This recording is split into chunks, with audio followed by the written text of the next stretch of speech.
Good morning, everybody. Such a shock. You hit one button. Oh my gosh.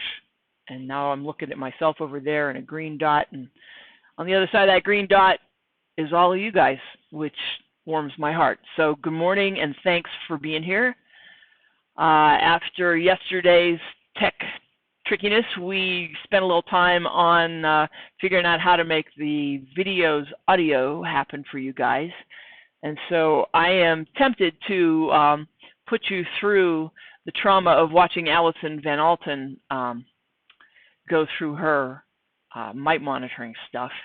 So I think we'll do that, which means I have to get PowerPoint ready. So you got to hang on with me for just a second. All right, so that comes there. Here we go. This I know can be done faster. I just don't have it figured out yet. Dun, da, da. Basic bee biology, we think. And then, hold on. Do I have that right? It's not coming up. Oh, because I opened a different PowerPoint. My bad. Hold on a second. It is, apparently. Okay, so if I open that PowerPoint, that works well. Now I go over here, cancel, tell it again. There it is. We go okay. Nothing smooth about this. I am so sorry. All right, get this out of full screen so I can bring this over. Put that there. Let's go find Allison's video. Please let me be right that it's on this particular slideshow. Uh-oh. It's not looking good. Because that's not where she's at. All right, one more mess up here. We will go in here again and go in here again because Allison is under the terrible things that can happen to your wonderful bee. All right, now we're on track. Varroa, Varroa, Varroa. There she is. Put that in. Okay. Make that. Oh, there's just a lot of pieces to this.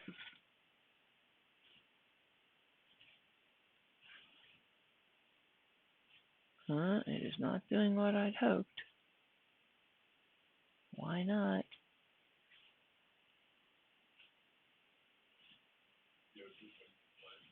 I am in slideshow mode.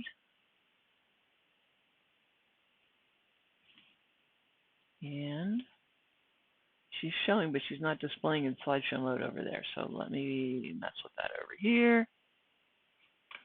That did not fix it. Bumpy start.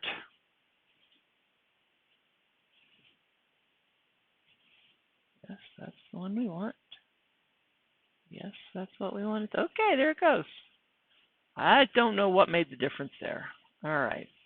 So, prelude to this. This is Allison Van Alten, who was doing all of the monitoring methods, and I do want you to see this because this is, first off, it's old data, so it tells you that we've made some changes in progress over time, and some of these strike us today as fairly hideous methods, but I just want you to see it for the perspective it will offer. So here we go. Frame. It's nice to shake more than one frame as well because you want a distribution of the ages of bees and the population of bees, so we recommend shaking 3 frames into a tub. But don't now the bees start flying out of that tub? Young bees, not so much. Older bees fly out right away, but young bees, they crawl around down here. There is a genetic trait as well, like runners, which is bees that won't sit still, so they'll come out a lot faster. But if you have those, you'll pinch your queen anyway and get some new stock in there. But for the most part, they stay in this tub. And once you have that done, you can do quite a few different things. first one I'll talk about is the alcohol wash. This is a very new container that is just available, I think, starting last year. Medivet is selling it. It was developed in Alberta. Medhat Nasser and a few beekeepers worked on it. And it works nicely. You take a quarter cup of bees. We recommend a quarter cup. It's about 150 bees. And that way you're consistent over time and you can compare results again. So the quarter cup of bees, you can shake the bees down in the tub and get a nice quarter cup. Put them in your container and do that little technique there. You can actually also, it's a little bit easier if you put your quarter cup directly into your alcohol. That'll make putting the lid on a lot easier. This is just alcohol. You can use 70% alcohol, ethanol, methanol, or isopropyl alcohol, which isopropyl is the easiest for you to get. You can get it from the drugstore. Don't use it pure. You just stretch it a little bit. 70% is good to store your samples. Winter washer? Yeah, it works. It's just I find you can't store samples. So if you're using windshield washer and you're doing this in the field right away, great. If you want to store any samples, sometimes we store our alcohol samples and take them back. If you don't get at them really quick, they are very sticky. Not so good. So this is 30 seconds of shaking, and the alcohol dislodges the varroa mites. Very quick field test, and then you flip it upside down. Your bees, of course, are stuck on the other side of the screen, and you can see your varroa floating in the alcohol. Excellent, easy field technique to know varroa levels. Do it over time, and you can monitor change and see when it becomes a need to treat. So a quarter cup of bees is about 100 bees? 150. Now, if you read a lot of other recommendations, they're starting to find data to show that a 300 bee sample, 320 actually is the number you want. So that's something that we're considering now, and there is data coming out on that. So that would be a half cup. You can also do an ether roll. This is starter fluid, bought from Canadian Tire. We have, in this case, you want a glass jar. I brought plastic. You want to use a glass jar from the kitchen. Don't put it back in the kitchen after. And, again, shake your tub, quarter cup of bees in the container. Usually you need to just set the lid on there to get yourself organized. And usually I tap on the ground and the grass to tap the bees down, and then I can open the lid. And 2 squirts of ether, 2 good squirts, and put the lid on. Again, it's a shake, 30-second shake, and you rotate the jar. All the varroa again are dislodged. You do this, and you can usually let the bees just sit in the bottom, but you can also open it and dump the bees out. And the varroa will be stuck on the glass. Check the bottom as well, and never forget to check the lid. You can get lots of varroa up in your lid, and you want to include those varroa. This is a fast test as well, good for the field. One disadvantage, this stuff doesn't smell so hot, and the bees don't love it. But You want to be away from your hive. You walk away. Usually walk away. Have a good soup. I use that a lot, and I have a sample jar, and I get the size sample I want in the jar, and then I dump it into the jar that I'm going to put the ether in, and I keep that separate, and I don't have that near the bees because they don't like the smell of that stuff. Yeah. So that way you can avoid using the same jar to put the sample in, because you'll have them angry right away if you throw them in the jar that had ether in it. Yeah, it definitely gets them angry. I'm going to speed through this because I know my 15 minutes is going to come through pretty quick. Another one, and hopefully we'll have time at the end for some comments too. The sugar dust is a method that is great if you're concerned about killing your bees. So if you're a smaller beekeeper, you're not so keen on killing all these bees. Again, you have your bees in the tub, your quarter cup, you put them in your wide mouth mason jar, Canadian Tire. We glued a screen in here. It's an 8 mesh screen, but you can use various sizes as long as the bees won't go through it. And you take 1 tablespoon of icing sugar. So not table granulated sugar, you want the really fine icing sugar. 1 tablespoon. Push it through the lid, and you gently shake. And you don't want to concuss the bees, so you're just coating them in the icing sugar. Once again, icing sugar dislodges varroa. My only caution on this technique is it does not work well if it's cold. So really cold spring days and late fall days when it's cold, I recommend you look at some other techniques. But nice summer days, warm days, this is excellent. I was amazed by this one. I didn't believe it until I did it. But you get the sugar on the bees, and the nice white surface is great. You can go like this and shake all the icing sugar and bees out. Lots of times we'll actually empty the whole jar use our hive tool, all the sugar stuck in the bottom can contain varroa, so you want that out. You don't leave that stuck in there, you want that out. And then the bees will walk away, all white. They go home and they're loved because they're coated in candy. And the varroa, you can see them walking around there, mostly because their legs are moving a lot. It's the legs that'll attract your eye, and you can count the number of varroa that way. You can also have a sticky board, something that will go under the colony. So, of course, right in here, there are different screen bottom boards to accommodate sticky boards that allow you to do this from the back, so you don't even need your hat and veil on, but it goes underneath the colony. Talk to me more about that during the day if you're interested.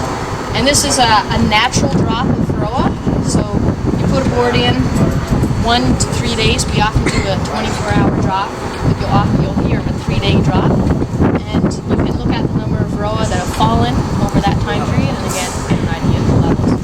We use a really sticky substance, table trap paste, but you can also use Vaseline or Crisco and roll it, heat the Crisco and roll it on with the roller, and it's enough to keep the varroa there so you can get a count. You can use various things like a screen. If you just use a screen, you don't need a screen bottom board, and you can put it in the front. Just a variety of things here. And one last way to monitor is by looking at drone brood. So this is a drone frame with a larger cell size, so the male bees are reproducing in this size frame.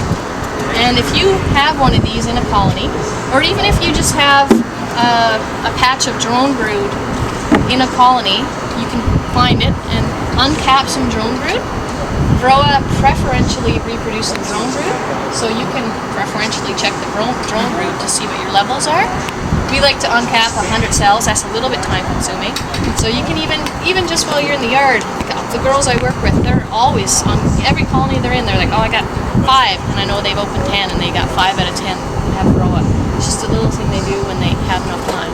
What's your critical concentration where you start to get alarmed? I thought that would be bad. Well, that is bad. That's very bad. What I recommend is there's a chart in here, and it has suggestions for different monitoring techniques at different times of the year. And so if you're interested, take one of those. But that's a difficult question, and my better recommendation is that you monitor over time, and you see when there's a change, and especially a drastic change, and you know you need to treat.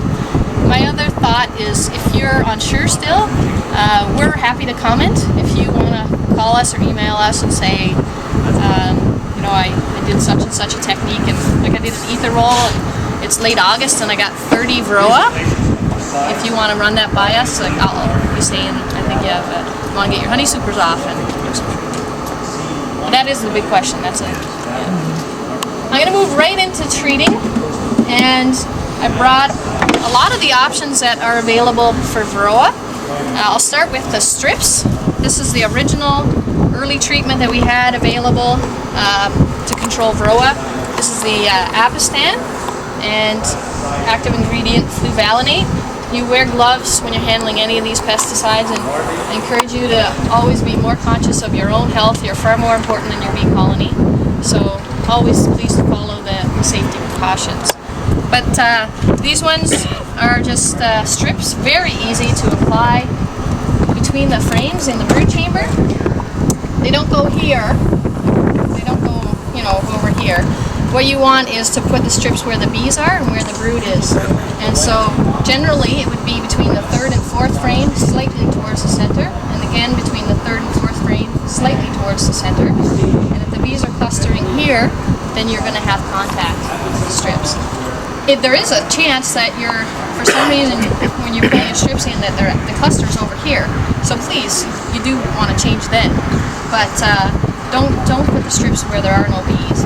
And then that brings me to the fact if you're running a double, a lot of people, they're running behind in the fall, they want to get their treatments on, or crews that aren't really thinking about what they're doing, they'll come and strip the top box, which is at that time in the fall, it's usually full of honey. Bees aren't really hanging out up here a lot. They're down here where there's still a little bit of brood rearing going on. So they won't come in contact with these strips till later in the season when it starts to get cooler and they need to feed up here. And by then your varroa population could be quite high. So the strips go in the fall or in the spring where the bees are and where the brood is. We have a variety, of course, of other strips. I don't have them all here. We have checkmate, and it's another active ingredient that is harsher. And I admit I've handled Abistan with my bare hands. I've never touched checkmate with my bare hands.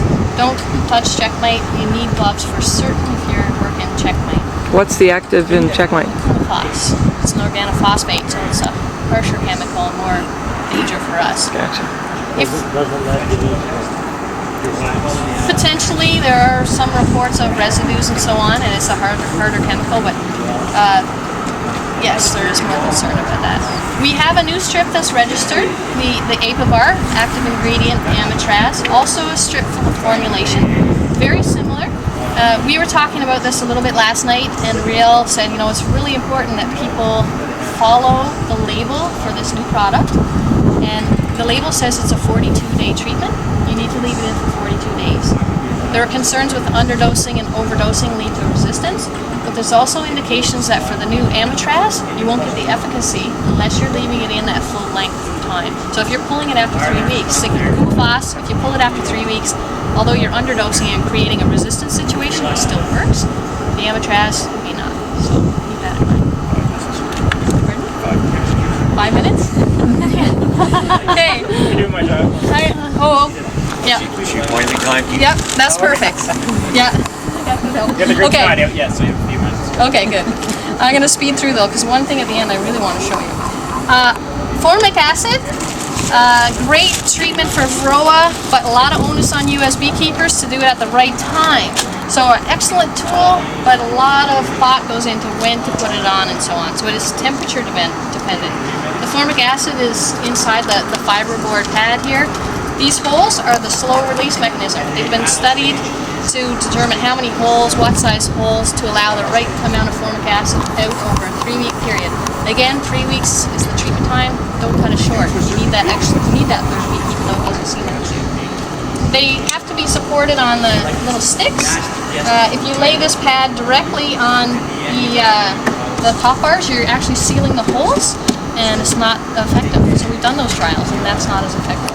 So you unfortunately need these, which turns off commercial beekeepers sometimes because they don't want to carry these around, but you do need them to be effective.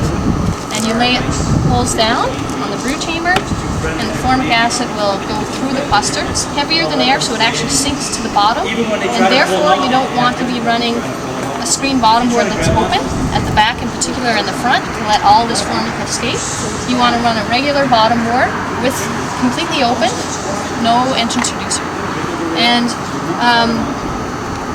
it's important. Well, if you have a screen bottom board, you can seal it with a board or something solid and still keep it in place, but seal it so there's not a lot of formic escaping and air escaping. The mite wipe is another formic acid treatment, but this is a single application, 21 days. It was developed after this one because this one required repeated trips to the bee yard. Beekeepers don't always love repeated trips to the bee yard. You need to do this 6 times to treat varroa mites, 3 to 4 days apart. So it's a big commitment. If you do it 4 times, it's not effective, so you wasted your time. So it's a 6-time thing to control varroa, only 3 times to control tracheal mites. Formic does work on tracheal mites as well.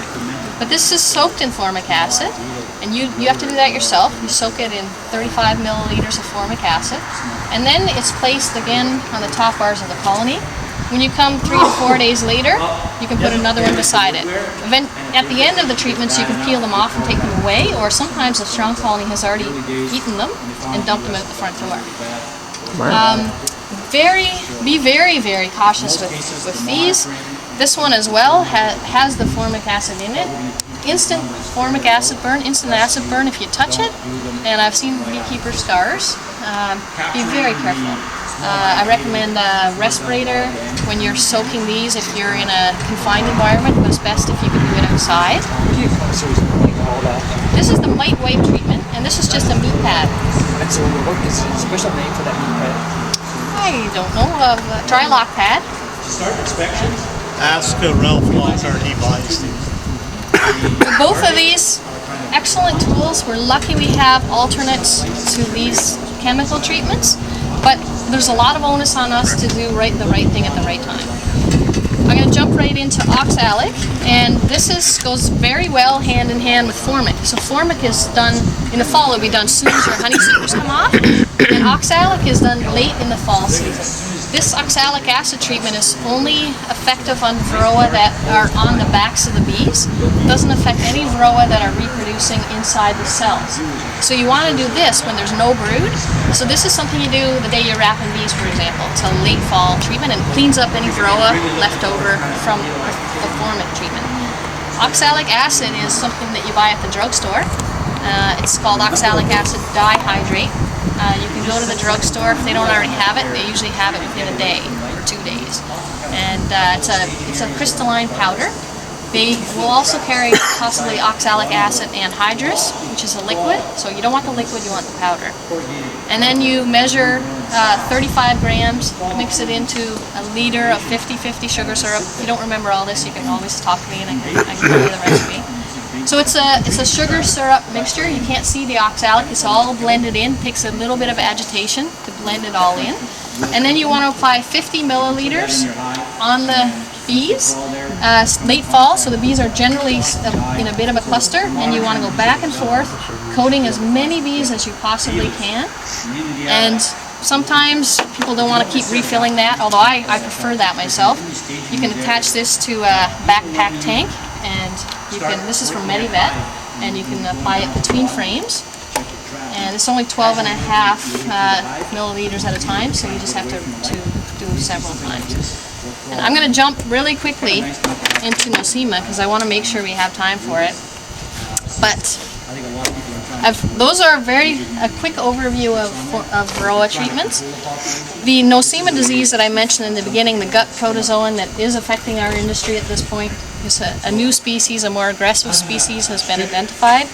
And I know in Ontario we made a recommendation to beekeepers that in almost an epidemic stage we sampled 25 apiaries and 24 of them had Nosema.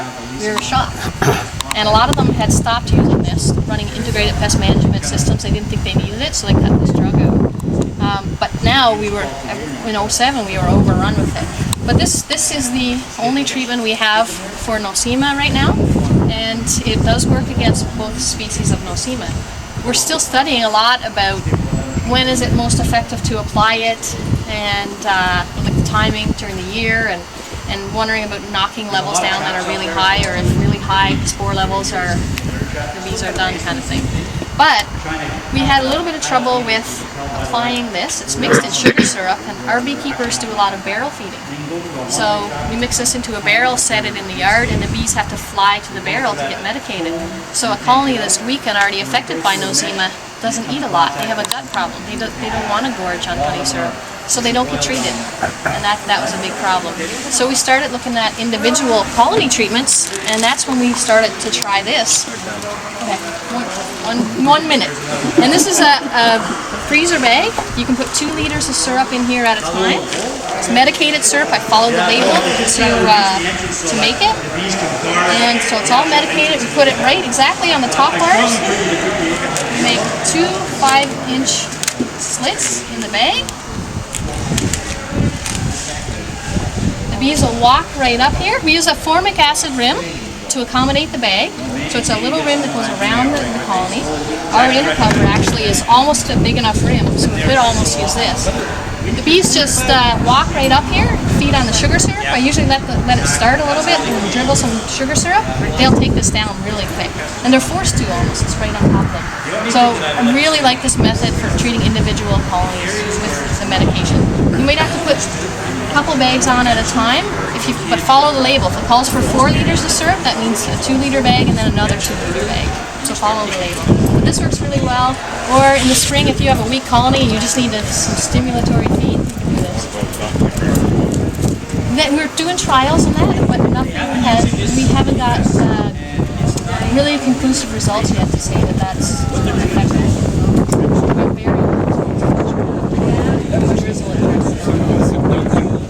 We're very Alice will be here later with free time at the end after all.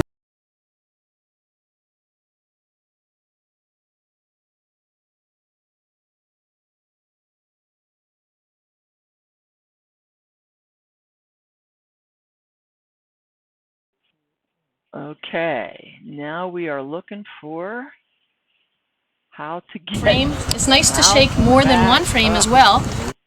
No, no, and All right, click. Let me click. Where is it? This is ridiculous. We got to find the answer to that one.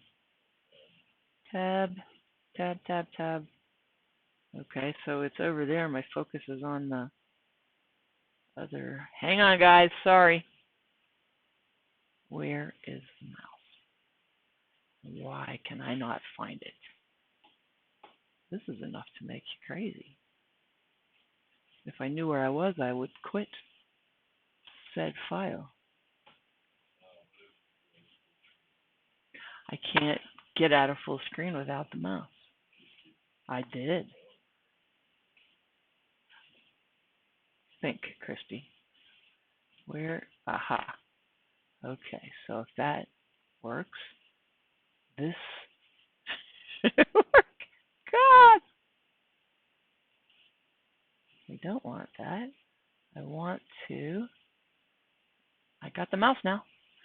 Well, not quite good, but we're getting closer. Brilliant. Okay.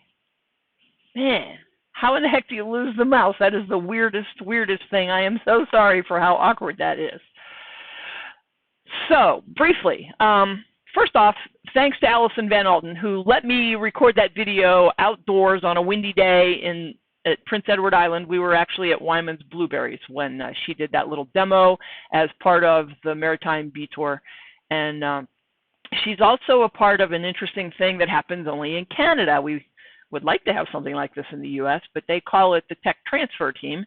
And so you can call them up and say, I got this problem in my bee yard, and ta-da, they will go out to your bee yard and help you do diagnostics, help you do mite testing, whatever. So it's a team. At the time, it was a team of about 4 young women about Allison's age. So they were learning a lot and helping a lot of beekeepers. It was very cool.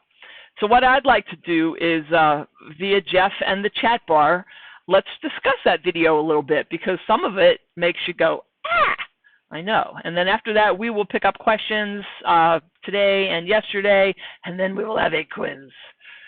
So, Jeff.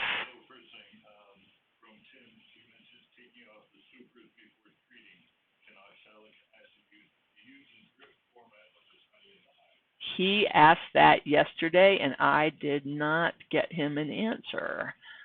Let's real quick. Hold on.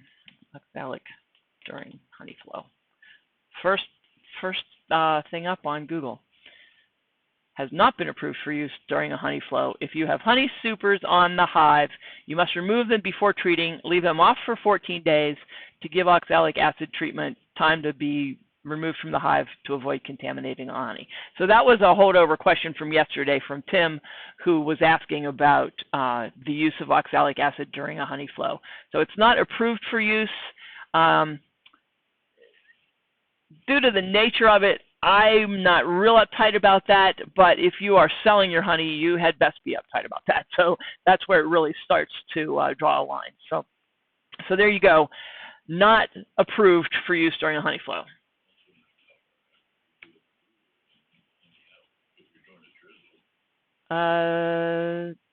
Not accurate. Okay. Next question, Jeff, please. Hit the chat bar. And if you're having problems with the chat bar, send me an email and let me know that, because some people seem to be able to use it and find it, and for some people it doesn't appear to be there. So I need your feedback on that, please. Okay, question. What is your opinion on concentrated oxalic acid in the hand sprayer instead of the syringe? It seems like we could contact more instead of dripping into the bottom. Okay, so the hand sprayer versus the dribble syringe when you're using oxalic acid, comparison between the two, I think that you would probably get more bees by using the spray. It's not like a high power pressure wash spray, but it probably does get a little further down between the seams. So if you want to invest in one of those, no sweat. I think it's a good idea. Randy Oliver and scientificbeekeeping.com has got a lot of his research and photos of that on his page. So very interesting and informative to take a look at what he had to say about that, because he uses a similar thing to what she showed when she kind of acts like a cowboy with her backpack and sprayer. So useful tool. Okay. Jerry is asking, will Christy be talking about formic acid for top bar hives? I tried formic rose drip 1 year. I believe it caused my bees to die 5 weeks after treating. How should formic rose drip be used for top bar hives? Okay, here's a formic acid question. You saw Allison in the video doing the formic acid pad where it comes down through between the frames, which obviously doesn't really do it for us in a top bar hive. And so the question is about formic acid strips. Frankly, I don't know squat about that. Hadn't heard that they were available in strips. And I have a tendency to sort of lean away from formic acid just because it's very harsh stuff, and particularly on queens. Interesting that you think it might have caused your bees' death. I think that that's possible, but I don't have any real good conclusive data on it. I would probably dodge formic acid. That's my first response to that question, and don't have any personal use, so can't really offer you much there. Sorry about that. Okay. Okay, so an oxalic acid question from yesterday. Okay. Only treatment is captured or none exposed? Okay, here's one of those dyslexia things that I do too. The question is from yesterday about oxalic acid, and it's, are you treating only when there's capped brood or question mark? So no, cappings are amazing. They should make bomb bunkers out of them. Nothing gets through the cappings. And where you're trying to get to those little varroa mite buggers is everywhere they are, and when they are breeding, they are down inside the cell. So you really want to see them not breeding at all, because they get down inside that and inside the brood cell. They're difficult to reach underneath the larva as well. But if you're broodless, all you have, the only place the mites have for a place to be is running around loose in the hive or on your bees. And that's what you want, because if they're tucked away behind the capping of a brood cell, that's just impervious. Those things are impervious to almost anything we throw at them. So broodless is how you want to get to use oxalic for its best effectiveness. There you go. Good question, though. Actually, combine 2 questions into one. Okay, we're going to combine 2 questions. Alicia is asking if you can talk about the number of bees needed for a sugar sample and how to measure that again. Okay. And then Tim is asking, why does the sugar method not work on full temperatures? Okay, so 2 questions. What's the number of bees needed for a sample? Okay. I'm not sure what you mean by how to measure it again. Oh, okay. All right. So let's do it this way. The number of bees you want in a sample today, because in Allison's video she comments that it was a 1/4 cup of bees and that they were now looking at changing that up to a 1/2 cup of bees. The estimate is that that's about 320 bees. 1/2 cup of bees is about 320 bees. And that is a large enough sample size that when you shake them in the sugar or run them through the alcohol wash, you get a representation of what's going on in the whole hive. And the rest of the question was? The rest of the question was, how do you measure that? And, how do you measure the sample size? Yeah. Okay.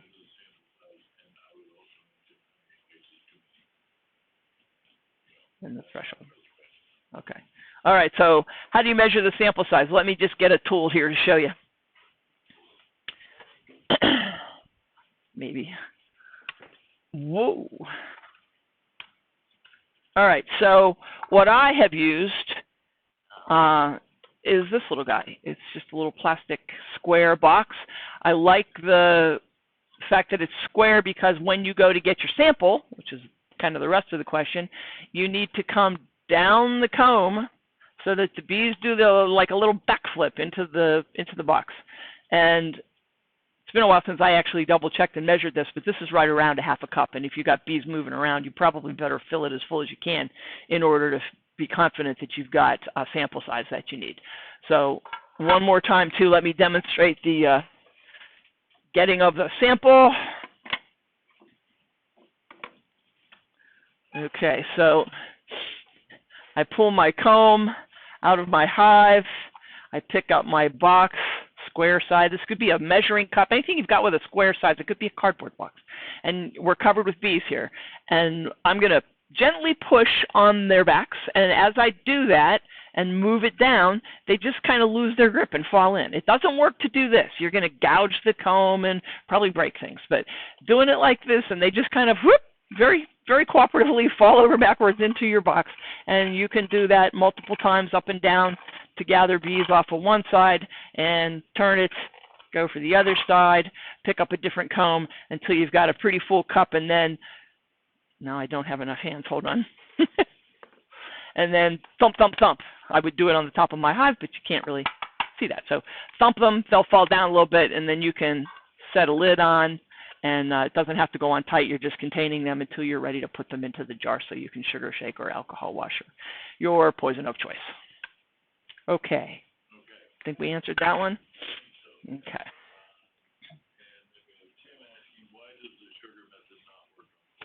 Why does the sugar method not work on cold temperatures? I think it's because the sugar, when it gets warmer, melts a little bit and gets slippery. That's the only logic I have ever been able to apply to that question. So there you go. That's all I got for that. Rosemary, Mm-hmm. maybe Christy can review what is being said on the video so that goes back to the sugar. Okay, so reviewing what's been said on the video. Yes. First off, you have to kind of chuckle at a few things. One of them is the guy who wants to take his bees into a jar that doesn't smell like ether and then move them away from the hive, and he wants to transfer those bees multiple times. That goes on the list of overthinking it.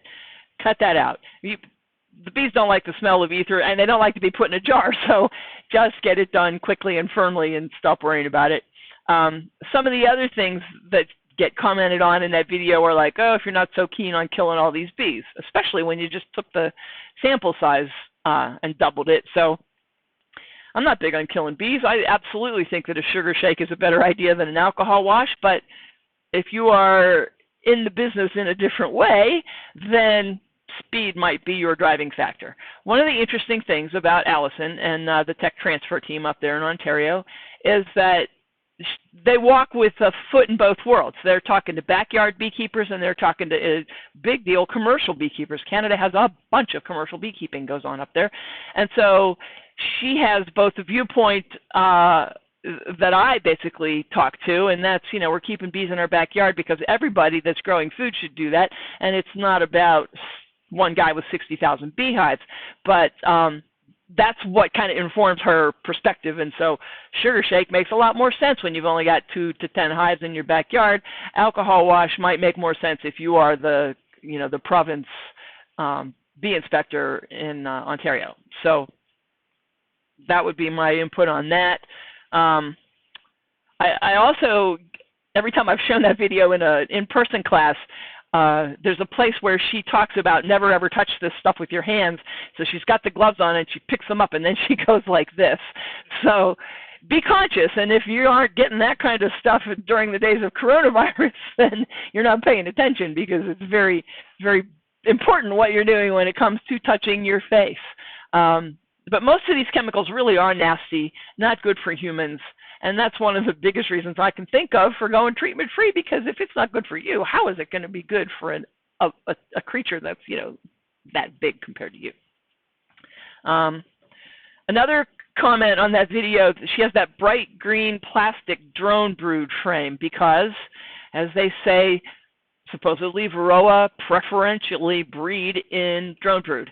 And so what they do with that is they put it in a hive and let the bees make drone brood, a whole frame of drone brood, and with the hope that all the Varroa run in there and try to make baby Varroa mites inside the drone brood cells, and then you take it out of there and you kill all those drones.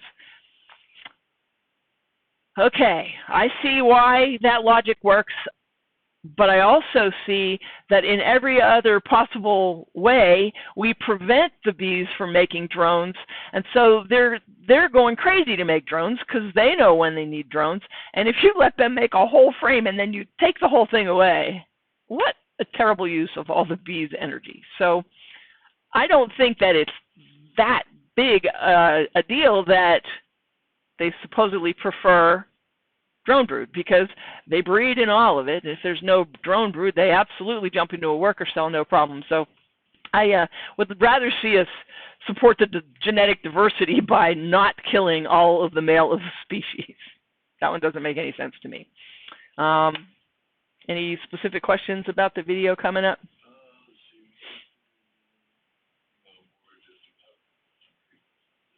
Okay.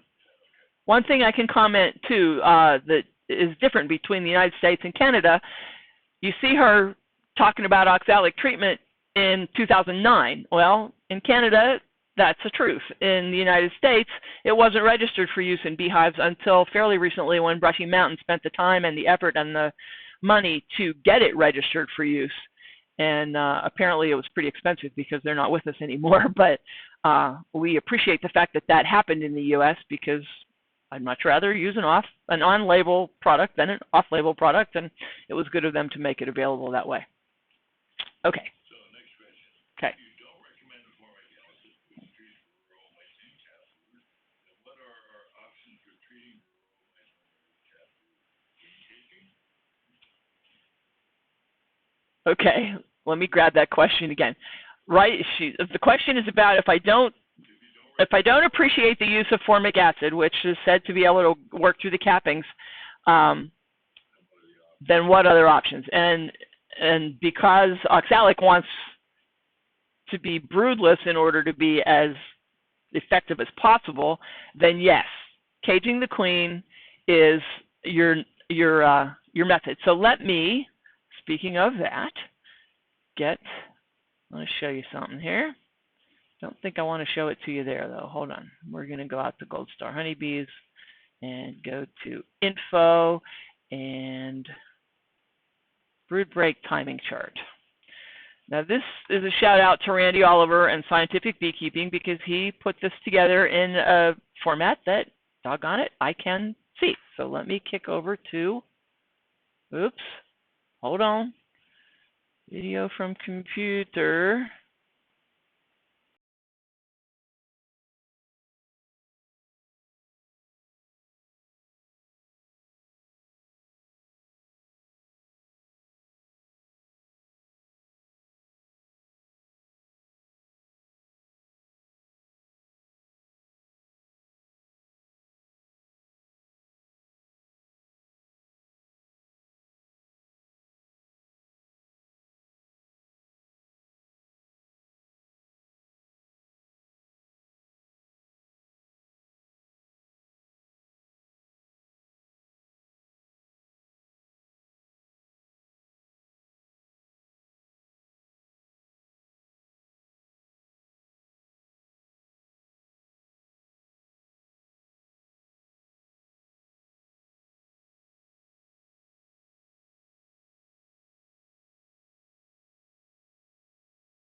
Transition. That's okay. Sorry, I've been blabbing away and you guys haven't been hearing me, right? Okay, but you can hear me now? Okay, let's start over real quick. Back here, day 0. where you can see the mouth now. We're excited about that.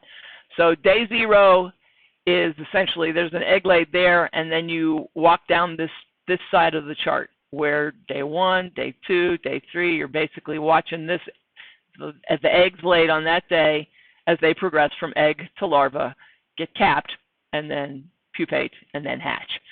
So if you cage your queen on this here day, right there where the yellow 0 is, and she stays caged for that 13 to 14 days, then you end up with no eggs being laid there.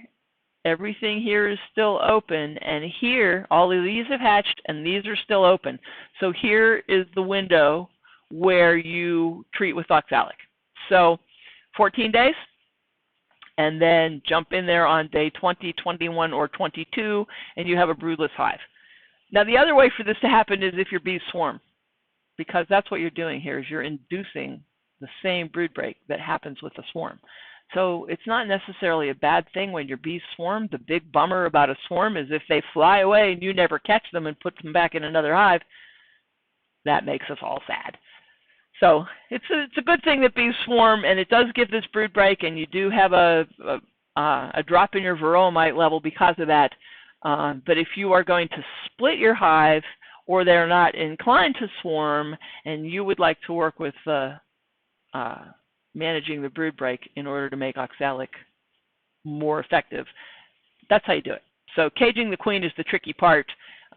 Based on feedback from yesterday, we're going to try to put together a little frame that will make that simple and easy and safe for your queen, and still leave her exposed to where the bees can have her pheromone and take care of her through the screen, much like they do in the queen cage that comes in a package.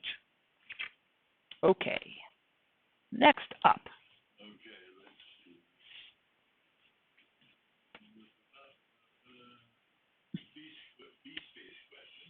Okay, a bee space question. Do you scrape propolis buildup off the edges of top bars each time you get ready to use them to keep the tree in, or is that being too precise? I love it. Okay, so the question is about bee space, and this is obviously somebody who's had bees at least once now. And what they're really asking is, am I scraping off? Whoops, hold on. Let's get Christy at the desk back here. Okay, so am I scraping off this propolis that the bees build up on their combs, or is that being too precise? It's not being too precise, but it is probably a little of overkill, because what you'll find happens in the summertime anyway. When it's hot out, that propolis is quite squishy, and it's easy to put your bars back in the hive and push them up against each other, and it's kind of like pizza cheese, and it mushes back together. When it becomes a problem, and when you might want to think about scraping some propolis off, is probably the worst time to be scraping propolis off.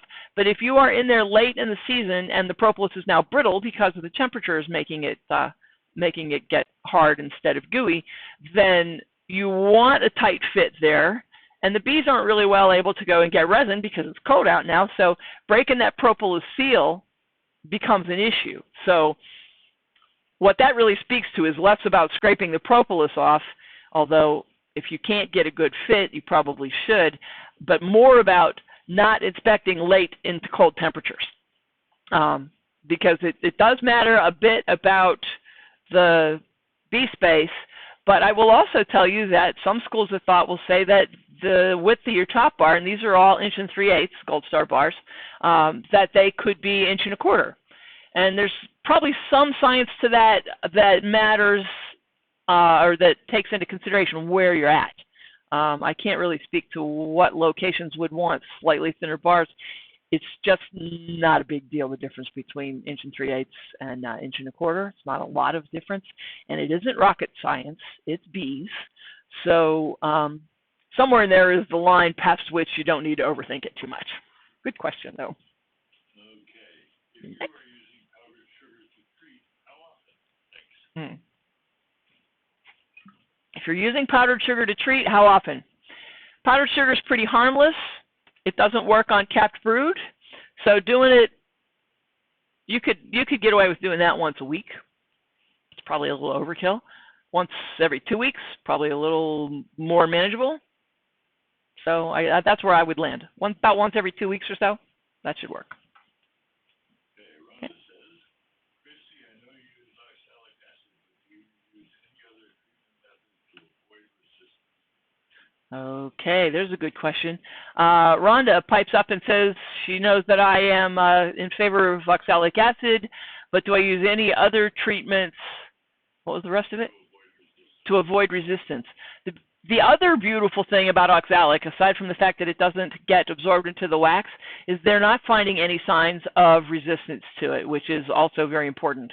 Coumaphos and fluvalinate, that was a bona fide problem. The bees definitely developed a resistance to that, and one of the first responses to that problem was to alternate treatments. And then I go, synergistic effects, because now you're mixing those chemicals, and you don't know what you got when you do that. So happily, I don't really have to answer that question because they tell me that oxalic is not developing a resistance problem. Smart question, though. Okay. Okay, what's the dosage for oxalic acid? I am going to refer you to the instructions. I had the instructions. I thought I kept them in my class stuff, but darned if I can lay my hands on them. So take a poke around online for the folks that are carrying that stuff, like Kelly Beekeeping, and if they don't have the instructions posted, I would be very surprised. And if you need to purchase it, then obviously you get the instructions with the product. So I don't remember what it is. It's X number of teaspoons per quart of or whatever quantity of sugar syrup. You dissolve it into the sugar syrup, and that's what you're dribbling on the backs of the bees. All right, Mike asks, what do you think about using oxalic acid vapor on the 21-day treatment once every 7 days through? Okay. So here's a question about using oxalic acid, not worrying about it having a broodless situation, but treating using vapor on, what did he call it? The 21-day method. So treat once a week. Okay. If you treat once a week for 3 weeks, you're going to have hit a pretty high number of bees how do you describe this? It sort of kind of compensates for the fact that you're not broodless. Does it do a great job? You know what? If you're interested in that method, try it, and then monitor before you do it and monitor after and write me with your results, because I'm kind of mushy on whether that's the best way. I'm not all that excited about the whole vaporizing thing in the first place, just because it's just a little intense, but mostly equipment-wise. But I really think that it's a one and done if you're in a broodless situation. But getting broodless is yet another complication, so I understand how that might be flip side. So nothing bad to say about it necessarily, but you know, is that a little bit of overkill? Maybe so. Roseanne wanted to know, do we want to sample more than one comb to get a better idea of numbers overall? That's a good question, too. Do you want to sample more than one comb in your hive to get a better representation of the bees in your hive? And absolutely, you could do that. I would suggest that you don't need to worry about any bees that are over in the honey part of the nest. You want the bees who are deep in your brood nest, obviously.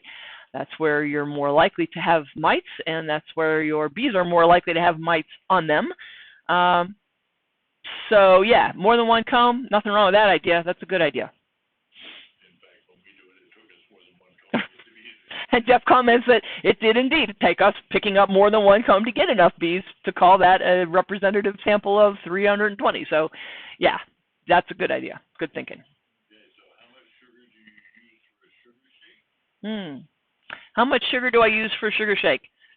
I don't know that I ever measured it. I think that if you were prepared with a cup of granulated powdered sugar, that you would be in pretty good shape for at least one hive, probably more. But I would say if you ground a cup of powdered sugar and that's what you had to use on your sifter or bang through a sieve or whatever method you're using to get it to trickle down on your bees, you're probably good to go for at least one hive. And after you've done one hive, then you have the answer to your question in much higher definition than I just gave it to you. Start there. Okay. Gina says, love the info. I read Randy Oliver's long dissertation on varroa last night. He mentions thymol as the treatment. What are your thoughts on that? Okay, so this person has got a shout out to Randy Oliver, who like she says, long discussion about bromite. And he is very detailed, and he has been at it for a long time. So she's right about that. And he mentioned thymol. I remember deciding against thymol a long time ago. I am trying my darndest to remember all of the details as to why, and I don't know what they were. We could have further discussion via email on that if you would like. I would have to sort of dig up thymol because, frankly, I haven't heard too many people talk about it in any of the conferences I've been in a while. So slightly aged out info for me, but we could discuss that. So let's do that. Got any more? Yes, I do. I'm posting the scientific beekeeping. Okay. Just posting you guys a link in the chat page. Yeah, Randy does a good job.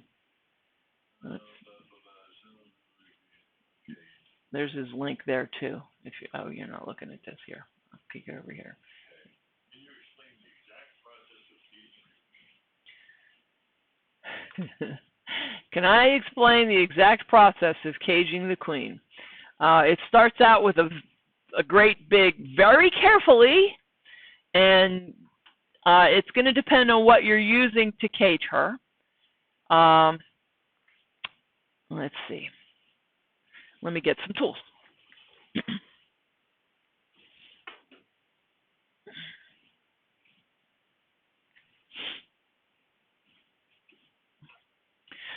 Okay.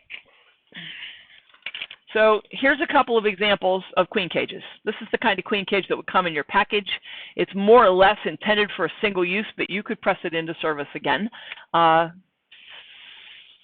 it at? Where's the camera? There we go. See that little hole? You'd have to talk her into getting in through that little hole. Now that might be challenging. People do learn to pick up queens and insert them. So doable, not so easy. Another option might be to, you see how this little screen is held on with two staples. You could pry this up and tuck her into there. It would give you a bigger space to get her in through.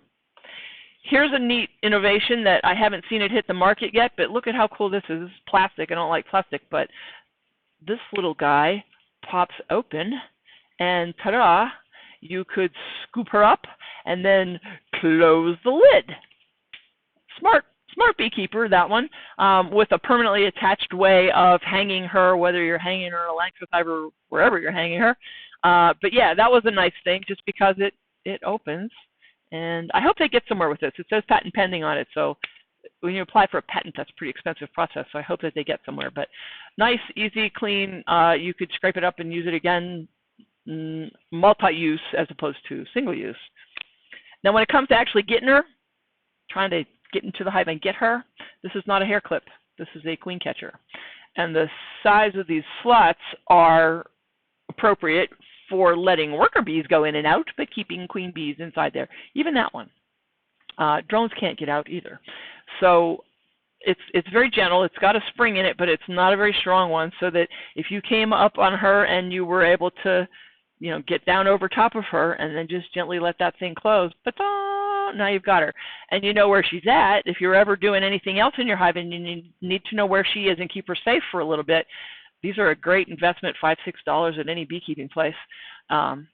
Super little gadget. And for fun, a thing to do with this is to hang it off your rearview mirror, because then people who think it's a hair clip make it obvious that they're not beekeepers. And beekeepers will go, aha, I know what that is. So just a silly conversation starter there. All right, so yeah, it's always a nerve-wracking thing to try and catch your queen, I understand, but that's a really good tool and very gentle. And I would be far more likely to use this than I ever would be to try to grab her with my fingers, because, boy, if you squish her little belly, that's a bummer. So be careful with your queen. She's important. So we're going to go with a question and then a post that came after that talked about the answer a little bit. Okay, so the question is? Also, thymol is present in thyme and many other herbs. What about planting these around your hive? And Carol comes back with, I remember hearing about a study 15, 20 years ago that stated bees were healthier when there were a lot of birds growing nearby at a regular time. Okay. So that's a good discussion. the question was that thyme all contains thyme, and so why not plant lots of thyme all around your beehive? Great idea. I don't know that anybody has any data on the efficacy of that, but it can't be a bad thing. And it has been discussed that bees in situations where there's lots of herbs seem to thrive better because there's lots of medicinal properties in almost every herb out there. And thyme is a nice thing, actually. There's a low-growing creeping thyme that you could plant underneath your beehive, and that would help you keep the weeds down. Every time you stepped on it, you would smell the thyme, and that would put it in the air, and your bees would surely benefit from that. Same thing could probably be said with oxalic, because that's coming from wood sorrel, or you might call it clover, or you might see shamrock. Also, oxalic is present in rhubarb, so if that was nearby, another thing that might be helpful in just sort of a larger generic sense. So yeah, good thinking, folks. That's a way to look at it for sure. All right, what else you got? Okay, let's see. George asks, could you spray the bees with oxalic acid before you dump them in the hive? Okay, George wants to know, can I spray my bees with oxalic acid before I throw them in the hive? Of course. And in that situation, you have no brood, so your efficacy is going to be very high. No real reason probably not to do that other than you don't even know if you have a problem because you haven't monitored. And if you're going to try to maintain the stance that monitoring first to see if you have a problem that needs dealt with at all is your first stance, then it seems like overkill to me. But let's say there were several varroa mites in that package and you treated them with oxalic and they all died. Now you've got as close to mite zero as you're ever going to see. Possibly you don't have any mites. And how is that a bad thing as well? Good point, George. Okay, it sounds like we had a couple of people who missed the response to the formic acid. Okay, what do I think about formic acid? I think it trashes your queens. I don't know that it is all that bad for the other bees, but if you are affecting the reproductive mechanism that makes more bees in your hive, I think that's a problem. So let me send you out to do a little more of your own research on that. Google for sublethal effects of formic acid, because that's going to include what it does to the queen's fertility, what it does to the virility of your drones, and that's where it really comes into question for me. I think that it's interesting that they say it can get through the cappings, but I think what it does on the sublethal level, not my favorite thing. Okay, next. Okay, so how many varroa is too many in the sample to treat the hive? How many varroa is too many? Great question. What you're actually asking there is what's the treatment threshold, and you're going to find that that's going to be different depending on who you ask and depending on where you are. So talk to your local folks and see what they have to say about that. I would tell you that if you pull a sample of 320 bees, that half a cup of bees, and you get 3 mites, time to get broodless and get some oxalic acid going on. That's where I think the sort of the mishmash of everything I've heard kind of comes together. Okay. But check locally. Nancy and Betty, Mom and I have a question from yesterday. How is it that you ever get an empty top part comb? As we understand, you have to press the comb to remove the honey. How is it that you ever get an empty comb? Oh, from another hive. Yeah. Okay, so how is it that you ever get an empty comb to move into, to use it as a starter in another hive? Highly likely that you won't. So here's what you do. You either take one with as little brood as possible and move it, use that. This hive loses a little brood, this one gets a little brood. You throw a package in on top of it. Let's say that they bond up right there and take off with that. The other option would be to pick up a comb and cut off a piece. Like let's say in this particular instance, there wasn't any brood down in here and I just whacked that off. that's dangerously close to what I offer you for sale as a starter kit. It's a chunk of comb, the wire to hang it, and a cotton ball with a little bit of lemongrass essential oil on it. So that's how I started out, offering that to people who were starting out brand new and had no other resources. You don't necessarily have to use the whole comb. It's really about the smell and whatever brood pheromone is still in the comb that makes that act as an anchor. And if there's a couple of open cells and the queen gets out and can lay right away, then that's just a bonus too. Although by the time you hang that piece of comb and you have a caged queen, 3 to 5 days later, you're going to have a comb built around there, so your bees will be on their way and already rocking it out on making places for the queen to lay. Okay, let's see. And hi. Could you use a kitchen funnel to push the queen into the wooden cage? Could you use a wooden funnel to push the queen into the wooden queen cage? Yes, you could. Her tendency might be to turn around and walk back out of the funnel. That would be the learning experience there. It's really trying to get her in a situation where you can sort of nudge her in the direction you want her to go, and the larger that opening is and the quicker you can close it, the better. Trying to get her to walk in through that little guy is a challenge. That's how they get them in there for when they package them. So they're picking them up and walking them in there. So that's not something I want to do every day. But you know, I'm not working a bee yard with 60,000 beehives in it, so I don't have that much experience trying to do it. I have a queen excluder in my upper hive. Could I just isolate her? Okay, here's a top bar beekeeper that has a queen excluder in their top bar hive. Could you just isolate her on one comb? You absolutely could. Some of the ways that I have seen the queens been caged is nothing more than a piece of hardware cloth where it's been, if you take a square and you cut a small square out of each corner, you can now bend those flaps down and make a square, and you could plunk that onto a piece of comb, and she would only have access to that little bit of comb. That's another way of doing that. Same thing. Good idea. Let's see. UNL Bee Lab recently learned that bees really like to collect pollen and nectar from creeping thyme. Could they be self-feeding with thyme? What's UNL? Doesn't say. University of something something. Okay. University of Nevada, Las Vegas, I bet. I don't make any claims on knowing. Anyway, it's been said that bees really, really like to gather pollen and nectar from creeping thyme. Could they be self-medicating? Could be. I don't know that I would call it self-medicating because that sounds like, you know,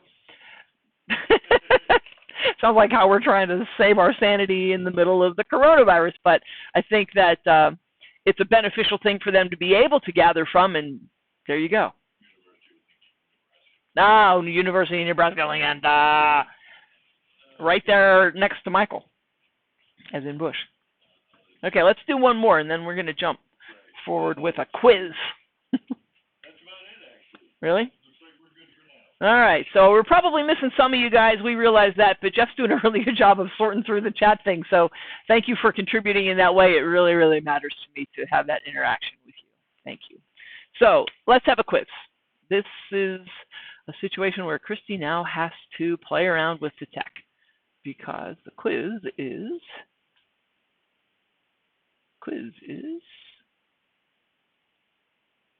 in PowerPoint. So here we go with losing the mouse again.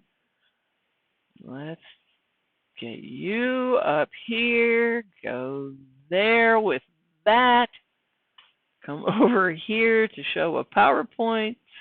Make it show you this PowerPoint. Click OK, hit transition. Aha. So you remember talking about swarm cells and supersedure cells and all that stuff yesterday. Let's see what you think about these. I'm hoping that if I do this, no, never mind. Didn't do what I thought it would. Okay, so let's move forward in this PowerPoint like so.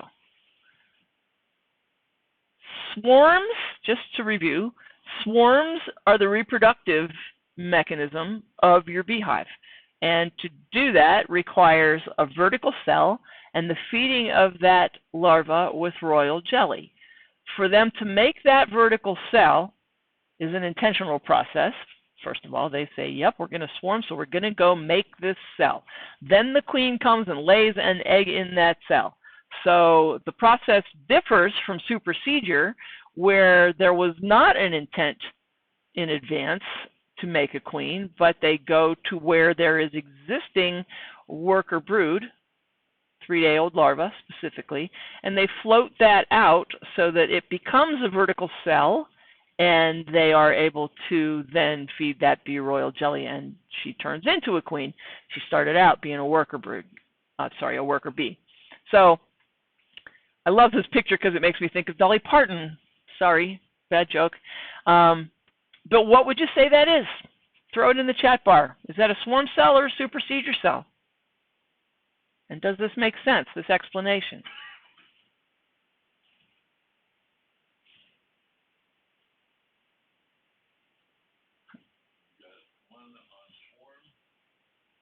Okay. Okay. We will end the suspense. Those are swarm cells, because what you're looking at there, all right, so everybody gets an A for that one. The thing that you're seeing there is the very, very bottom of a piece of comb, that if we flipped the photo so that it was in real life being held vertically, then those would be on the bottom, and you'd be looking up inside them at that lovely little puddle of brood food / royal jelly that looks a little bit like vanilla pudding, maybe, with 2 tiny little larvae in it. So that's a beautiful representation of what you hope to see when you look up inside a swarm cell. All right, next. What do we think here?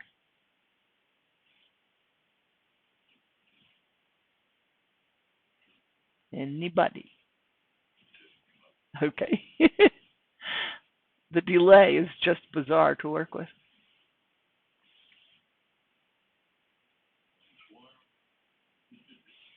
Okay, so those are 2 swarm cells. They've been built out over the edge of the Langstroth frame that you see there, the wooden edge. And so that sort of causes them to be slightly misshapen, but they are building those cells intentionally vertical and asking the queen to lay that egg. So that's another version of a swarm cell. How about this one?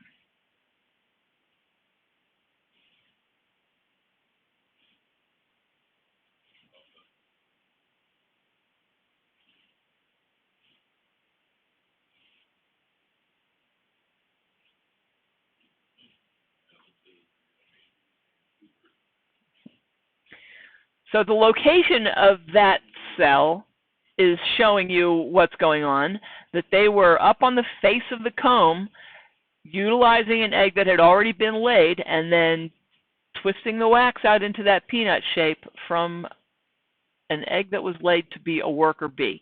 So we are replacing a queen. You can't necessarily say whether that's an emergency queen replacement or a supersedure, but in any case, they are not planning to swarm. They are looking to get another queen for reasons other than making more bees.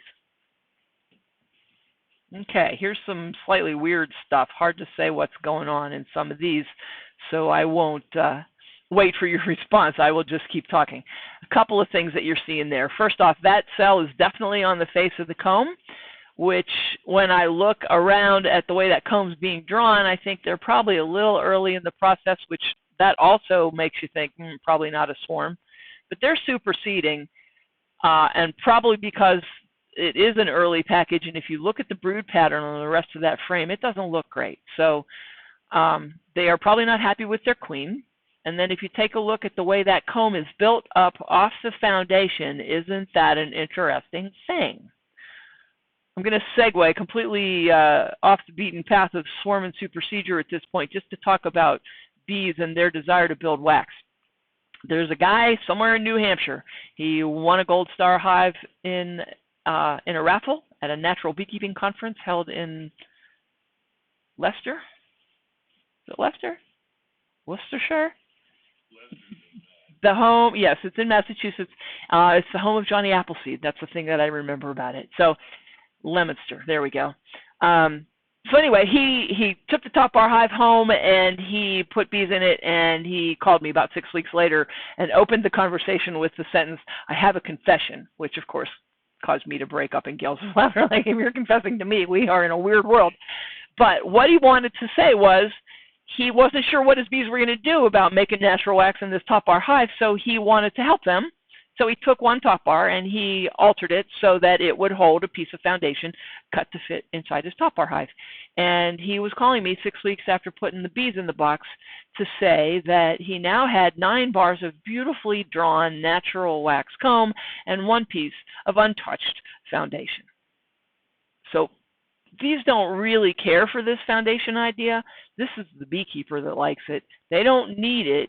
It's just a way of making things handier and faster for the beekeeper and preventing cross-comb and maintaining the ability to inspect. So there's my little dissertation on that, but it's interesting the way they built that comb up on that one. That is a supersedure cell. All right, next. Oh, I got a question. Hold on. Okay.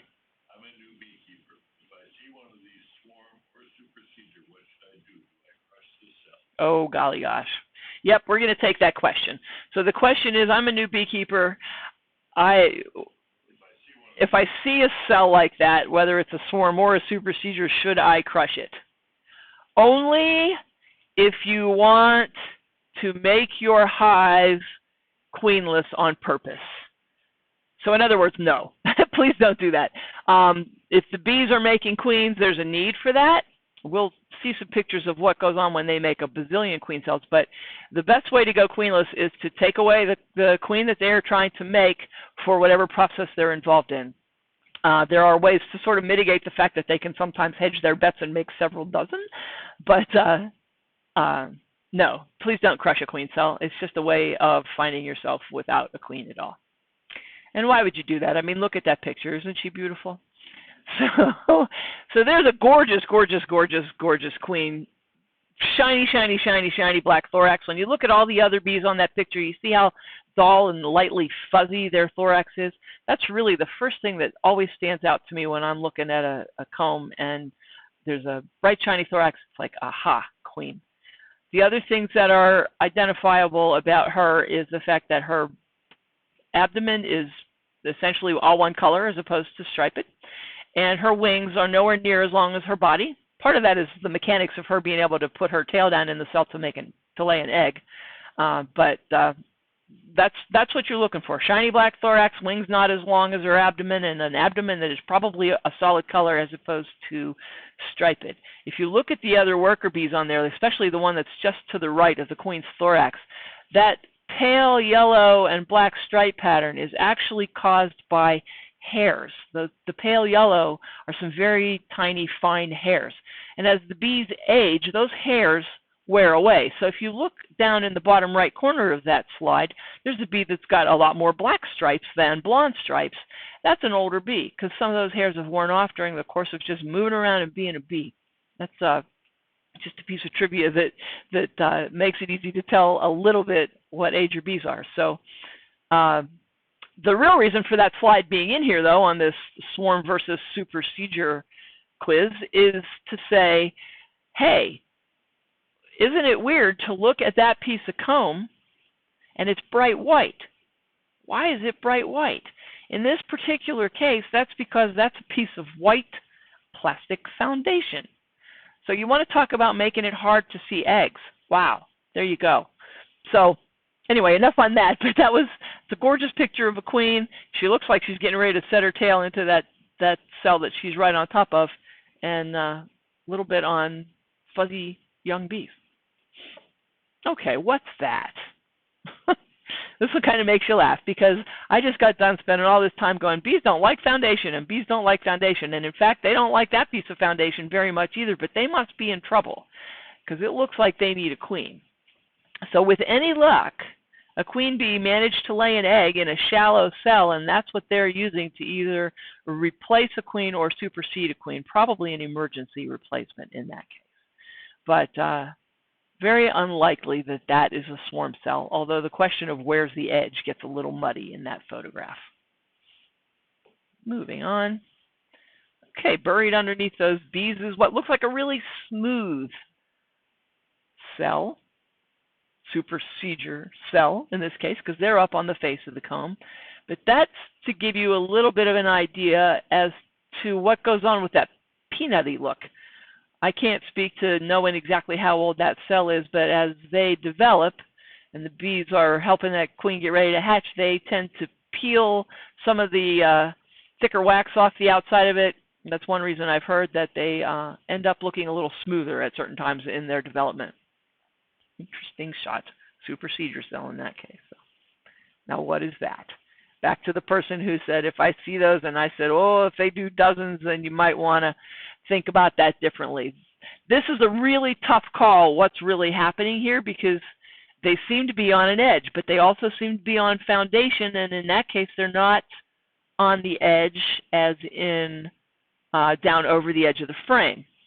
So if we assume that what they did here was build wax up off the foundation in order to get that edge, that says swarm cell to me. And the way they are oriented and don't seem to be twisted out from the face of the comb also says swarm cell. Now, I'm kind of a proponent of the bees being able to choose and let nature take its course as far as which queen wins in that scenario. But let's say this. Let's say I had another hive that was queenless, or I had a friend with a top bar hive that needed a queen down the road, and I suddenly pulled this out of my hive, which I wouldn't because that's Langstroth equipment. But if I pulled out a comb and I saw that many queen cells, I might be tempted to sort of harvest some of those guys. I would not crush them because, like I said, that's the best way in the world to find yourself queenless. But for people who raise queens, that looks like a little pot of money, actually. Like, wow, if you can get $25 or better for a queen, then there's some money sitting there. So, and it's also a good way to requeen if you have a hive that is in need of it. So bear that in mind. Don't crush your queen cells. All right, and be careful about the internet. This is a guy on this Swarming Honeybees website, beginningbeekeeping.com, who is basically quoting Randy Oliver in reverse. Oh, well, you don't really need to know much about it, except when I started looking at being a beekeeper and trying to learn, I started out obviously by going to bee school, and I wound up learning a lot about the Langstroth hive, and I wasn't real satisfied with that, and so I started to Google. And that's when you start to learn that Google is a great tool and YouTube is a great tool. Thank you, YouTube. But there's nobody vetting that information. So build your knowledge carefully, and as I mentioned at the beginning of yesterday, take everything you can possibly learn and put it in your calendar, and let the stuff that doesn't work for you fall out through the bottom. And especially learn to understand what doesn't make sense. At the same time, remembering to be gentle, because sometimes people just don't know yet, and there's no reason to yell at anybody about it. Okay, some more questions. So swarming is a natural reproductive process. Wouldn't we want to let them swarm regardless if we can catch them or not? Beautiful question. I love you. Let's repeat the question now. If swarming is the natural reproductive mechanism of the honeybees, then wouldn't we want to let them swarm? And what was it? Regardless of whether we catch the swarm or not. The answer to that is absolutely yes. In a idealistic, tree-hugging, dirt worshiper world, yes. Because that's what they did for 65 million years, and about a quarter of a million years ago, we showed up and started messing with their systems. They had it down, and we aren't always as helpful as we think we're being. But now if you look at the fact that there are many, many, many, many humans on the planet, and many of us live very, very, very close together, thus the success of things like the coronavirus, that causes a little bit of an issue for some. If you're living in a densely populated area and you have a major freak out by people who are frightened of bees, you might want to try to mitigate that situation by working with your bees to prevent or collect swarms, to not let them get a bunch of bad PR by going out into the world and scaring the average human. But yeah, I think in a perfect world, I think everything works if you let it, to quote Michael Bush, and swarming when it's not manipulated is probably more effective than when we mess with it, collecting it or stopping it by splitting or any of that. So there's the philosophy, and then there's the part you can put into action, and sometimes those are not the same. Okay, how would I harvest a queen? I would go into, let's see if we can go back to there, let's say I decided I was going to snag those 2 queens that you see on the bottom right. Do you have the video caught up with that? Okay. So I would go in there and detach those queen cells by digging into the wax up above them so that I didn't disturb any of the cell itself. And then I would jerry-rig some way to hang it from a bar. A thin piece of wire probably would be my first choice. You could, however, set that, let's see, where would you put, no, it wouldn't work as well in a top bar hive. In a lang box, you could probably get away with setting that on top of a bar if you had a little bit of space or above the bars to allow it to sit there without being crushed. But yeah, I would grab those 2 and attach it to a top bar and put that in my top bar hive.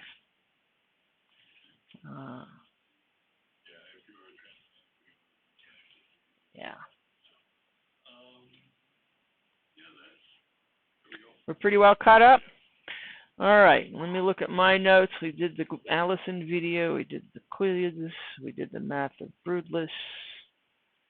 Okay, well, we are right on time for my iPhone to go ding, ding, ding. It's time to take a break. So let's take a break. When we come back, we're going to get into probably the funnest part of class, and that is walking through the mechanics of starting a hive and how to manage it through the season. And everything that you want to ask, we will try to answer. And let me just make a plug about a product. We are doing pre-orders. Let me give you my face back here. Hold on. Don't want to look at queen cells. Okay. So I can't. I forget that I can't see me.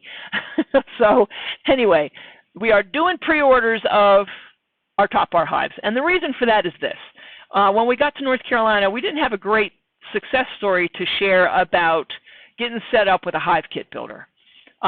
So that's been troublesome for over 2 years now. We have had several runs made. They've been fine. It's not that there's a problem, but then we had the coronavirus thing start up, and for me to go down to a local woodworker or sawmill and try to have an in-depth, up-close and personal conversation with another human being, not on the list of good things today. So we got on the phone to Chuck. Now, Chuck is one of my favorite people ever, and he used to build hive kits when we lived in Maine. He lives in Waterville. He loves being clever and innovative and solving problems, and so when he saw this top bar that we make, he was like, I can figure out a great way to do that, and so he has.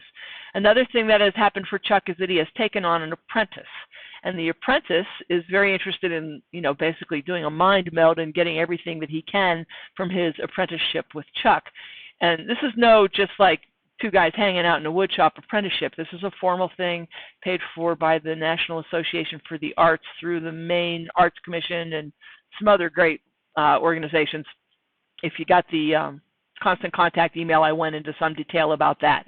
So the hives are being built by the guy who used to build the hives, and daggone it, he was great at it. But we also are in a situation where we can't really, let's go out and finance the cost of making a whole bunch of top bar hives so that we have them in stock. So your pre-order is what's going to make this next set of hives possible. So if you're interested in a Gold Star hive, we're doing everything we can to make that appealing for you. There's a COVID coupon that'll knock $20 off the price. It ships for free. And if paying for it is a challenge, which I totally get it, especially if your job has gone away in the middle of this, we offer a thing called Quad Pay, and that lets you break up the cost, which after the coupon, which will be $6.75, that'll break it up into 4 equal payments, spaced, I think it's 2 weeks apart. You got to qualify for the Quad Pay thing, but it pays us right off the bat, so you don't have to worry about waiting for it to be paid for. despite what their email says, which is a little squirrely. But we get paid. We have your pre-order. We will go ahead and get that run done. So please help if that's appealing to you. If you'd like to buy a top bar hive from Gold Star Honeybees, we've worked hard to make it a field-tested, high-quality product made out of good stuff. It's a glass window. It's non-toxic caulk. It's every green thing you could think of for your bees. And you can jump out to the website and buy it online if you would like. In the meantime, get up, move around. We'll be back in 10 minutes. Thanks. Dun, da, da, da. Break screen. Let's go here.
Okay, I am unmuted.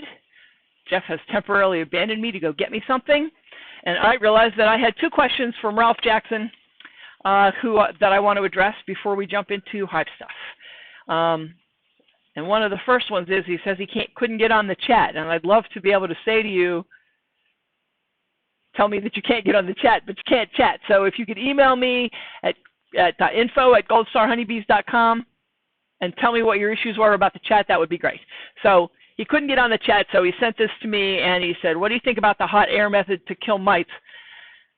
And I think he's talking about a temperature-controlled thing, but I don't actually know what that question is about. So stick a pin in that. Hot air and varroa mites, that's ringing a couple of vague bells. I haven't heard anything solid, and I haven't seen anything commercially available. So another potential.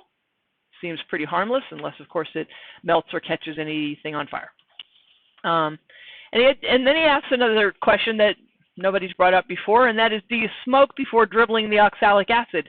And in my case, the answer to that would be no. I'm trying to remember what I've seen on Randy Oliver's site. I kind of think he was. The goal would be, in that case, the smoke would drive the bees down into the hive, and that's where you want them so that you can dribble oxalic acid on them. So, Ralph, if you're out there today, thanks for your questions. And now we're going to get into the whole thing about when to do what and why. Now, that's a long PowerPoint, and there's a bunch of Hive demo. So basically what I'm going to do is start at the Hive, and I'm going to show you the installation, and then I'm going to come back and we'll walk through the PowerPoint so that we don't miss anything that I think is important that you be told that I probably forgot while I was standing over at the beehive. So bear with me. Let me know how that format works for getting this information across. And feel free to throw questions at Jeff, and we will group them up and try to get them answered in a coherent fashion, more or less all at once. Okay. So let me make this transition.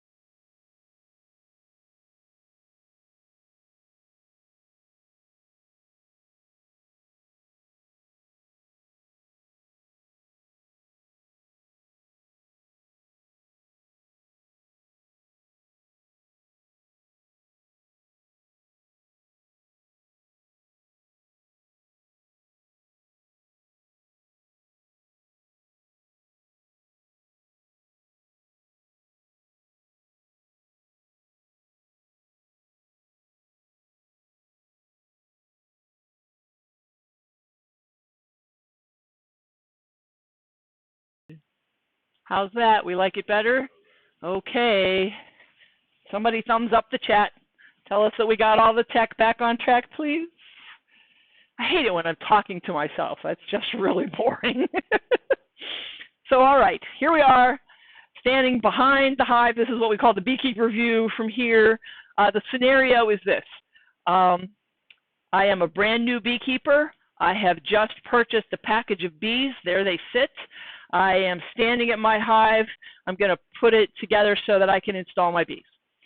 So what I'm looking at here is 10 bars here, a follower board, 10 bars here, another follower board, and what would be 10 bars here, except when they're humid, not all 10 of them will fit in here. So I will use spacers to fill in that space to make this tight later, but for right now they're kind of in the way, so I'm just going to set them down here. All right, so what I want to create for myself here is a bee bowl. That's where my bees are going to go. So I'm going to pick up these bars, the ones that are between the two follower boards, and create the space that I am then going to pour the bees. I'm also going to do some other prep work in advance, and that is I'm going to get them some sugar syrup. And when you dump a package of bees into an empty box, they have got nothing to work with, zero food. They're not going to automatically run out and forage and get enough that way to start building comb and get going. You need to give them carbohydrates. That's what it takes for them to make wax.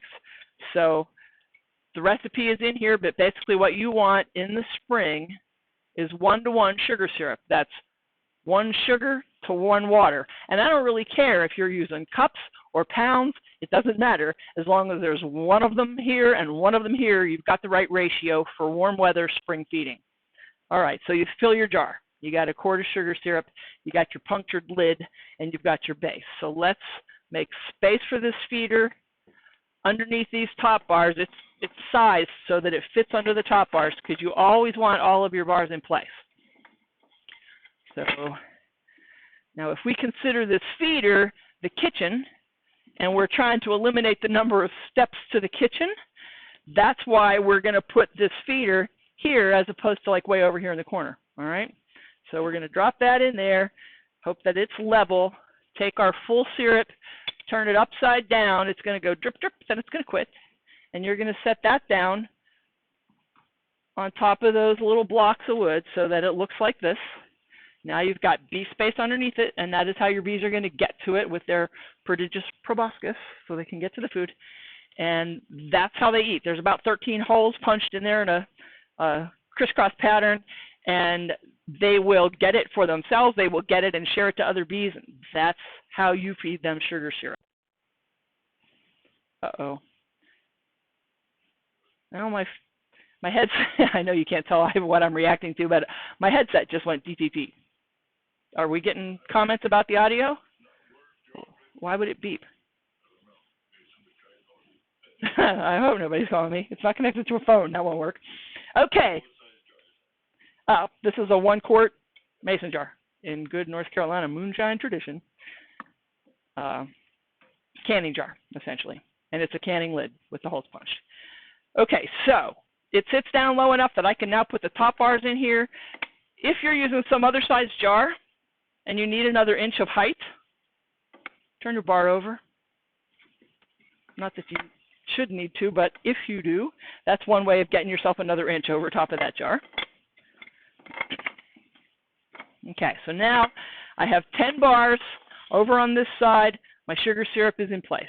Now I'm looking at the bee bowl, and I want this to be ready to take bees. If I am brand new and I do not have any existing comb, I'm going to take 1 top bar, and I'm going to attach my starter kit. So here's a starter kit. Comes in a Ziploc bag, comes with some instructions, and what we're going to find in here is a smallish piece of brood comb. Brown is good. A cotton ball with a couple of drops of lemongrass essential oil on it, which you can both see and smell, and a little tiny piece of green florist wire, which you probably cannot see at all with my brown sweater, but there it is, just about. It's what's this, a cubit, this distance? I measure it by doing this, and that's how long your piece is, so that makes it easy to go through the comb and around the bar. So that looks like this. Let's start with the lemongrass. I'm going to take this and I'm going to touch it to the inside of the wood, and I'm just going to smear it around so that lemongrass smell gets in here. You then have 2 choices. You can just toss this in the bottom and you'll soon see this raggedy thing getting dragged out by your bees, or you can just throw it away. It's done its job. It's added that smell of lemongrass essential oil.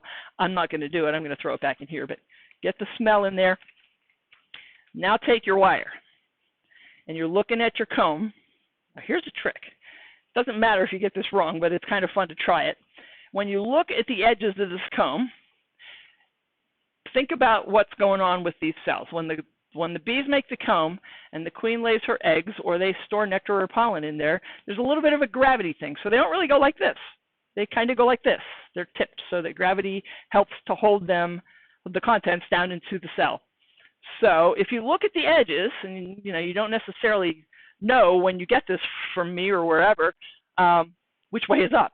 But if you look at the side, I can pretty well tell that there's a V here. These cells are angled so that they're like that. This is hard to try to show you without being right up on top. So, but I can see that there's a tip, so I'm going to say that this way is up. Having decided that in all my infinite wisdom, and sometimes that's all you got. So now I'm going to take my thin little wire. I'm going to come down about 2 cells. I'm going to poke it through. And you want to be careful with this stuff because it's quite fragile. So don't pull on it hard if it's likely to cut through. And then bend this wire up. So again, you don't cut through it. Bend it up. And you want to hang this right underneath your top bar. So here's your top bar. There's your comb from that angle and from that one. So we want it to stay sort of like that. And you want to put it maybe a little off center because you still have a queen cage you're going to attach to this bar. So if you put that there, bring the wires up, carefully hold them, don't pull on them. And now you want to crisscross them over. This isn't fussy at all, of course. You don't have your bees out of their package yet, so you don't need to be wearing your gloves at this point. Just a note. All right, so now I've got it across.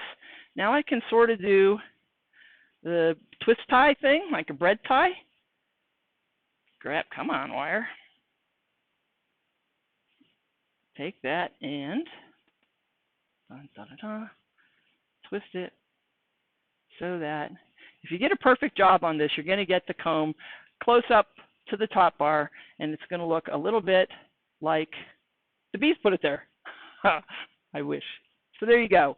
So all you've done there is add a piece of natural wax comb that smells like home to bees.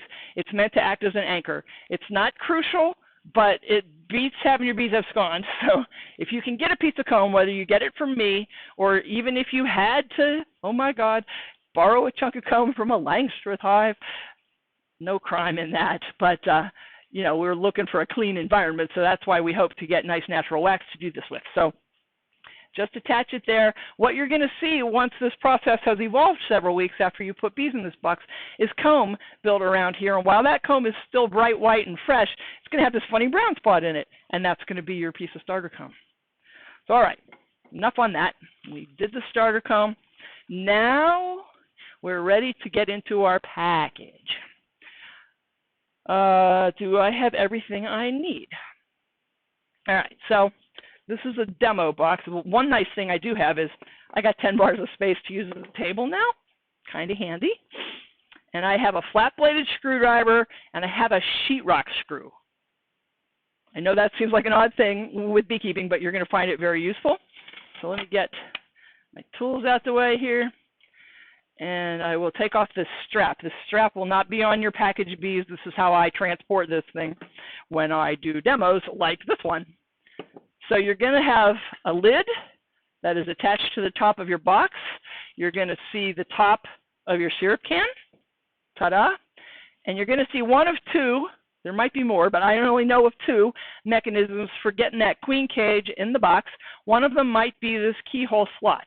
And if she's there, she probably has a flat, probably a quarter of a tin can lid or maybe a round metal disc attached to her queen cage, and that's resting on the top.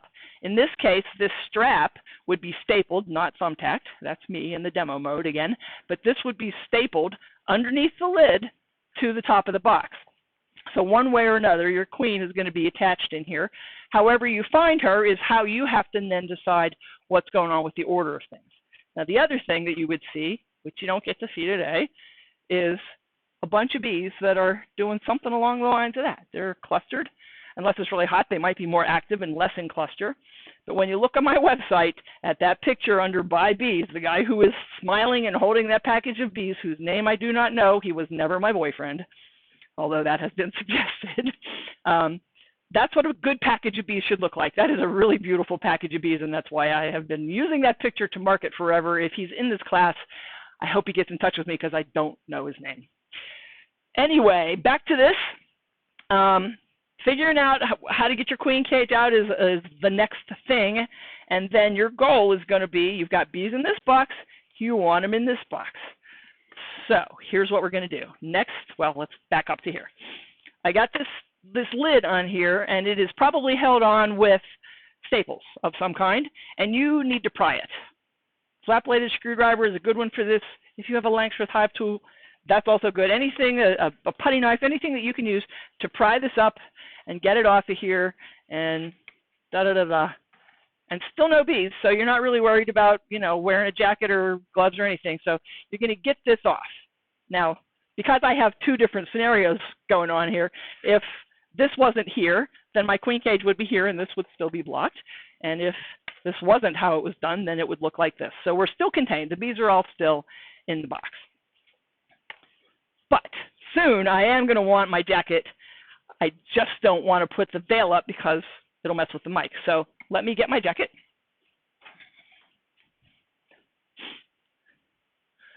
Which I have hiding over here.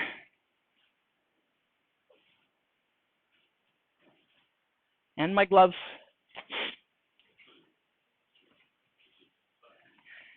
Well, I think it will mess with the mic because it will bump. I'm pretty sure I will not be able to manage it that way, so we will just do this. Now, it does add a layer of complication once you put the veil up and you can't see as well as you wish. So be ready for that. It can get a little intense. And I know your heart's probably going bangity, bangity, bang in your chest now anyway, so that doesn't help, I understand. But let's say I had my bee veil up. For those who are into funny internet pictures, here you go. This is what that looks like. Dun, da, da, dun, da. Well, I don't know. Maybe I'm not going to bang it. How's it sound? Okay. Dun, da, da, da. But I don't think I'm going to wear it to do this because it's a little too crazy. Okay, so bee veil and gloves. And people ask me, what do I recommend? This is what I recommend. The biggest difference between this and anything else is the difference in the veil. I originally started, and you might remember from yesterday's swarm picture, with the big, looks like a pith helmet, and a veil that gets tied on with about 8 yards of rope, and will kind of drive you crazy. I stopped using that because when I started doing cutouts, or what I like to call live bee relocations, when you tried to put your head up against the building to see, that brim was in the way and you couldn't do it. So at that point, it made sense to buy a jacket. The other thing that you often find is full suits, or you can also get jackets and separate pants.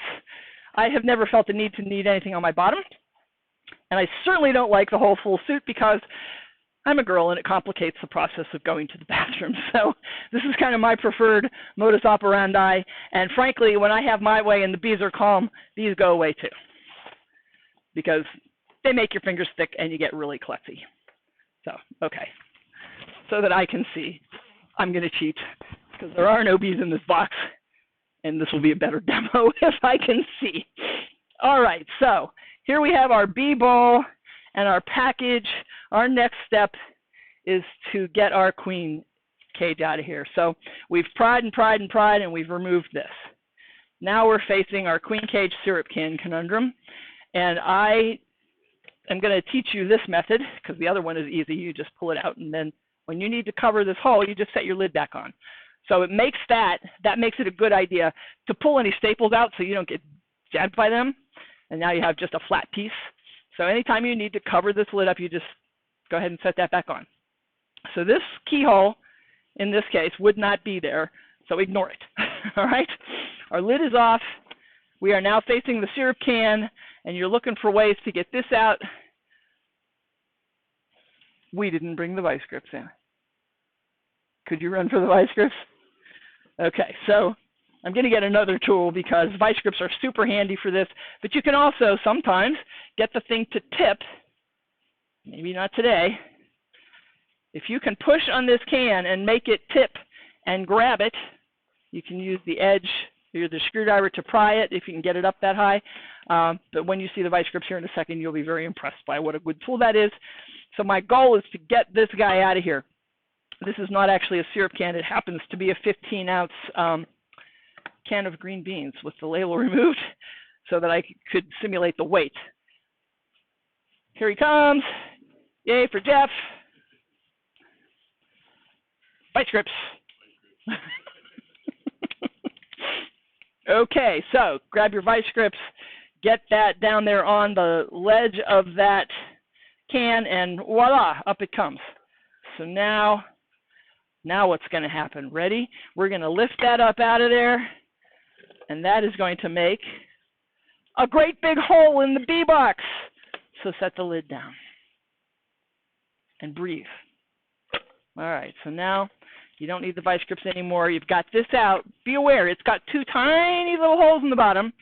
but they will sort of leak, so let's not set it anywhere where it's going to leak or where you're going to trip over it.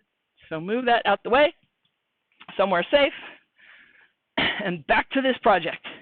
Okay, so once that can is out, now my queen cage is accessible, and if I were to pull this thumbtack and put it somewhere safe, like in the top of my follower board perhaps, and hold on to this yellow strap and move this out of the way, I can lift her and go like this, because it, whoops, let's do that again. I'm going to hold it close, move this, come over here, and now I've got a queen cage that is covered in bees, because of course, where do they want to be? But right around the queen. So you want them off of there so that you can see her. So you're going to snap it and knock those bees off. And then you're going to say, all right, you guys, you wait. Put the lid back on. Now you have your queen cage in your hand. This is a pretty special moment. Take advantage of it, because you want to see that she's alive. And if you don't look now, what are you ever going to know? The other thing that you're going to find, at least if you buy bees from us, is there's several bees in there with her. This creates an interesting conundrum, especially for the brand new beekeeper. Look at that cage, see what you got. If all the bees in there, and maybe there's 4, maybe there's 5, something along that line, if they're all alive, your question is answered. Your queen is fine. If they're all dead, your question is also answered. You may not like the answer, but you have the answer. You need a queen. Or you have a rogue queen. Would you help me remember to talk about rogue queens later? Okay.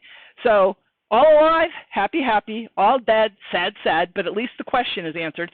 It's when you look in here and you go, huh, well, there's 3 bees moving and there's 2 dead ones. Who is who? Queens have shiny black thoraxes, a longer abdomen than the worker bee, and her wings are not as long as her abdomen.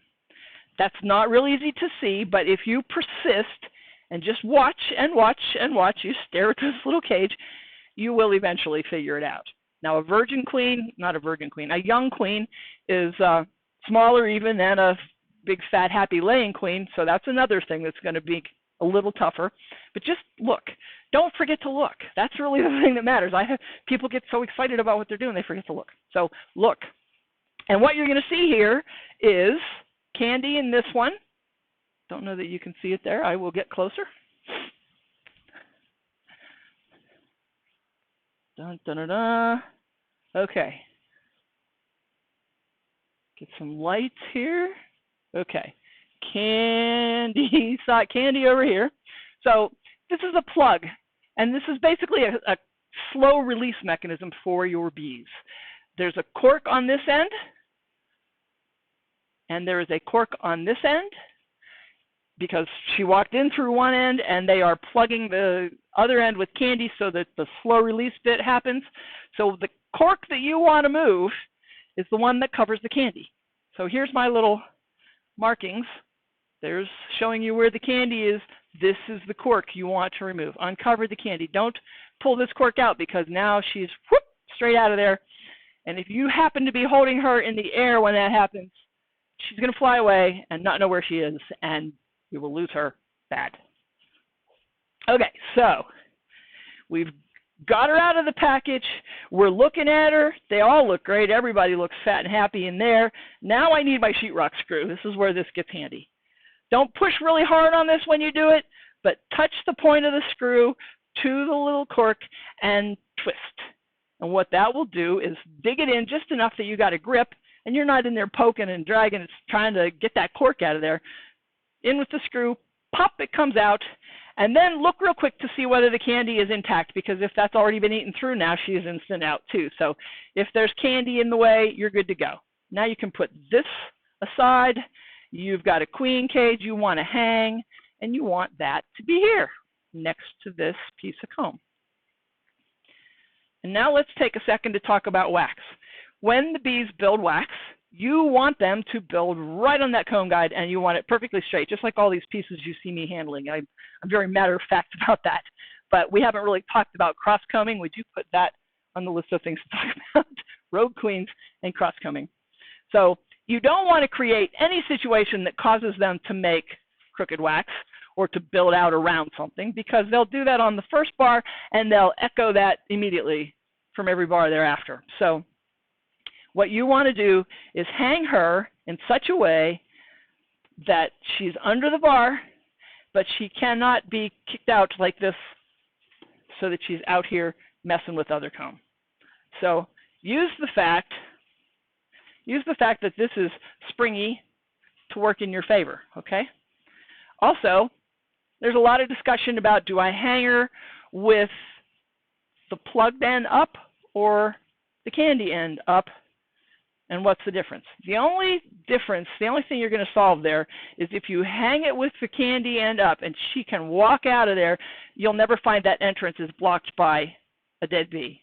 But you are not doing this and then going away forever, so you'll be back in 3 to 5 days, and if she's stuck in there, whether it's because they didn't eat the candy or because something is blocking the entrance like a dead bee, you're going to let her out. So it's a conversation, but it's not that valuable.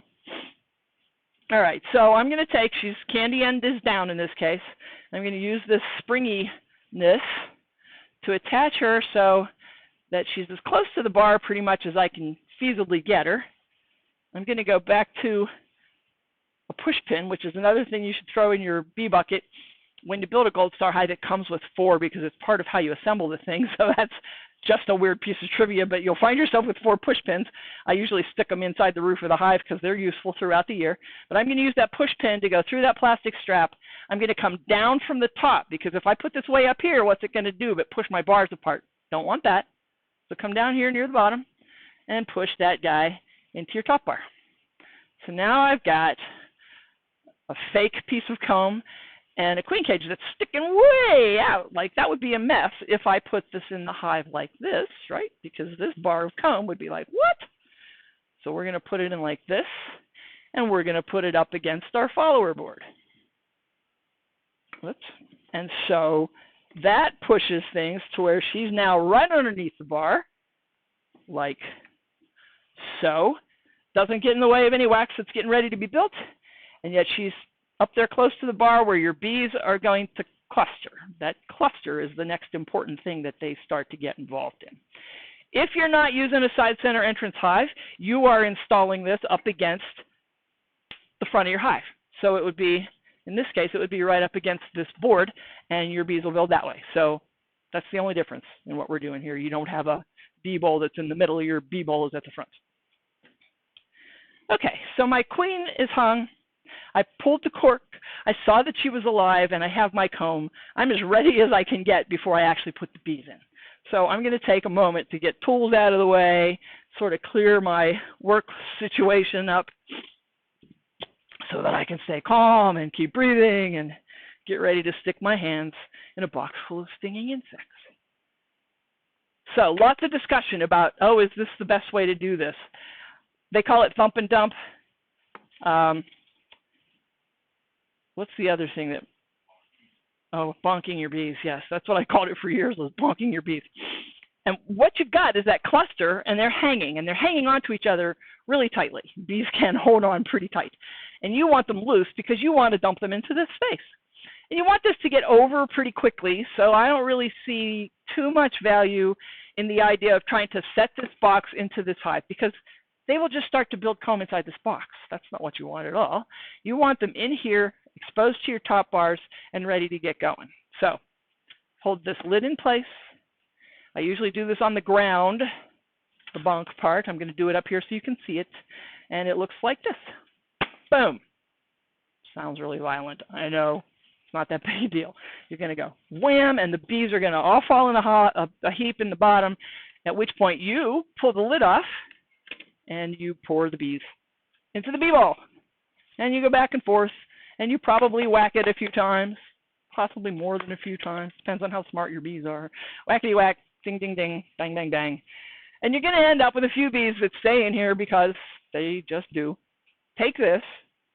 You got all your bees in here except for these stragglers. Take this and set it underneath your beehive, close-ish to the entrance, so that they can exit the box and come chasing that pheromone smell that says, Mom is in there. Let's go up there. All right, so that's sitting underneath my beehive, waiting for the stragglers to figure it out. And now I'm looking in here at about 10,000 bees that are all going, wow, that was a ride. And they're up here over the edge, and that's fine. All of this is normal, but it's by one definition. Take your bars and move your bees out of the way if they're on the edge and set your bar in there. And you see this one keeps moving. That's because of that thing is so springy. That's going to fix itself as we go. Move your bees out of the way. Set your top bars in. So, dun-da-da-da. Gently put your top bars all in place over your bee bowl. And by this time, if you don't find yourself singing to them, la-da-da, then I would be surprised. All right, so there we go. That's my bee bowl. It's 10 bars wide. If you happen to be hiving bees and it is super cold out, make this 8. If it's already 110 in the shade, make this 12. You'll kind of see based on how tightly together the bees gather whether this is enough space or not. So make it a judgment call. When in doubt, go with 10. So now what I've got is the kitchen over here, drive-through access through the follower board, queen, comb, empty bars, follower board, empty space. And at this point, I usually stash this in the attic. Easy to do when you only have one hive, then you don't lose it. So at this point, I usually say something silly like, okay, we put the lid on, and we press play. Ta-da! You're keeping bees at this point, whether you know it or not. So that's the big fussy process of getting your bees installed from a package into your hive. If this had been a swarm in a box, there would have been none of that fuss about hanging the queen cage or getting her out of the package, etc. You simply thump them, open the flaps, pour them in. Try to get them into the bee bowl because you want your queen to land in there. So that's the first process. Do you have questions? Right, let's pause there for questions.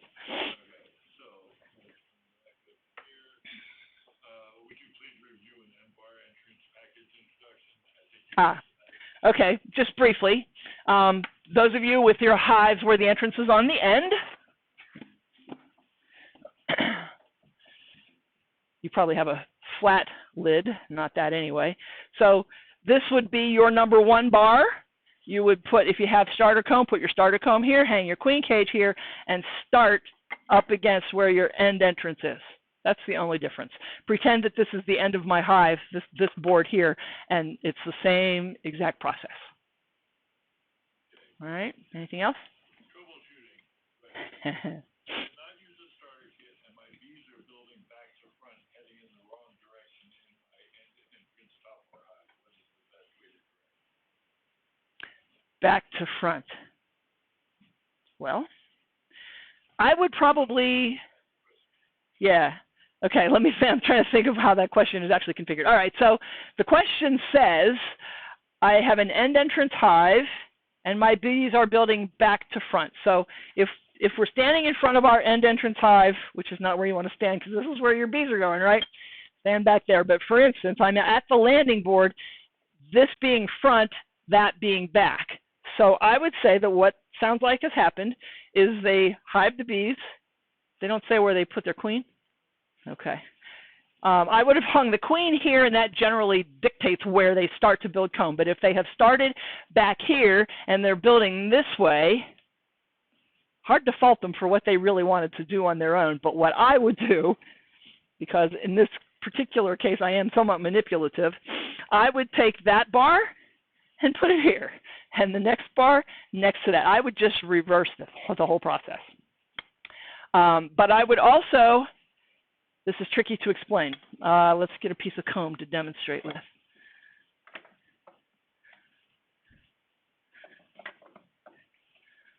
Okay, so if your bees have built these 2 combs together, they're meant to fit that way together. So if you do things like this, you're messing that up for them. So let's say, back to our end entrance hive, we're here, and we'd like them, because they're all going 1, 2, 3, 4, 5, we'd like them to be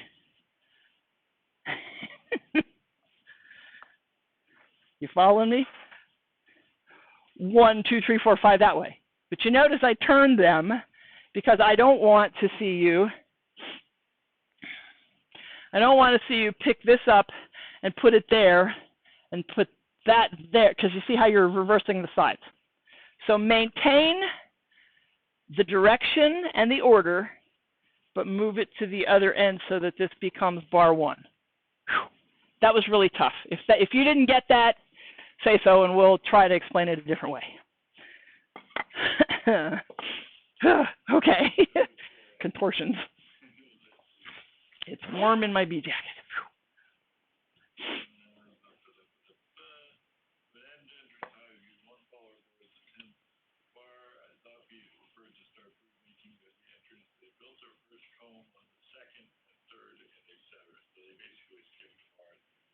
So an end entrance hive, and the bees skipped the first bar. You guys with these troubleshooting questions would help me out a little if you told me where your queen went. Because when you hang her, like this is showing you, they go right there. That's what, do you ever see them do those bee beards that you sometimes find? Go to YouTube, Google bee beard, and you'll see people who have put a queen on them or put queen pheromone on them, and then they load themselves up with pounds of bees. That works because the bees go to where that queen pheromone is. So where you hang your queen cage in your hive is where they're going to gravitate to first. I had some conversation with the former editor of Bee Culture magazine, Kim Floatham, who was a Langstroth beekeeper for years and years, of course, and he started a top bar hive, and it made sense to him, and I understand why it made sense to him, to hang her on a bar and put that bar in the middle. And then his bees did what makes perfect sense to me. They started around that, and they began to make comb going out this way. But then he and I had the conversation about, you got to get them to go unidirectional, and we'll use that word more than once. You want them to go one way because you don't ever want them to have honey on both sides because of winter. Because in winter they can't get from this side, if they eat up all this honey, over through all this dry empty comb with nothing in it, to honey that they put on this side. So it is possible for your bees to have honey in the box and die of starvation because of that fact. It's a temperature, remember temperature? It's a temperature related thing. So there you go. Wherever you put that queen cage should be where they start. Has anybody responded to that with info on where they hung their queen cage?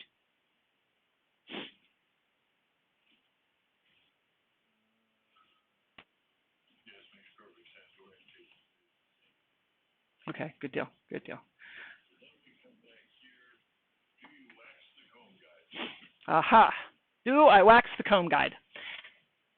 Rewind with me a dozen years to Bath, Maine, when I first began making these kits, and I thought bees need to know about where I want them to build comb. Let me tell you what, bees don't really care what I think they need to know, and I have since learned that if I could pull one piece of information off the internet, that would be the one. Don't put anything on your top bar. This surface is, granted, it's been sawn, so it's somewhat smooth, but it's got enough texture to it that the bees can glom onto that really well. And when they attach a piece of comb to this, it stays. If you melt wax and paint it on here, you can't attach it in the same way that the bees do, but the bees now come along and they have to attach it to that wax. And what tends to happen if you get into intense temperatures is the comb collapses. It just falls off the bar, making a fairly substantial mess inside your hive, creating something that you either have to clean up or ignore, messes with your ability to do an inspection. So we don't think that that's a good idea. My thinking at the time was that it was showing the bees by the smell of the wax what I wanted them to do. But what's happening is this edge, this jagged bevel point, is what's telling them, make your comb here. They can kind of react to that, like if they were inside a roof line, you'll see them start against a little ridge that they find in the ceiling plywood. So no, please don't put wax on your top bars. Put the smell of wax in your box, though. That's the whole purpose of that starter comb. Smells like beeswax, lemongrass essential oil, smells like mom. That's what keeps your bees in the box. But they'll figure out what to do about the top bars, at least 85% of the time, by the shape of your comb guide. That was a good question. Thanks for bringing that up. What else you got? Mm-hmm.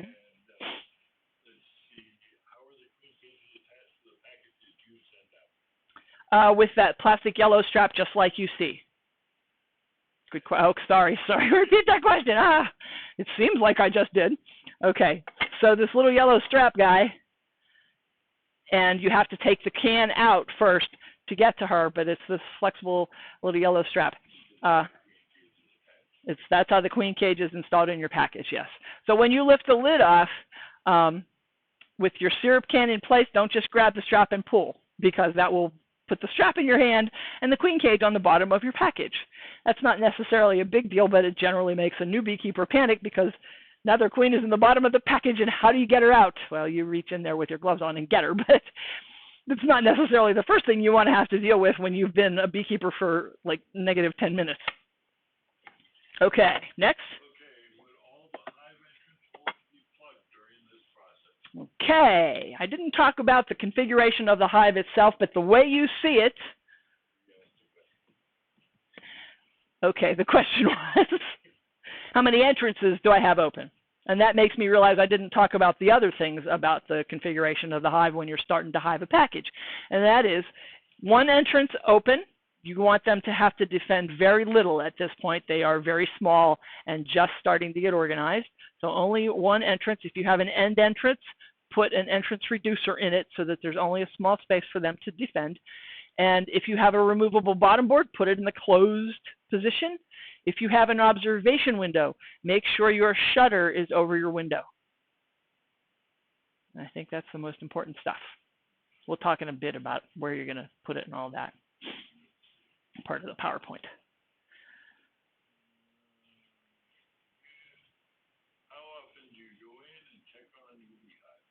Okay, how often do I go in and check on a new beehive? First answer to that question is, if I just put them in the box, I'm coming back in 3 to 5 days, because I have to look at that queen cage situation. But after that, you have got to look a lot early in the season, less later in the season. But while their bees are just getting started, you are the wax shepherd. They are making you this, and you want it to look like that. You want it to stay right on that bar.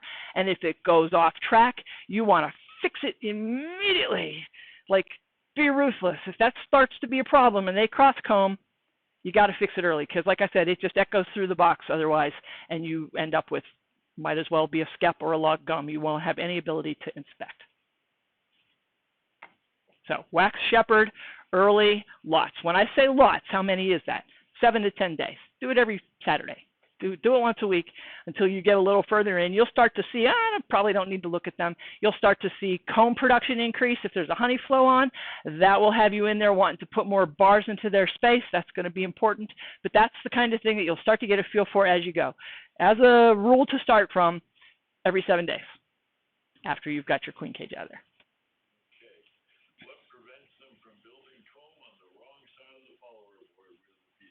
Okay, what prevents the bees from going over or over here, either way, from going over here and making comb? The fact that everybody lives over here. I mean, that sounds like a really dumb answer, I know, but that's what's happening. Now, if this was completely packed, it had full combs on every bars and there was nowhere else to go, they will go over there. But you're going to add space into their, add bars into their space as they go, so this space is going to get bigger. They should never need to do that. I've heard one report in 12 years. And that was a hive that was locked up tight. They were jam-packed.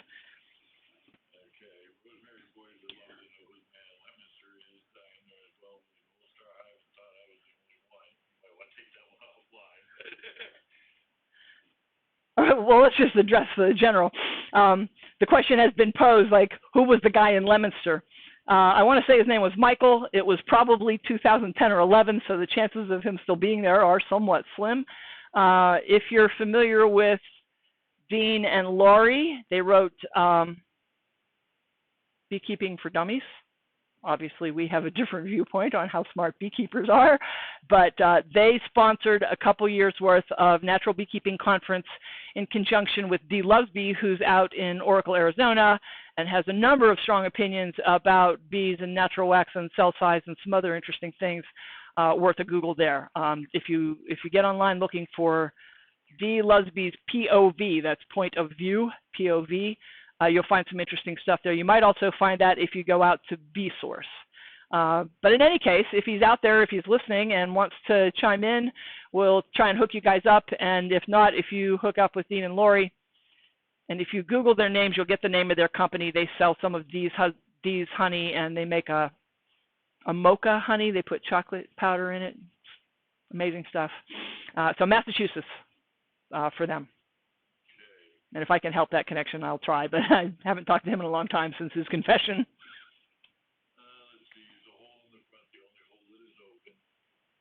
Is the hole in the front the only hole that's open? Yes, it is. Everything in the back is plugged up unless I've done a split or some other crazy configuration with the side center entrance.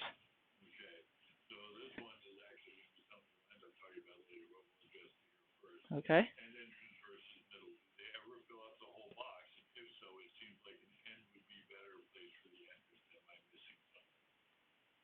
Okay. End entrance versus side center entrance is the comparison we're making here. Now, if they fill the whole box, seems like an end entrance might be better. Okay. We're going to manage this differently than an end entrance hive because we start in the middle. I would not trade no, I wouldn't say it's an insulating factor. I prefer this really strongly, partly because I started in cold weather, but also because I know, because I am one, that beekeepers procrastinate a lot. So when you get in there and you go, holy mackerel, they're getting ready to swarm, and it's like right now, and I don't have another beehive, now what, right? So this situation allows you to split your colony into the same hive so that they don't fly away, or you get them pre-swarm, and you've now got 2 colonies of bees, which is a useful thing, especially if you're expanding your apiary. But the fact that you can temporarily house 2 colonies in this thing is huge. It's just huge. And so to me, it's a little more, I hesitate to say that it's advanced. It is more complicated. You have to think about it a little harder, but you're thinking people anyway, so it's not going to blow your mind when you realize that I start them here as if this was the end of my hive, and I let them go that way, and then I pull this real estate out and move it down here. So now they're here. That side center entrance is still fine. If I want to, at that point, I can pull this cork too. Now they're kind of end entrance.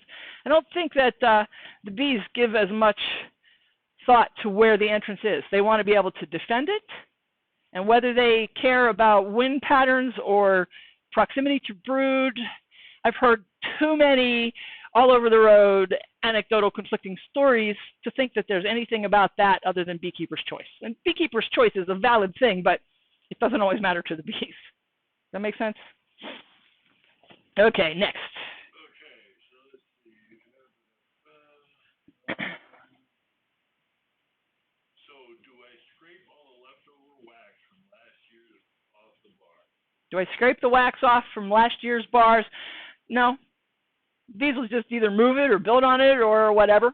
The only reason I can say that you should scrape the wax off the bars is if you want to put it in your wax bin, and now it's in part of your collection of wax that you're later going to render. But it doesn't matter very much to the bees. They will just put it where they want it, build with it, do whatever. My gifted homemade top bar has an end entrance on the side, 3 to 4 inch long skinny opening with a little landing strip connection. Easier to plug up, make holes like yours and go center. I guess would it be easy to plug that up? Okay, so let me make sure I got it. It sounds like it's an side end entrance hive. So it's, no, it's an end entrance hive with a landing board. Read it again. Okay. My gifted homemade top bar has an end entrance, on the side. End entrance on the side. So the entrance is here, I believe, is what we're talking about. And it has, okay, so a slot with a small landing board. Okay. And the question is, okay, is it easy to change out that entrance and go with this? There's no real need unless you feel strongly. What you have when you have your entrance on the end at the side is essentially an end entrance, just on the side, and your bees will start. You want to give them bar number 1 will start here, and they will build to the back. Now, If your bees aren't in the box yet and you'd like to make that change, now is your hour. Don't wait until after you've put the bees in to do it, because that just presents some lovely challenges. It can be done, of course, but you will have a war story for your efforts. So if you'd like to move them, great. I really like this method. I think that one difference that I'll point out that I know matters, or you see physical, visible evidence of, is when you have a landing board of any kind, side or end, the bees come in and they land on it, of course, that's why it's called that, and then they walk in. That gives you a much different visual than if you stand in front of this hive and you watch your bees coming home, and they come up here and they hover until they shoot straight in. So they become some really precision flyers in that instance, or they just come up and they land on the front, because, you know, bees can walk around on things upside down, no big deal, and then they go in. So the landing board does create a visual difference. It looks like there's more activity when you see them walking in on the landing board than when they're hovering, hanging out in the air. That's probably the most important observation I have made over the difference. Okay, so Jack is saying, I know that's off base, maybe you can answer later, but I have not seen the earlier question, so you go that. Jack, can you re-ask? Jack, can you re-ask your question? We'll try to get to it live now, and if not, info@goldstarhoneybees.com. Is it a problem that I leave quarter-inch mouse guard on my 3 opening all the time? To keep it on the inside so that I'm able to plug extra holes in it. Is it a problem to leave quarter-inch hardware cloth as a mouse guard on the inside of the hive all the time? Yes. And the reason for that is your drones can't get out through that stuff. So the minute you put your drones in your hive, they are stuck there. Or if they get born and they're inside the hive, they are stuck there. So yeah, I would say get that off if you're not actively preventing mice, because you'll trap the drones, and you'll also slow down your bees. They won't dig it much. That's one of the reasons that queen excluders kind of get a bad rep too, because the worker bees do and can and will go through them, but it slows them down. So yeah, I would take that off. Okay, Jack's question was, any opinions on burning the outside of the hive? I've seen people do it. Any opinions about burning the outside of the hive? That is a beekeeper's choice thing. I've seen people burn the inside of the hive and use that as an attempt to clean it. You know, if you torch it, then let's hope that things like viruses go away when that much heat is applied. But I don't have any strong feelings about needing to do it either way. If you thought it was important and it made you feel better, go for it. Let's see. So Tim mentions having 2 colonies in one box. It's blowing my mind a bit. I never thought of it if I had more time to acquire another hive. Here, let me tell you a bad joke, okay? This is more about daylight savings time, right? Okay, sorry. Tim commented that it kind of blows my mind, the idea of putting 2 colonies in the same box. So you could actually put 3 if you wanted to get into sort of calling them nukes. But it does buy you more time. If you have procrastinated, you don't have that second hive, you can put your splits into here. You can end up with a swarm that you didn't have a hive for and put them in there for a little bit. All you got to have that works is, to make that work, is interchangeable top bars. They have to go betwixt and between. But here's the bad joke. Only the white American would believe that you can cut 6 inches off the top of the blanket and sew it on the bottom and now have a longer blanket. Okay? Let that sink in for a second. So that's often said about daylight savings time. You aren't getting a longer day, you're just moving things around. And that's all that's happening if you do 2 colonies in here. However, it does, like Tim said, buy you the time to get another alternative, and you're not going to have, 2 30-bar colonies. You're going to have 2 colonies living on 30 bars, but it does buy you the time, and that's why I like to encourage people, but of course I'm suspect because I sell these things, but I like to encourage you to stay ahead of your equipment curve. If you've got bees, whether you are aware of it today or not, you are about to have more bees, one way or another. Their prime directive, their whole driving life force is to make more bees. So they're trying to swarm.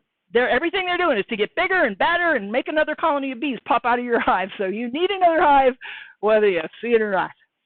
So bear that in mind. It is an ongoing process. It's not like having a puppy who gets to one size and then stays there. It doesn't work like that. Okay. Got another one? Question, then we actually have a comment on that question. Okay. What about roughing up the inside of the box so bees propolis it like they do in the wild? Propolis being an antiviral, etc. Can we stop there and then take the second half? What about roughing up the inside of your box so that it's rougher and they put propolis on it like they would on the inside of a tree?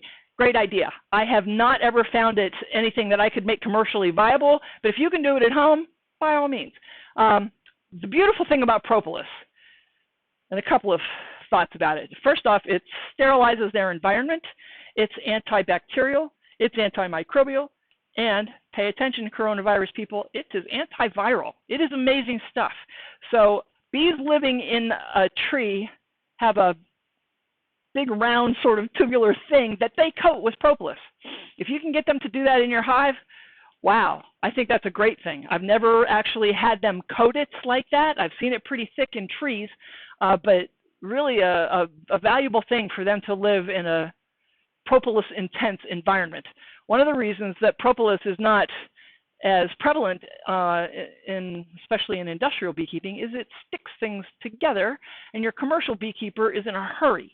So they actually choose for queens that make colonies that don't make so much propolis. Now that's kind of like shooting yourself in the foot in one way, but if you can create a situation where your bees put lots of propolis around the inside of your hive, that is a good thing in my book. So, and Amberley responds that this is a study about roughing up the hive being done at the University of Nebraska-Lincoln Bee Lab. UNL. Lines their lengths to supers with propolis traps with incredible results. Ah. I just did the same with my top harvest. See what happens. Okay, so Amberley is working on making that kind of thing happen, and the UNL, which we now know is the University of Nebraska at Lincoln, was putting propolis traps, which are typically they're plastic grids where the bees fill in the spaces in the grid with propolis. If you're collecting propolis, you then take it out and put it in your freezer. It gets brittle, you crunch it up, and now you've collected a bunch of propolis. But in this case, if you leave it on the inside of your hive, you create a propolis environment for your bees to live in. It's called the propolis envelope. Marla Spivak has moved on from the Minnesota hygienic bee, which was what she was first famous for, to propolis around the world. There's red and green and brown and all, just amazing stuff out there in the way of propolis. I like the antiviral thing. Is there any use for some kind of entrance reducer to help defend against wasps, or does it just Okay, is there any use for an entrance reducer to prevent wasps, or does that just slow down the bees? I'm glad that I've never had this problem, but I understand that lots of people do, so I wish I knew more about it. I would probably not be in favor of slowing down the bees. What I would generally suggest for wasps and yellow jackets and hornets is to create a trap for them, which is usually something kind of disgusting, like a 2-liter bottle with stinky, rotting meat in it, which seems to attract them because most of those are carnivores. But don't put it anywhere near your beehive. Put it on the other side of everywhere so that they go over there. And that would be step one in trying to defend against that. I can't really say bad idea with an entrance reducer, but I can't really say good idea either, because you want your bees to be able to fly. Let me think one more second. I'm trying to think about, yeah. Reducing it somewhat wouldn't be the worst idea, but if, as you watch your bees and they expand, you're going to find that they get bigger and the traffic at the entrance gets more and more intense, and so having a small entrance is just going to make it harder for them to get in and out. But if it's keeping them from being killed by giant hornets or somebody who's decapitating them, which you can look for that on YouTube too, then there's a balance for you to strike there. Okay, next question. Can 2 hives stay in the box permanently? It kind of depends on how big the box is. I have seen one colony of bees build this entire hive chock-a-block, wall-to-wall, full of comb. So if you divide it in half, now you're 14 or 15 bars in each one. That's not big enough. Then again, let's throw into the mix the idea that Mike Palmer up in Vermont overwinters 5-frame, not even, they're 4-frame with a feeder, Langstroth-style nukes with tremendous success. And so that's a whole lot of not much of an answer. I don't think it's big enough to house 2 colonies on a permanent basis. I think that it can be done for a short time, and that's why all this talk about it buying you some time until you get another full-size hive. Again, to size of hive. Backyard Hive makes an entrance hive, and they make the Golden Mean Hive, and they also make the Cathedral Hive. And none of them, to me, except perhaps the Cathedral Hive, because they doubled the volume when they made the big Cathedral half, which is like basically the bottom over the top. So that volume is much bigger, and that might be big enough. But if you're at 20 bars, 21, 22 bars, I don't think you're big enough. So what ends up happening in a hive that size is, of course, they get crowded enough that they tend to swarm more regularly, more readily. And then people say, oh, a top bar hive is just a swarm machine, which is not true. But any box that's too small to hold a bigger colony that will help them get through the winter is going to throw swarms. So in that case, it is true. So I would err on the side that leaned towards 30 bars as opposed to the side that leaned towards 20.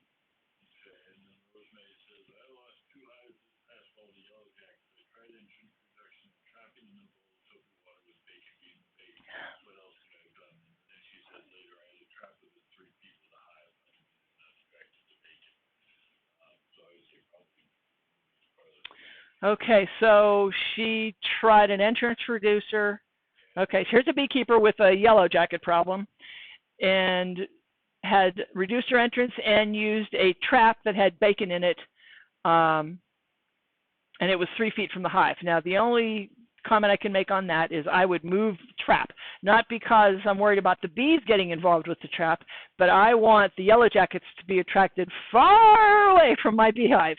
So wherever you do want the yellow jackets to be, put the trap there, and don't put it anywhere close where you don't want them, which would be near your beehive. I think that is an answer to that question.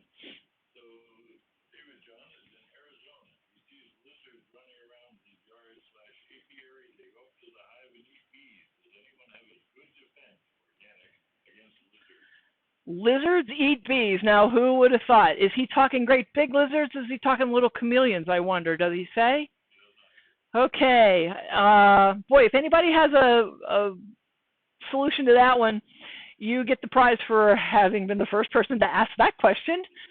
I would think, though, that I guess the other thing I would ask to clarify the question for me would be, where are they going to eat the bees? Are they sitting on a landing board? Are they getting up on the side of the top bar hive? Pardon? Geckos. Oh, they're only selling insurance. Nope. They're not eating bees. Really? There's that illusion out the window. So they're reasonably big. That's not a little tiny guy. But they can probably climb onto vertical surfaces. Huh. I'm going to go to Google with that one. That is a great question. And like I said, you get the prize for asking that one first. I've never heard anybody ask that. I would love to know if they're sitting on the landing board or how they're going in there. So give me more info. I'd love to push that question further down the track. They're on the landing board. Okay. Raise your hive up. Put something that they can't come around, like something flat that they can't do this around. Probably that's not easy with a gecko. Huh. Still more research on it. Okay, it is about 10 to 1. We're going to come back over here and do the camera switch thing. Take the bee jacket off and talk about PowerPoint for a few minutes, and then we will do lunch. So, PowerPoint. Let me get the right PowerPoint, which is not that one. It doesn't give me the, oh, I lied. It does. Number 4, when to do what and why. We put this one into full screen mode. Okay, say goodbye to the mouse because we know that's what happens next. And we come here and we tell it to go to, come on, when to do what and why. Okay. We still got sound. We're transitioning. We still got sound. I think we're good. Okay. We can probably fix that. Let's try. No. Break screen, Allison. Nope. It was under PowerPoint, but I think it has. We changed it because of screen sizing, stuff. So anyway, let's talk about these slides, mostly not because the slides are all that informative, but they do contain some details that didn't come up organically in conversation. So here we go. Number 1, click, oh, please, PowerPoint. There we go. Okay, so we're kind of backing up a little bit before the bee install part. Is it legal to keep bees where you are? Most of America has finally got this figured out. At one point, it was not legal to keep bees in New York City because they were on the dangerous species list.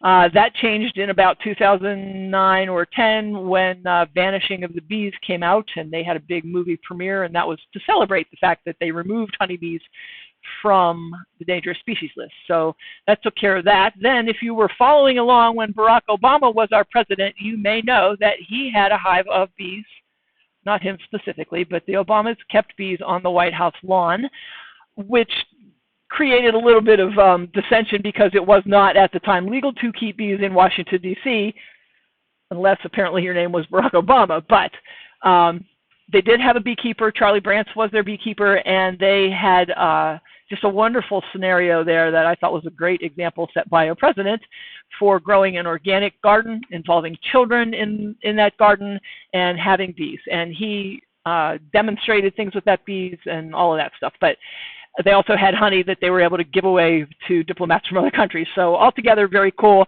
But most places are pretty okay with it. And if not, you can sort of start to lobby against any draconian things they have in place to get it legal, because there's not really a good reason to not.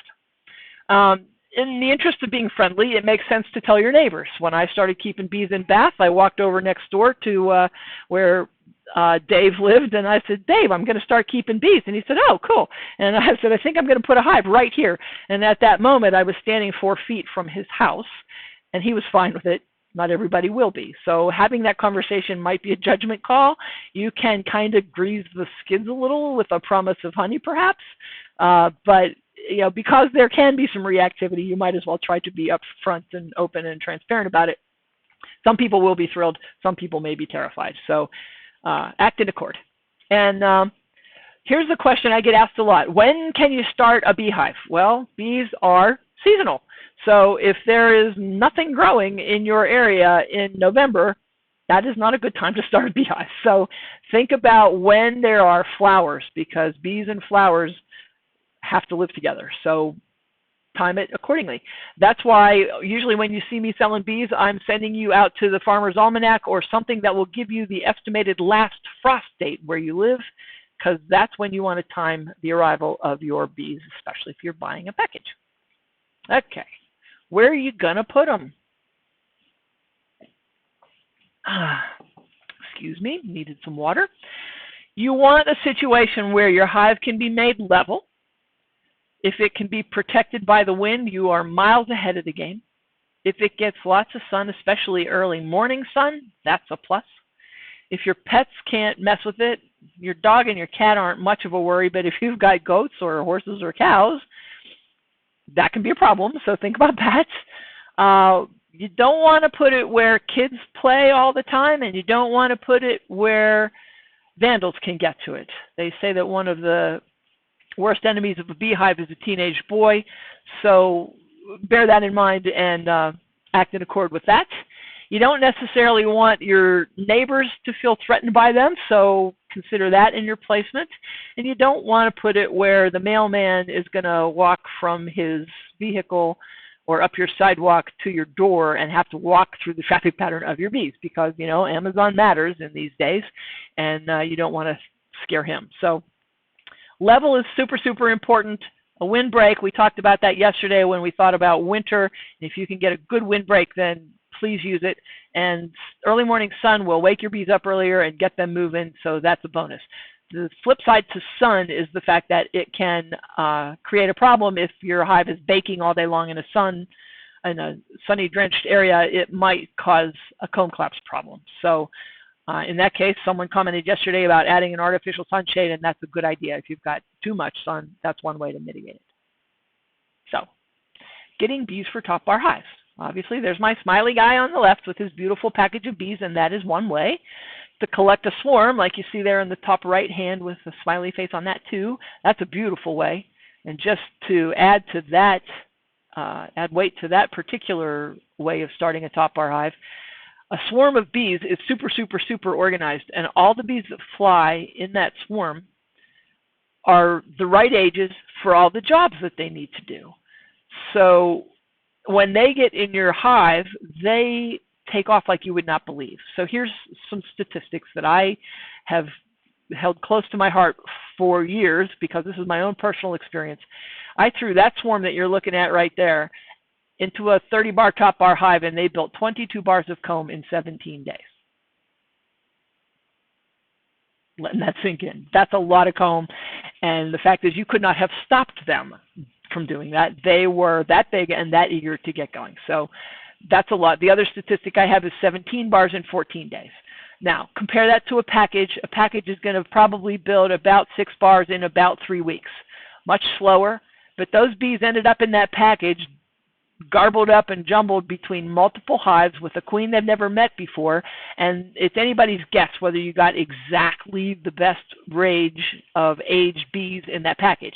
They adapt and overcome. They can change jobs no matter what their age is. They can shift a little bit to the job they used to have or ahead to the job they were going to have, but it's not as organic or natural or perfect or ideal or as the bees would have it, and so it's a little bit slower in getting them started. Now that thing on the bottom right is a Langstroth nuke.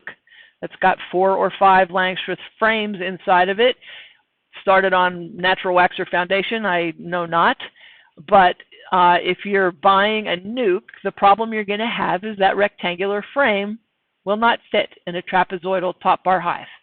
And now let me put on my business owner hat for just a second and say that, well, there are people out there that are making what they call a top bar hive that takes a Langstroth frame.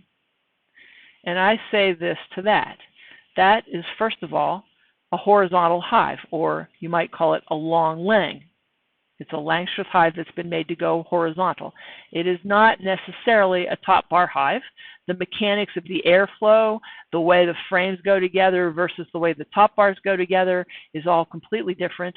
And I did that on purpose with malice aforethought, because remember how it's all about the wax? I wanted to do everything I could to prevent, especially a novice beekeeper who may not have thought this through very deeply yet, to prevent them from putting contaminated wax foundation into an environment where you could have beautiful, clean, natural wax. So I did it on purpose. I don't care whether a Langstroth frame fits in a top bar hive. I never want that to happen. So there you have it, the world according to Christy Hemingway. No nukes is good nukes, if you ask me. Now, the idea of turning your Langstroth hive horizontal and keeping bees that way because your back is sick of lifting Langstroth boxes, that makes perfect sense, but you can't really call that a top bar hive. That's a horizontal Langstroth hive. Okay, down off soapbox. Next slide. We talked about requiring feeding your brand new bees. They've got to have food, and I showed you sugar syrup because I was starting from a scenario where I was a beekeeper who had nothing and was trying to create what my bees needed to get started. So sugar syrup 1-to-1 in the spring versus 2-to-1 if it was fall versus 1.5-to-1 if you were somewhere in between there. Sugar syrup is the way that you get started in many cases because you don't have anything else. Now, you might have something else, especially if you're at year 2.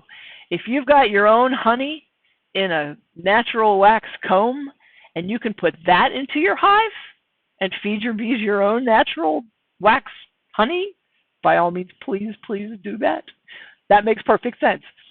The default situation for so long was when you started a hive, you didn't have any resources, so you didn't have any honey.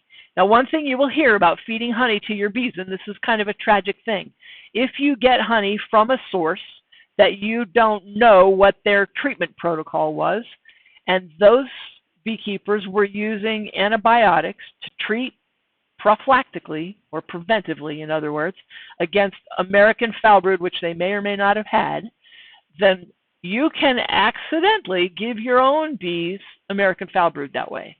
Because those bees, if there are spores around, but they've been treated, they will not get American foul brood, but the spores will still be there, and they will still be viable, and some of them will get into the honey, and you feed your bees, your untreated bees, assuming that you're untreated, honey from a treated hive, and boom, the spores come along, and your bees will get it. So when I got into bees, the phrase that got repeated was, don't feed your bees honey if you don't trust it. And I was like, what is this about trusting the honey? Well, that's the reason.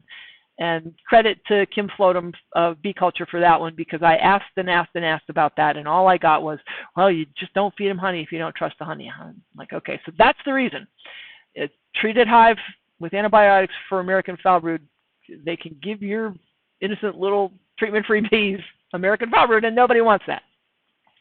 Then there's a thing in here about fondant, feeding fondant, and what in the heck is that? You know what? If I can get my face back in here, I'm going to do it. Let me see if I can make that happen so that we can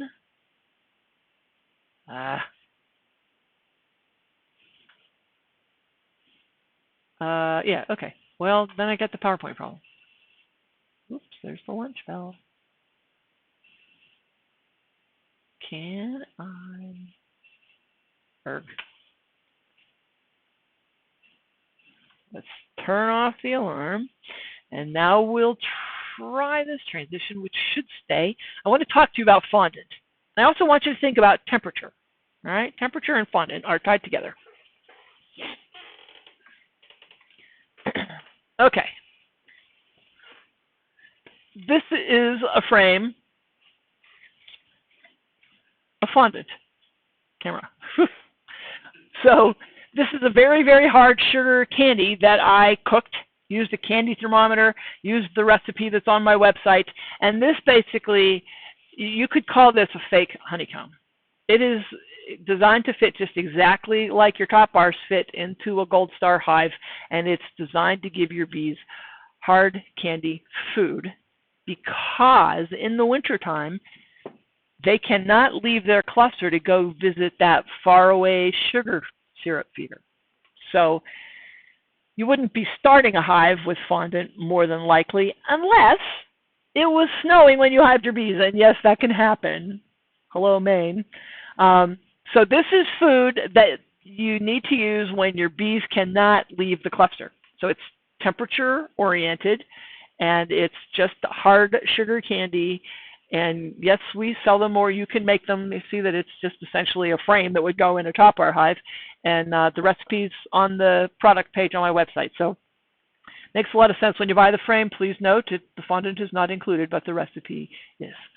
So that's about winter feeding. That subject will probably come up again. I want you to hear this. That's a lot of sugar. There's several pounds of sugar in there. Lots of food.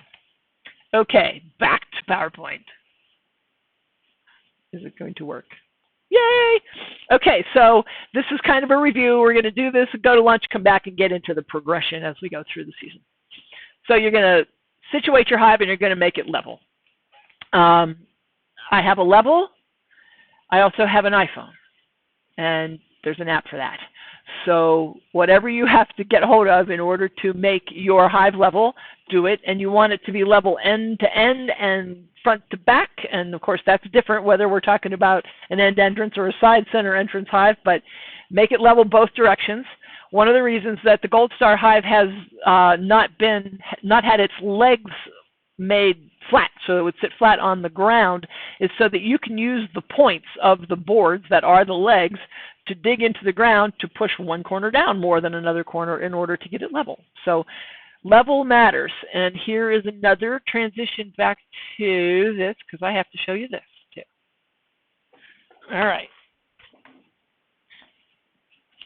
If you are looking at a beehive that is level, then you have, oops, wrong transition. Yep, my bad.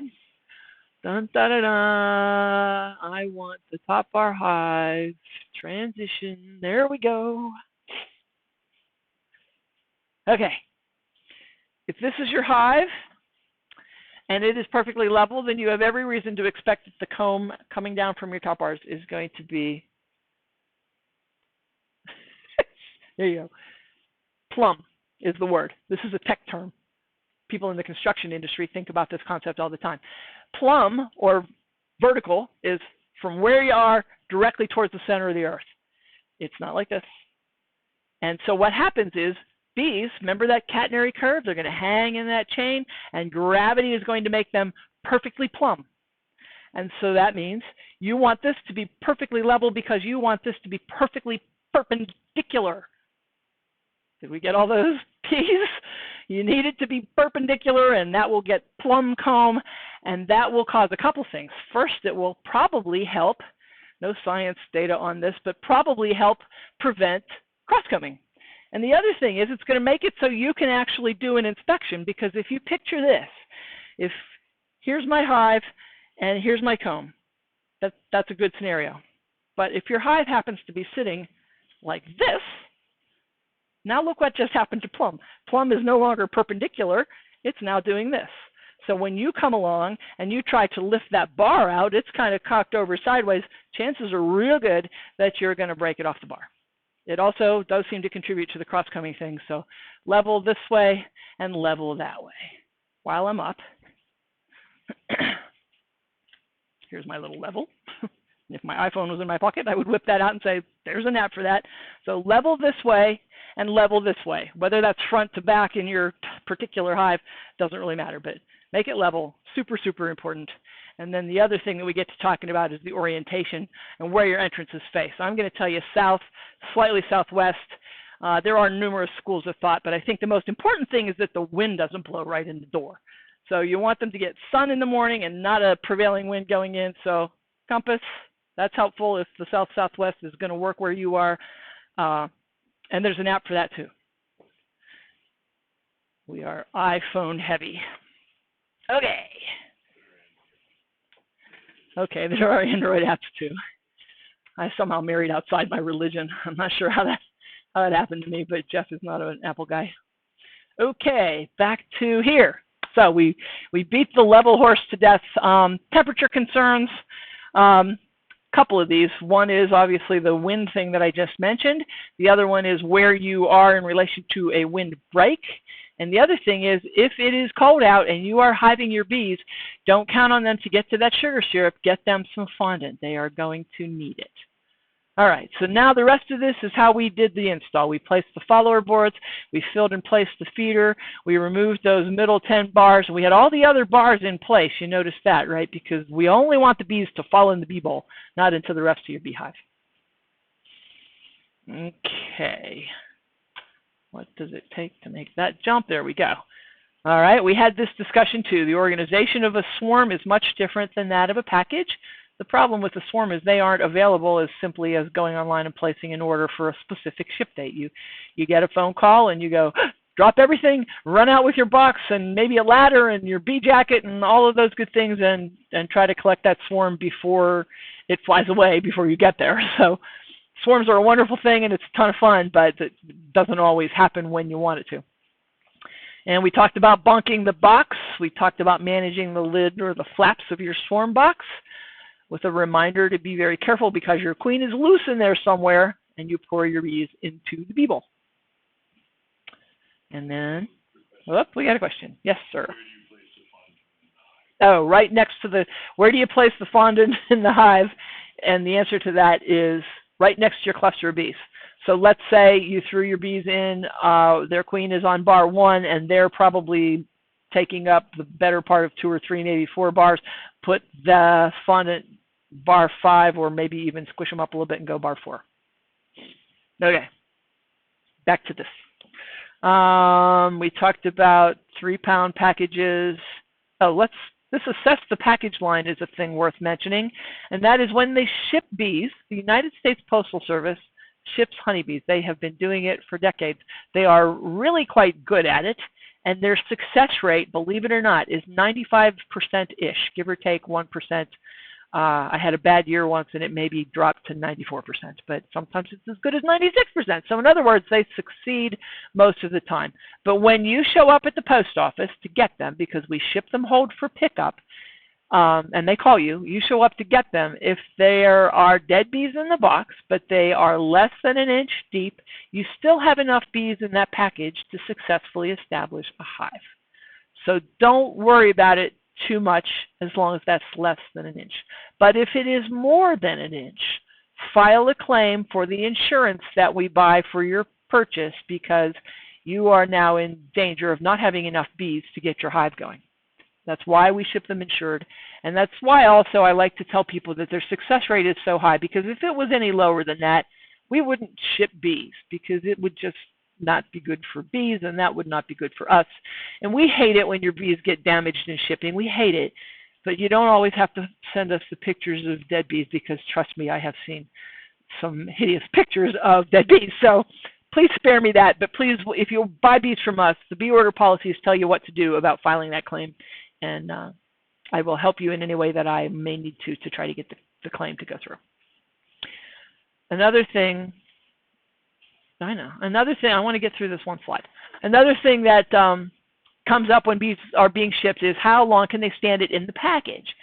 And because if I ship from the East Coast to the West Coast, that's a six-day, occasionally 7-day process. They can do about 10 days in the package, provided they don't get mishandled by the post office. And when I say mishandled, I mean they don't turn them upside down, they don't leave them baking in the sun somewhere in a metal shipping container, or they don't leave them sitting out on a loading dock in a freezing wind. So generally they don't do that. And so your bees can do 10 days in the package, and that's helpful in 2 ways. First off, it helps us to get the bees all the way across the country. And secondly, it gives you a day or two to reconnoiter if, let's say, the weather has gone south on you and it's suddenly snowing when 2 days ago you had 60 degrees, and you're like, uh-oh, I need to make some fondant so that my top bar hive bees can stay in cluster and be fed.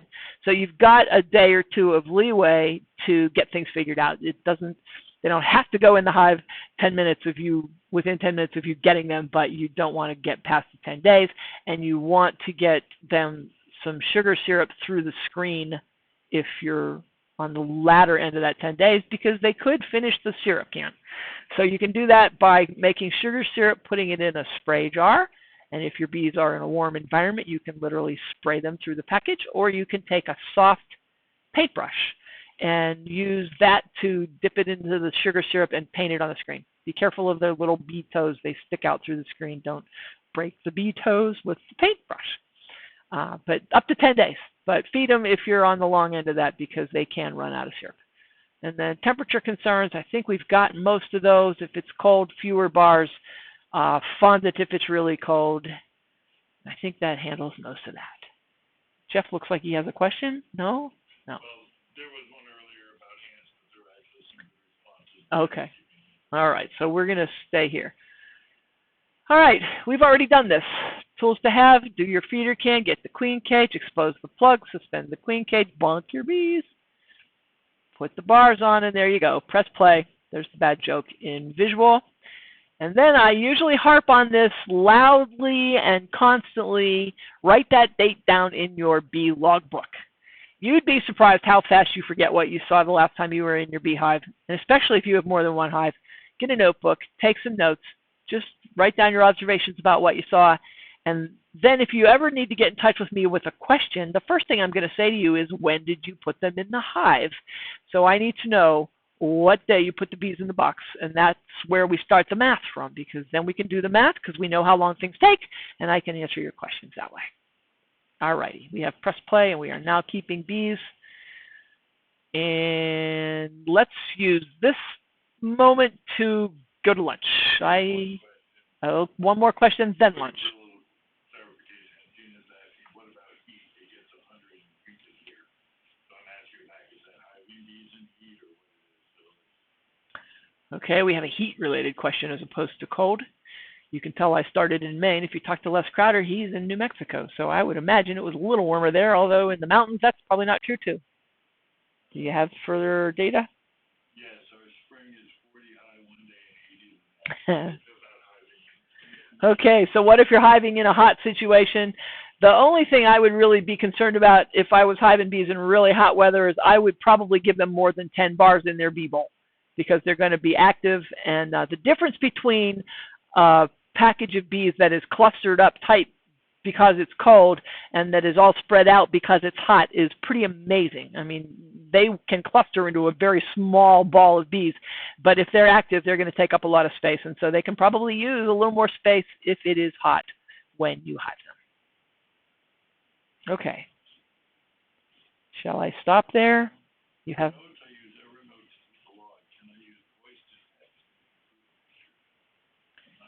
That is a tech question. We'll address that one separately. Meanwhile, 30 minutes or so, we'll be back, and love you guys. Go have lunch. Talk to you then. Bye. Back to the bees. That doesn't work well. Why does that change? Why does that change? Okay, we're going to shut me up and talk to you soon.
Testing 1, 2, 3.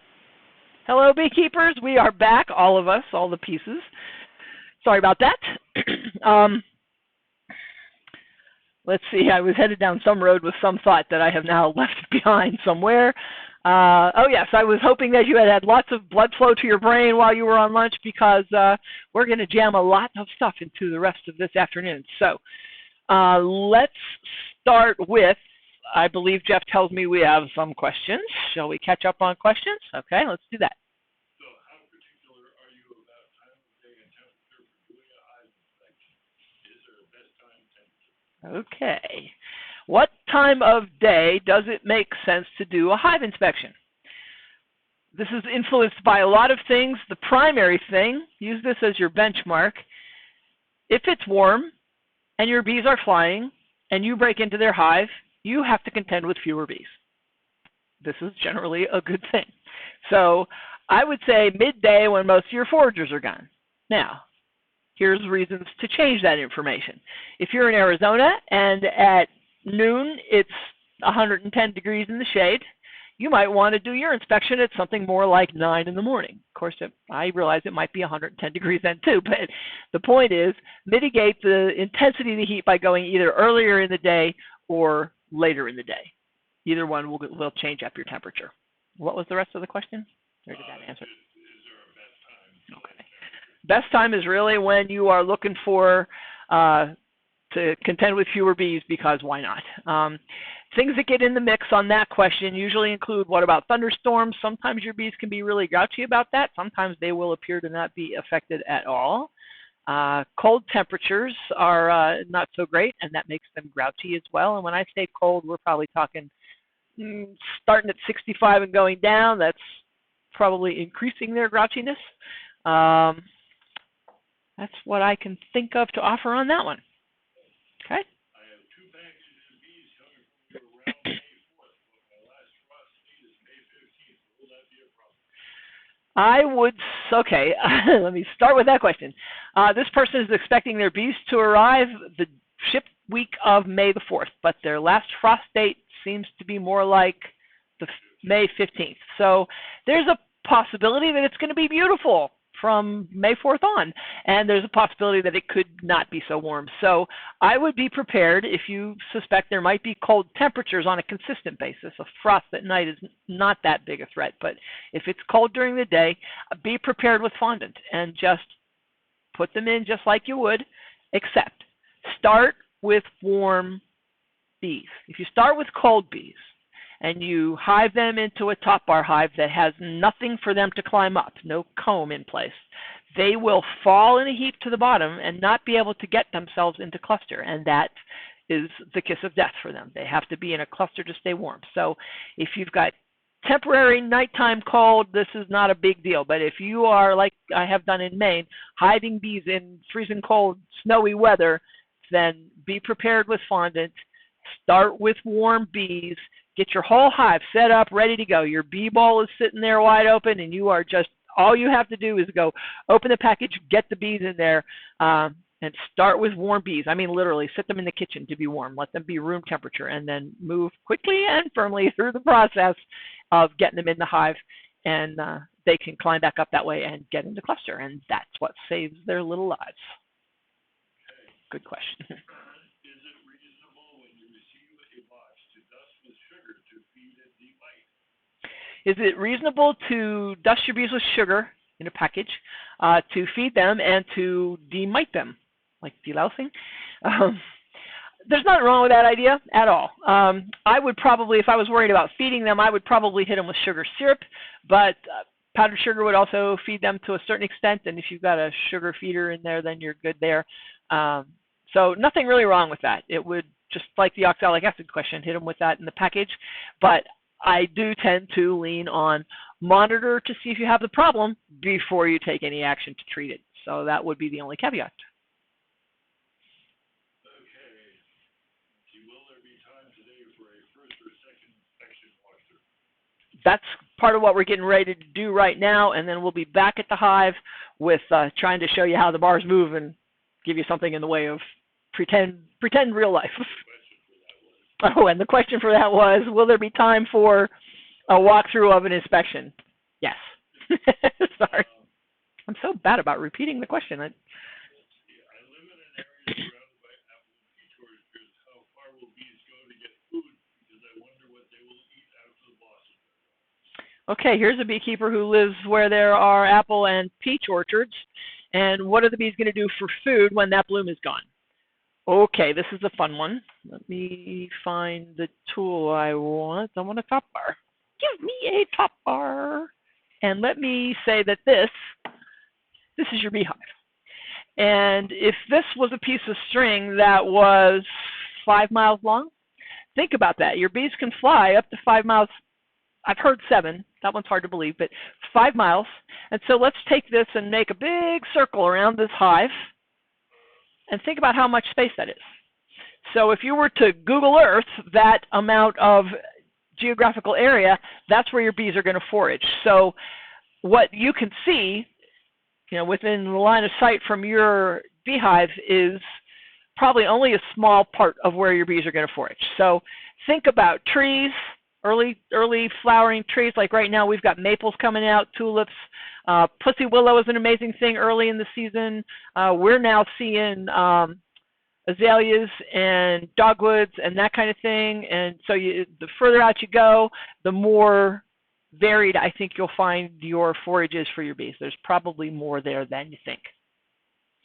Let's see. If I put a queen entrance on an end, where do I put the feeder? So I guess end entrance hive. If I put the queen at the end, where am I putting it? Aha. Okay, so here's an end entrance hive question. If I put the queen on the first bar at the entrance, in other words, up against the front of the end entrance hive, where are you going to put the feeder? That is a question that has to change because typically in an end entrance hive, you don't make your bees walk all the way to the back and go through a follow board which has a hole to reach a feeder back there. Usually you're going to find a different style of feeder that has got it's a flat piece that the jar sits into and the bees come into like a slot at the end of it, and that sits in the front end of the entrance. It's the same kind of feeder called a Boardman feeder that you would find yourself using in a Langstroth hive if you were feeding on the landing board. It slips inside the landing board.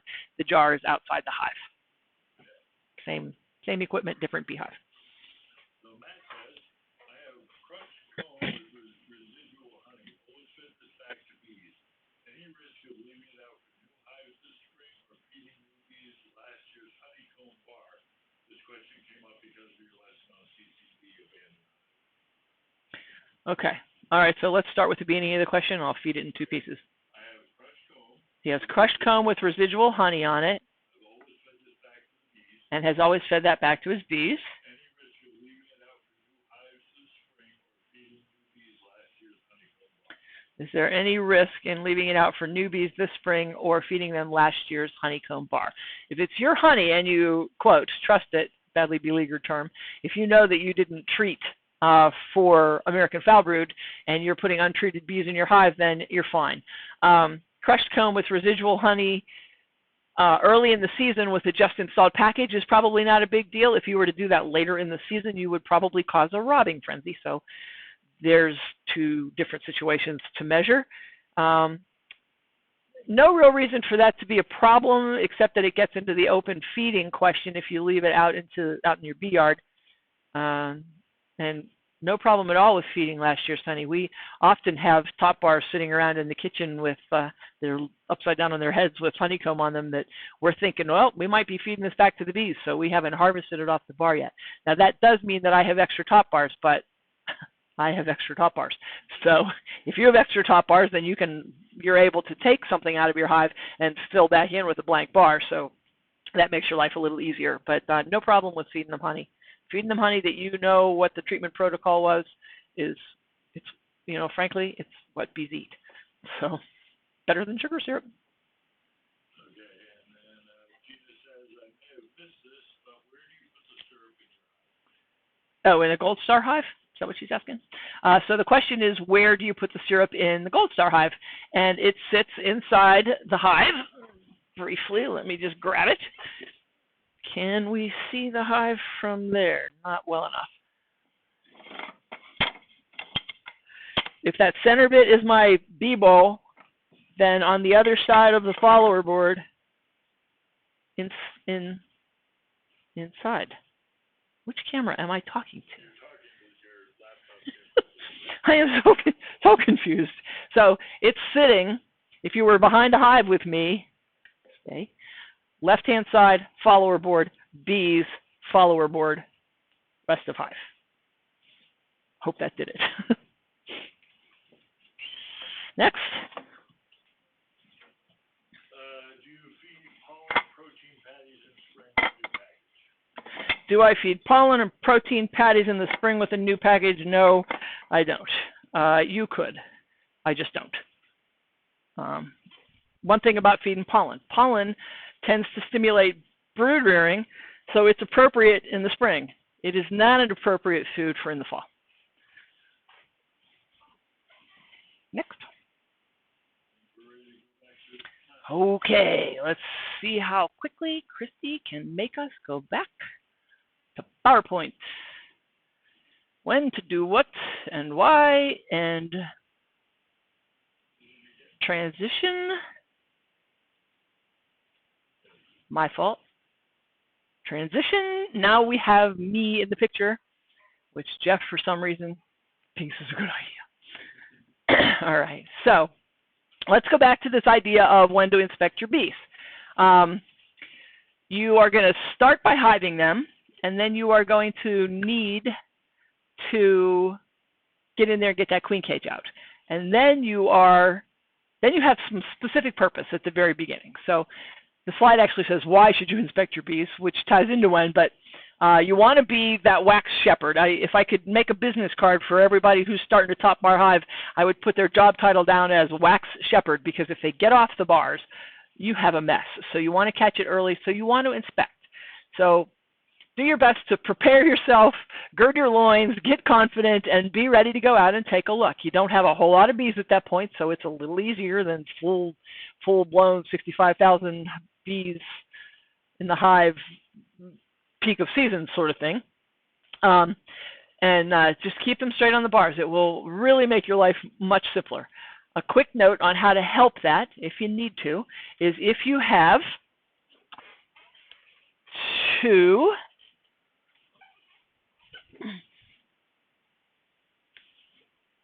if we were peeking inside the hive and we saw two combs like this, and you moved these apart, and in between there you put a blank bar, look what just happened. All the bees can do on that bar that you put in the middle, of course you pushed it all together, I'm not holding it accurately to what it would be in real life, but on that bar between these two bars of beautifully straight drawn comb is just enough space to put a brood comb with bee space on either side, so that will force that blank bar to be drawn straight. So if your bees have a problem with figuring that out, that's one way to do it. If you get one straight bar, move it over, put a blank bar between your front or your follower board, whatever your surface is there, put a blank bar there and your drawn comb, and ta-da, you're going to get a straight bar comb. So straight comb matters a lot, makes a mess if you don't have it. Okay, what you can and cannot see through the observation window. There's a blog post that addresses this called The Beauty and the Danger of the Observation Window in Your Hive. When you look into that hive, you cannot see what you need to see through the window. So don't do that and then call me and tell me you looked at your bee. Because I'm assuming that when you say you looked at your bees, you did a full BBB inspection. Bar by bar, you picked up each comb and you looked at it and you saw what was there, and you can say, yep, there was larva and there was pupa and there's capped brood, this part of it is worker and this part of it is drone. You need to know it at that level. So peeking through the window is great with the grandkids, or great just to make yourself feel better, but it doesn't tell you what you need to know. So you can't see enough through the window. The things you can see through the window, you can see whether your feeder needs refilled, and you can see whether your bees need another blank bar.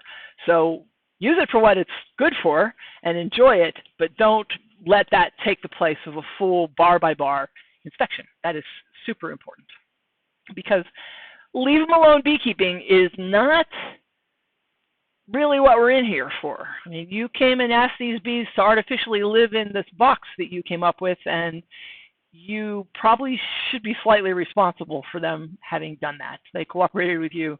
Give them the chance to be taken care of. Hive health and buildup, that's the other reason that you're doing your inspection. You're checking to see, are they queen right? You're checking to see if they aren't queen right, or there's some other problem, or they went off on a crosscomb tangent, that you can take some action. Not that you are always going to want to take action. I mean, that's a valid choice. If you decide I'm not going to do anything about that, then you can do that. But if you don't look and know, you don't leave yourself that option. So bar by bar, look at it all. Don't necessarily have to look at honey. There's not much to see with honey. It's honey, and it's heavy, and you don't really want to break it off the bar either. So not necessarily to the thing to go looking at the honey, but you do want to look at the bees. So please, please, from my heart to yours, look at your bees. Okay, let me do myself a favor here. Okay. How should you inspect your bees? All right, with intent. You should know your bee math, all of the stuff that we've talked about that says, you know, we know that it takes 21 days for baby bee to be born. So if your queen was to lay an egg on day 1, you're not going to see any increase in your population until 3 weeks later. So know your math. Think about those things. Every time you go in, try to anticipate a little bit about what you expect you're going to see. And that way you have a way of judging right or wrong. Am I good or bad? Is this normal? Is it really weird? Remember the signs of bee diseases. Do not panic about that, but do know that if it doesn't look right, you need to take some action. And please do write in your bee logbook. We think that matters too. All right, here's the midday question that came up earlier. What's the matter? Okay, let's see. Hold on, guys. Tech talk. Go back to PowerPoint. Here. Here. I see. Okay, we can do that too. It doesn't appear to be grouped. Okay. Okay, hold on. Let's try this. Oh, it is grouped. Well, how do we do that? It is not grouped. They are not locked together. It is now. Okay, hold on. It's something else with it. Let's do this. Do. But I'm not in good shape there. Fit to screen. Transform, fit to screen. It isn't that clear, is it? There it is. And then we'll slide it. There. Let's get the camera, which is there. Move. Oh. Why is it doing that? You stinker bomb. All right, so one more shot and then we're giving up on the tech and going back to teaching. Aha. It didn't really improve it. You know what? I bet it's over here. One more time. No. Okay. Darn it. What is causing that? Okay, we're back. Sorry. We addressed this because someone asked when you should inspect your bees, and midday because the population is low, temperature based on not too hot, not too cold, thunderstorms and weather, and attitude. So attitude is mostly, are your bees grouchy? How do you tell if your bees are grouchy? Well, you might get stung. That's a pretty big indicator. But the other thing is you might discover that they are gonna be grouchy enough to sting you based on the sound they make, because a happy hive of bees kind of goes and they're really level and it's really easy to get along with them. And when they're not so happy, they sound more like and you can tell. You will be able to tell. It's not something I can teach you in a classroom with no bees, but you will discover that sound for yourself. It's one of the joys of keeping bees, shall we say. So attitude, and if the attitude is a problem and you're frightened or worried or they're just too darn much to deal with, do it another day. Their attitude is likely to change. Okay. Now I do not have a functional PowerPoint slide. Yes, I do. Okay, how often should you inspect your bees? We talked about this while I was at the hive. Early in the season, get in there every week or so. Swarm season, definitely do that, because how long does it take to make a queen bee? Do we remember this from yesterday? About 2 weeks. Now, there are signs of swarming well before that queen cell shows up, but they can make a queen cell and hatch her out and boom, be going within that 2 weeks. So if you're looking every 7 to 10 days, you are much less likely to miss the signs, and you'll probably be happy about that at least once in your beekeeping life. So every 7 to 10 days makes a lot of sense. When you get later in the season and they are very unlikely to swarm and they've already got lots of straight combs, so you're not worried about keeping them on the bars, you'll find that you'll stretch it out kind of naturally every 2 weeks, maybe even every 3 weeks, and that will get you through to the end of the season. I can see Jeff, who's complaining that you can't see the slides. We have got a resolution issue going on. I know, they were terribly clear. It was nice. I made it bigger, and that did not improve it. Well, it's really bad, though. Somebody speak up in chat. How bad are the PowerPoint slides? From here, we're thinking you can't even read them. Is that the case? Because they're terrible. They look great on the screen, but they look terrible there. Getting any answers? Very, very blurry.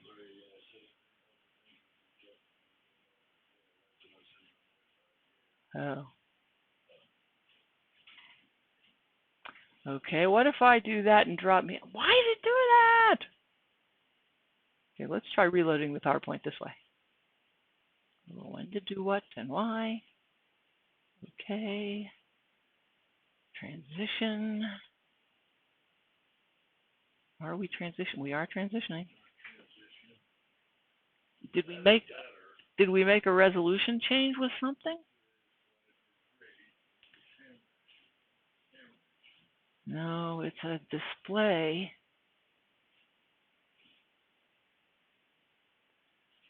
That's not it. That's not it. So let's try MacBook camera. That's me. Class PowerPoint.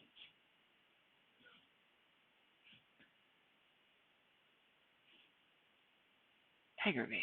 It's really aggravating. Over here.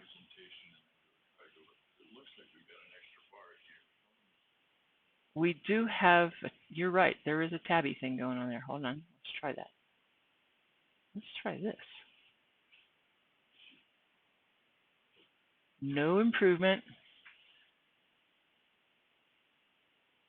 Give to me the full size thing. Yeah, remember we lost the bottom bar? Okay, I am gonna close it. And now I am gonna open it again, which means come in here. When to do what and why. Open that up, which looks phenomenal, but does not, we've changed something with the view, Jeff.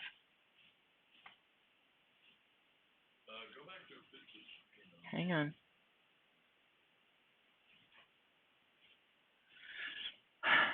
I'm sure that this is boring, guys. I am really sorry.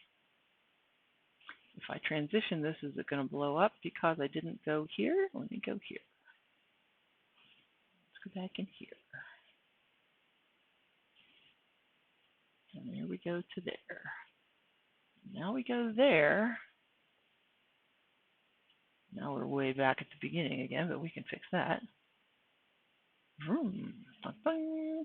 Boing. Still no good. It's got to do with the view in PowerPoint, and I don't know how to fix it. Because it got into this.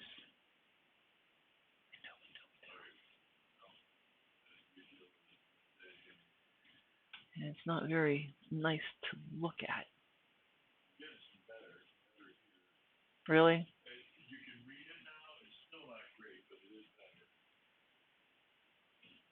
I am really disappointed.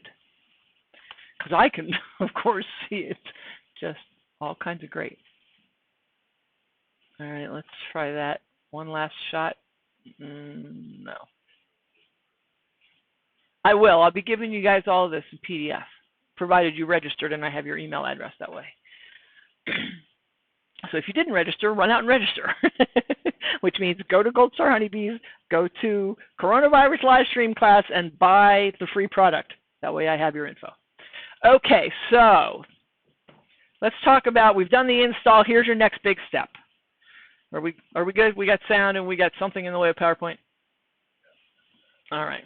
So 3 to 5 days after you got your bees in the box, you want to go out there about your queen. Because if she's stuck in that cage, you're not getting what you want, your bees aren't getting what they want, and things are a problem. So 3 to 5 days later, go out, check your feeder. Expect you're probably going to spend about an hour, mostly because you're just trying to get organized. And you want to see that your queen is out of that little queen cage. Now, the purpose of the whole candy plug was to slow down this process so that it took 3 or 5 days.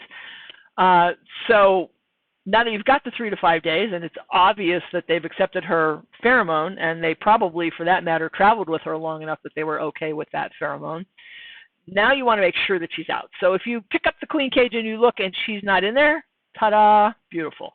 If she's still in there, take care of that problem, all right? Candy doesn't matter anymore. All you got to do is grab the screen, peel it off the front, be down in the hive when you do it, and boom, release her into the hive so that she can get busy making baby bees. Expect to see some amount of comb building, probably not a whole lot. At least one bar with a good start, possibly a tiny start on the second, maybe the third bar, a tiny bit as well. If she's out when you get there, look for eggs. And that's tricky because the eggs are white and the comb is white, but take a look anyway. You might be surprised. And remove the queen cage. If you also had a starter kit and your little thin green wire holding on that piece of brown comb, if that's still in there, take that out too. There's no reason for that to stay there. And be careful, because if that queen cage is empty, she's loose and run around in that hive. And if you're brand new, you probably don't have a whole lot of comb, so goodness knows where she actually is. Every time you get in that beehive, the thing you worry about doing is something that damages your queen. So be very cautious about that. But if she's out or you get her out, then you are on your way. If she's been out, you should maybe see eggs already, but at the very least, you should see comb having been built. And if their feeder is empty, refill it. And then write in your bee logbook. All righty. Next.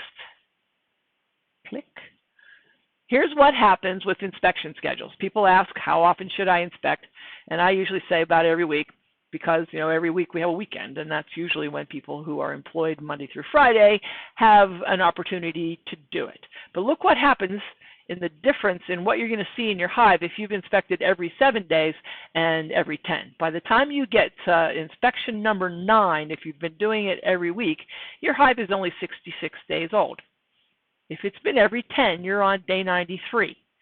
And the difference that that's going to make is pretty huge. That's a whole nother month of progress on the part of your bees. So what you expect to see when you're doing every 10-day inspections is going to be different than every 7. So I try to encourage people not to get locked into has to be exactly on this day, have to do exactly this on that day. Throw that out the window, because what you're really responding to is not the calendar, but what your bees are doing. All right? So kind of be in tune, think about your bees rather than stay rigidly involved with the schedule. Make sense? I think that makes sense to most of you. Okay, so hive progress number 1, your queen's released, your bees are foraging, and you're seeing comb building. We're going to do a couple of these, then I'm going to go over to the hive. Number 2, add to that, you should see eggs. So let's say we're on hive progress number 2. So that's basically starting the progress from the queen check. So day 3 plus 2 weeks, roughly. Don't get tied to that. But by this time, you should see some eggs. And by this time, another week later, you might see some larvae. And, there's a little mushiness either way on these. So if you don't see larvae on the first day I said it, you will probably see it in the next one. And then as those age up, there's going to be capped brood and pupa. So then you're going to be able to look at the cappings and say from a distance, oh, that's worker and that's drone. If you couldn't tell by looking at the size that was a little worker cell and that was a bigger drone cell, you'll certainly tell by the cappings. And then by the time you get to hive progress number 5, your population should start to increase. At this point, the traffic is going to go up at your entrance, and you might, if you have an entrance reducer of any kind, whether it's a cork or a bar, you might decide you need a little more space for them, and that's a perfectly appropriate time to pull another cork or make a bigger entrance. Okay, soon you're going to start to see drones. This is getting mid-season. Now I want to show you this. This is me telling tales on myself. Again, with the PowerPoint, with a video in it, so we lose the mouse maybe, but I want you to listen to me talk. I ran Gold Star Honeybees as a service for most of the first 2 years, and this is where all the field testing happened with this hive, so that's why I was confident in the Hive Kit as a product. But this is me talking about what I'm seeing in a package that I installed 19 days ago, back in 2010. So here we go. This is Jan Worth's hive, and there is her queen.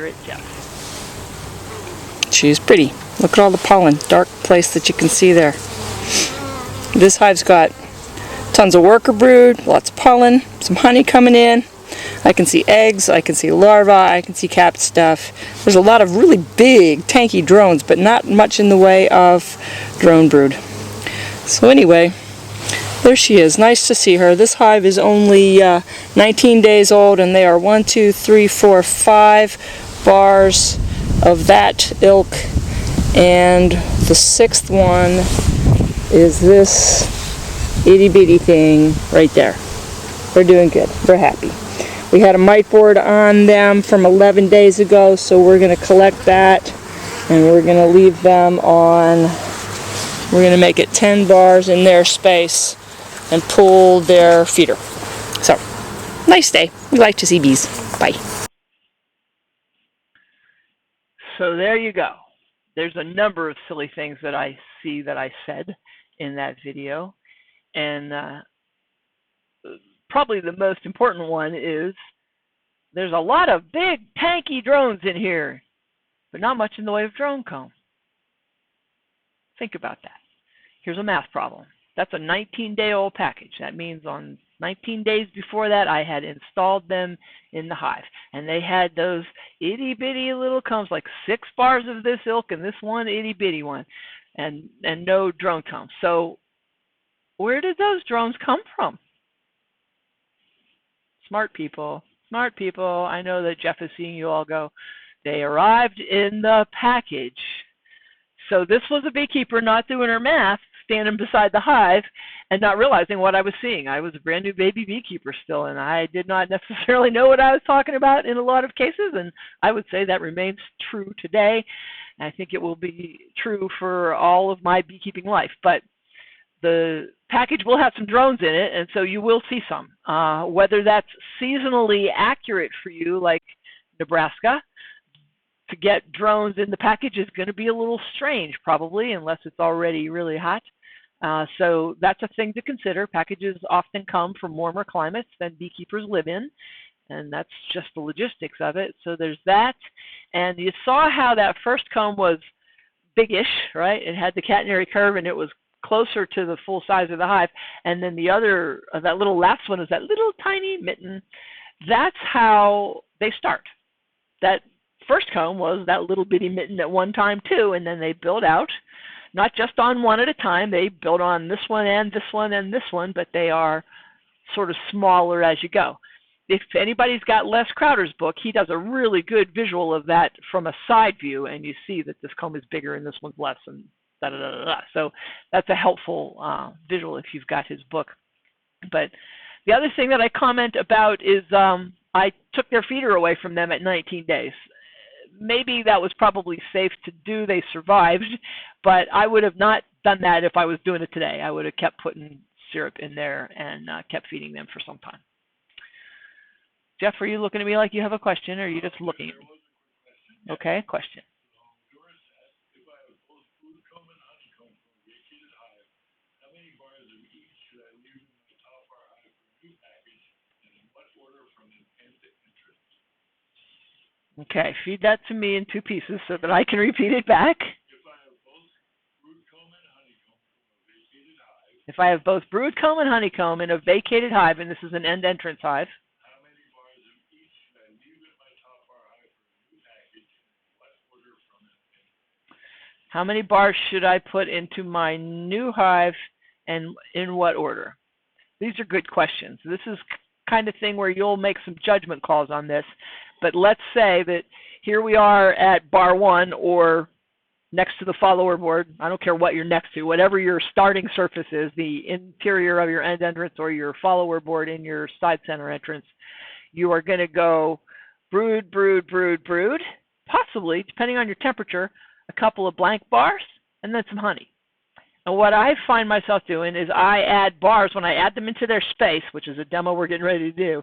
I would not add them on the far side of the honey. I would add them into the empty space where they are increasing their brood nest, because that's the part that they have to get built up. Until they have a big enough population of bees, there's not all that much focus on storing honey. So help them by, if you've got broodcomb to give them, then give them empty space to continue and take it from there. Did that get the question? Okay. Let's go forward here. We have moved all the way up to 7. So basically, this is the point at which you see drones, you may see signs of swarming. We'll touch on this, but I'm going to kind of cut us off right here as far as the progress of the hive, and I'm going to switch cameras, and we're going to go talk about that. So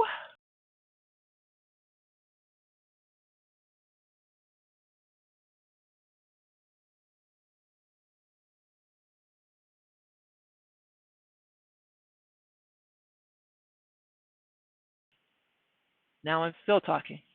Boy, I thought I just did that whole conversation with no sound and nobody said. Okay. All right. We are changing the reality that we started from here, which was a brand new hive, and we were just hiving our bees. And we left it with all the bars in place and follower board here and here, and we had filled in down here with spacers just to keep things tight so that your bees stay out of this compartment. It's not a huge problem, but no reason for them to be in there. So here's what we're doing next. We're going in to get that queen cage out. How to best explain this? When you go to a Langstroth hive and those frames are spaced apart, you can go right for the bar or the frame that you want and lift it straight up. You can't do that in a top bar hive. So here's what you got to do instead. You need some room to move. So let's go outside your follower board and let's pick up a bar or 2. I'm kind of a pig, so I usually go 4, because the more room I got, the easier it is. All right, so my bees are still in here. I got my bee jacket on because I do. Brief segue. I want you to know that I own one of these. I've never smoked a top bar hive with it. Would I? Yeah, if I needed to, I would. I had a hive I probably should have, but that was years ago. And we'll talk about this as we get into it, but there's just less need in a top bar hive because of the way the doggone thing is set up and the amount of bees that are exposed. When you think about the Langstroth hive and you look straight down on it, when you pick up the lid, everything is exposed and all their climate goes right out the window, and they are grouchy about that, and they come to the top and they look at you and they sort of growl. And when you smoke them, let me kill a little myth here.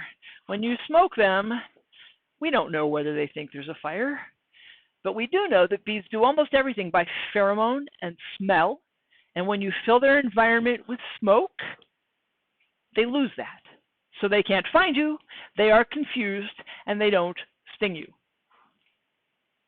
They may or may not be gorging on honey. I've never noticed that the honey was gone out of the hive after seeing someone smoke a hive of bees.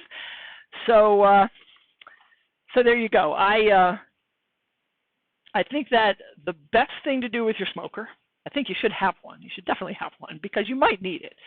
But I would say take this and set it on your mantle in your living room. And then people that walk into your living room can go, oh, you keep bees, and you can start the conversation about top bar hives.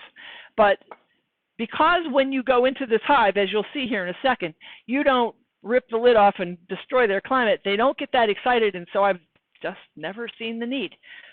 When I was getting started, Phil Chandler from biobees.com over in England made rather a point of using sugar syrup and spraying your bees with sugar syrup because that distracts them, and they would rather get themselves cleaned up and eat the sugar than talk to the beekeeper. But the one other thing about a smoker is just because I said I don't see the need doesn't mean that you don't. And if it does anything at all to increase your confidence when you get in your beehive, use it. It is not a contest. But who can not use their smoker? I just don't, because here's what happens. I spend all this time stuffing it full of fuel. I get it to catch on fire. I close the lid and I go poof, poof. There's beautiful smoke coming out of it. And then I set it down over here and I start to do an inspection. And if I decided I needed it, dang Skippy, the darn thing's going to be out. So what was the point of that exercise in the first place? Sorry. Smokers are funny, but I really don't think it's because they think it's on fire. They just lose their ability to locate a threat, and that's what keeps the beekeeper from getting stung, and that was probably the real goal. It will drive them back down into the hive, so if you feel better using it, go for it. Okay, so here we are, still sealed up, but I got working room here, right? We understand that I'm trying to get some space because when you try to pick a bar straight up in the top bar, not going to be good, and if your queen's on there, you're going to roll her, and there you go. 85% of the time, it's the beekeeper that kills the queen. That's one way. So let's move this. Now I got all this room, but one side of one comb is exposed. This is one of the reasons that they just don't get that excited. They're like, what? What? So I'm going to pick up this bar, which is probably at this early stage, just like this, nothing on it. I'm going to move it over. I'm going to move that over. I'm going to move that over. I'm looking for where my bees are. Dun, dun, dun, dun. Oh, look at that. 1, 2, 3, 4, 5, 6. Little tiny thing on this, little like you saw in the video, little tiny mitten. There will be a slightly larger comb, slightly larger, slightly larger, slightly larger. Here's my queen. All right, so this piece of comb has now been built into a larger panel, and I want this queen cage out. So if it's not attached to anything, that's easy. Grab this thumbtack and pull it out. If it has been attached, there's a YouTube video by me on this. I took a steak knife, poke it in beside, you seen this? Poke it in beside, come up from the bottom. Don't pull down on comb ever if you can help it. Go up, up, up, up, up, up, up, up, up, up. Get that removed and pull. I just broke, yeah, do I look bewildered? I broke the push pin. That push pin has had a long, hard life. So I pull the push pin off, there we go. And now my queen cage is out. And if I look in here and she's still in there, now I'm just going to grab that screen and I'm going to be way down in there and drop her in there. That was very bizarre. So queen released, we're happy with that. At this point, you would untwist this wire too. Get it as smooth as you can because pulling on any kinks will be dangerous, and then you can pull this wire out. And now you've got a comb, probably has a small space where the queen cage was, probably has a small brown place where the brood comb was, and that is your bar number 1. So let's assume that we'd already done that. Now I'm in here, and I'm looking to see comb. I'd really like to sort of dummy this up a little better. Let me get some comb to handle.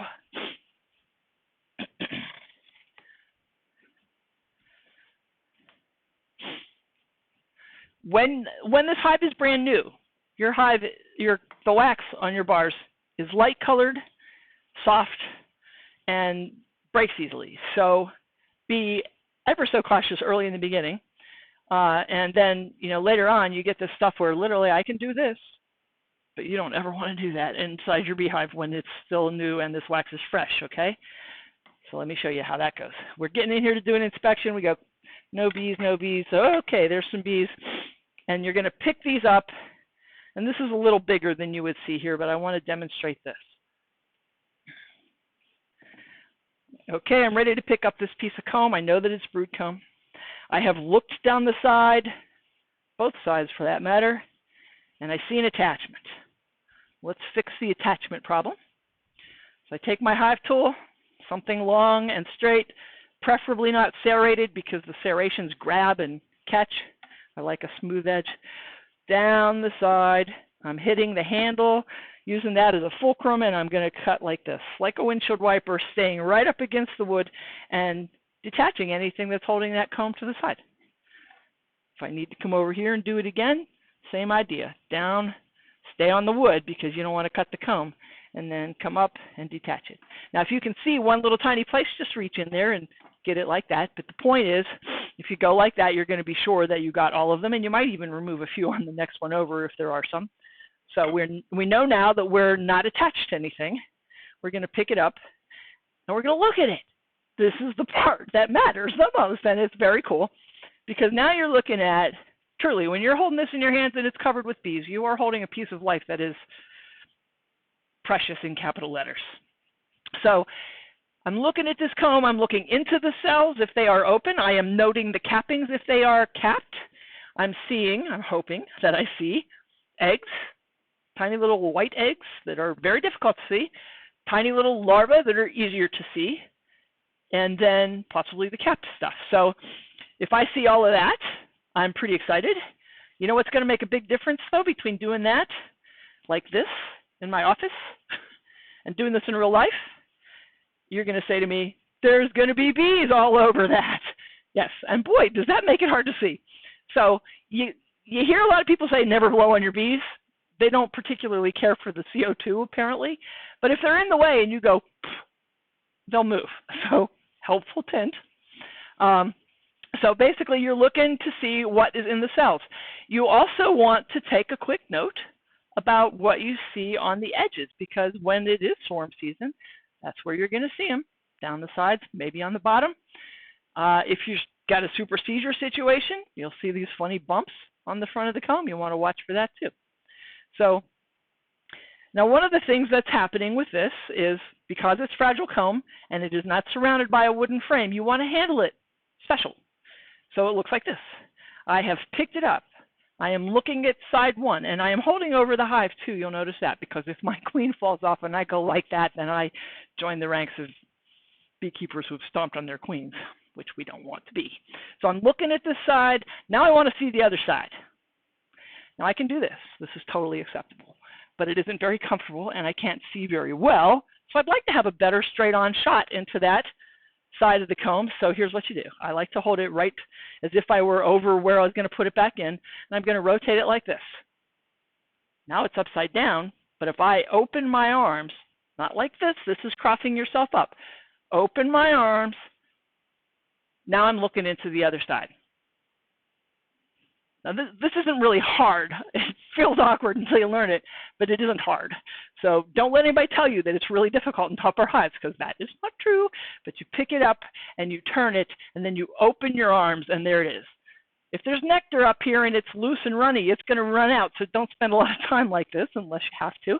But now that you've done looking and you're happy with what you saw, you do the same thing and you put it back in. So just to repeat, if I'm standing, what I try to do is always stand facing the same direction. So if I'm standing this direction, I have a mark on this piece, this top bar, so I can more or less tell whether I've turned it around wrong. So I pick it up, the mark's in that hand, I ooh and ah over how amazing it is, and then I go like this, and then I flip it over, and then I open my arms. Now I'm looking at side two, and I want to put it back. I reverse the process, turn it, flip it, set it back in. My mark is still over here. I've seen both sides. I've never knocked the comb off of the bar, and trust me, when that happens, it's a real tummy thumper, and Jeff can attest to that, because that has a lot to do with what happened to us when we first met. And then you set this one over here. Now, when you're moving on to the next bar, make this one touch over here, because if you don't, here's what happens. You only put this one back partly, and then you look at this one and you only put that back partly, and then you do the same and you do the same. And meanwhile, your bees are all coming up. It's starting to look a little bit like a Langstroth hive. They're getting more aggravated, and you're creating a situation where you're going to have to spend a bunch of time trying to get those bees out of the way to get everything back together. So every time you put a bar back in, make it touch. Next one, finish looking, put it back touching, put it back touching. And eventually you're going to have looked at all the bars, and now you're here. Now you have the empty space that you created over here. Now what we wish would happen is we could just go zip and slide it back. But propolis, remember that stuff? Propolis and beeswax make things sticky. And, you know, I look at this beehive and I go, oh, that's so nice and clean and pretty, because there have been no bees living in this box ever. This one is brand new. But once there are bees in it, it gets all of this propolis, beeswax, sticky stuff there and on the side, and you don't get to just do this. But what you are going to do is you're going to be able to pick them up. You might have to do it one at a time, and that's fine. And you're going to have to get them to get out of the way so that you can close it up. This is another thing I wish that I could be in the bee yard to show you, but here's what you're doing. I take the bar, I put just a little pressure. I'm holding it very lightly in my hands. I'm bumping up against those bees to say, hey, move out of the way. Get out of the way.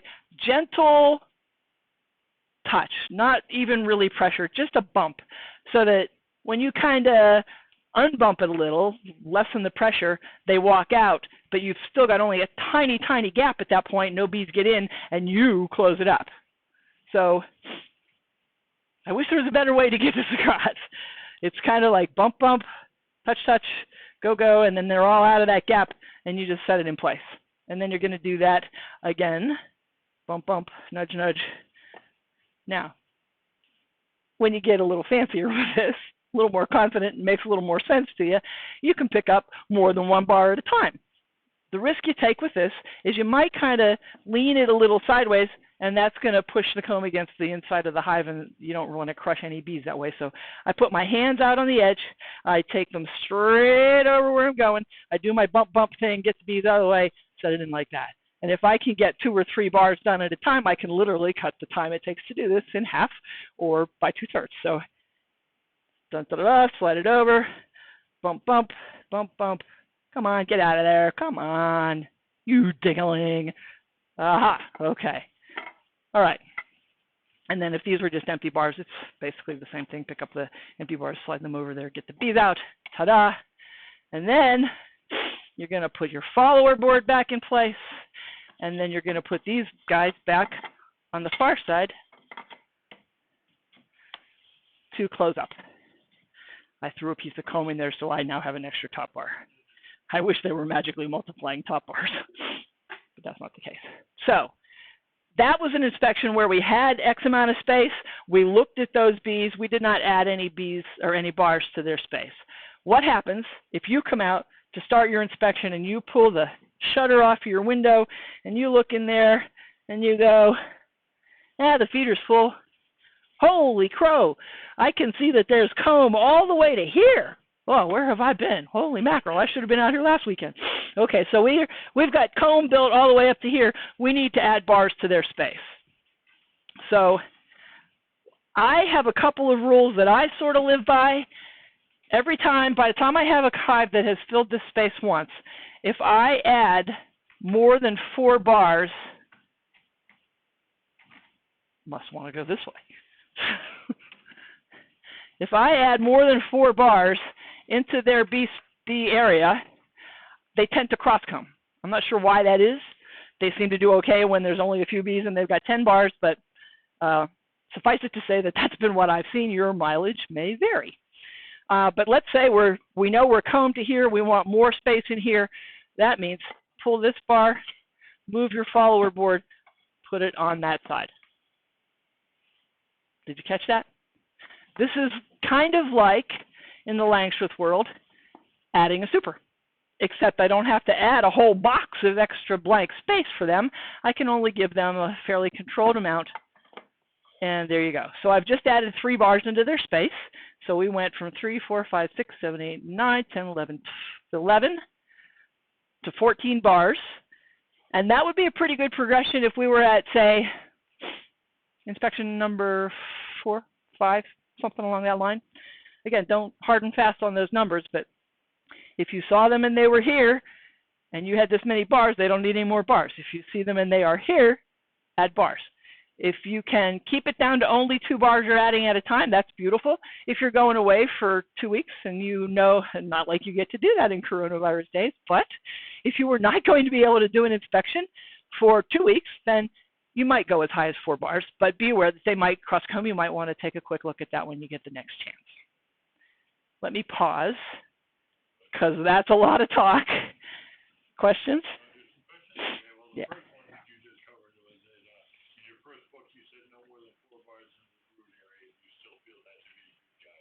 As far as adding them in, yes, absolutely. 4 bars seems to continue to make sense in my experience. Okay. Is there an ideal or preferred height/distance between the empty bar and the hive floor? I feel my top bar hive is short compared to what I'm seeing here. Okay, this question is about the depth of the hive. All right, so I looked at a lot of different sizes and configurations when I was trying to sort it out.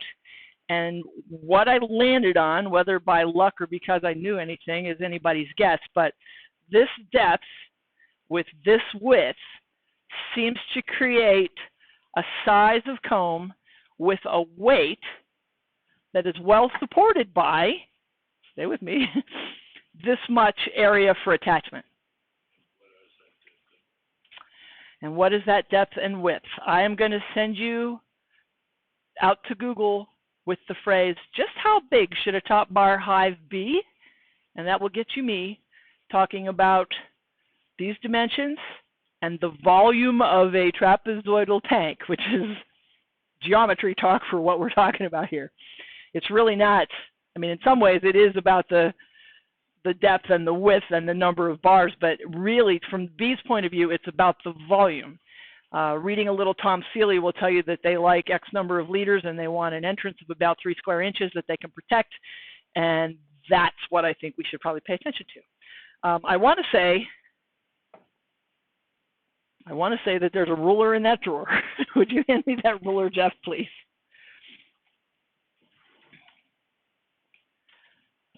Just behind the, I lied to you. I think it's in the other top drawer. I will come and look. It's the problem when you try to get somebody to do something for you and you tell them wrong. Well, shoot. I had a ruler once upon a time. I don't know my own plans well enough to tell you. I want to say it's 9 inches, but don't quote me. We will. There you go. 9.5, and it's 15.5 here to here. Somebody can correct me if I'm wrong on that. I'm pretty sure I got that part right. Okay. Whew. Making me do geometry on Sunday.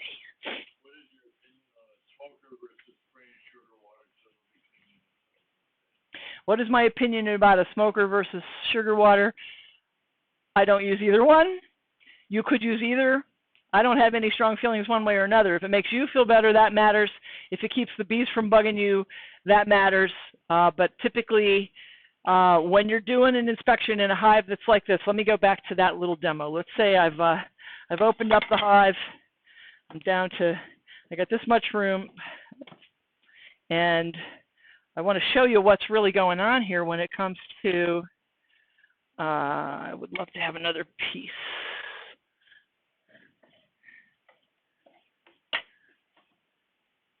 Okay, so here are 3 combs.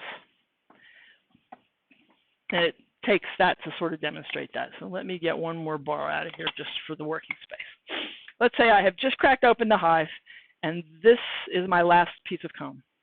You look in there, that's the only exposed piece of comb, one side of one comb. Now I pick this up, and I definitely expose it to the weather now, and that is one side and 2 sides and 3 sides. All right? 3 sides of comb that are exposed. Bees are like aware that you're in there. So let's put this one back and move it over. Now we're down to 2 sides. Now I pick this bar up. Now what do we got? 1 side, 2 sides, 3 sides, 4 sides. All right, stay with me. We put this one in, we close it up. Now we're back to 2. The most we ever end up exposing is 4 sides of combs. And that just doesn't get them excited. Unless they are already really grouchy bees, you probably will never feel the need to use your smoker unless it makes you feel more confident, in which case, gung-ho, do that. It's fine.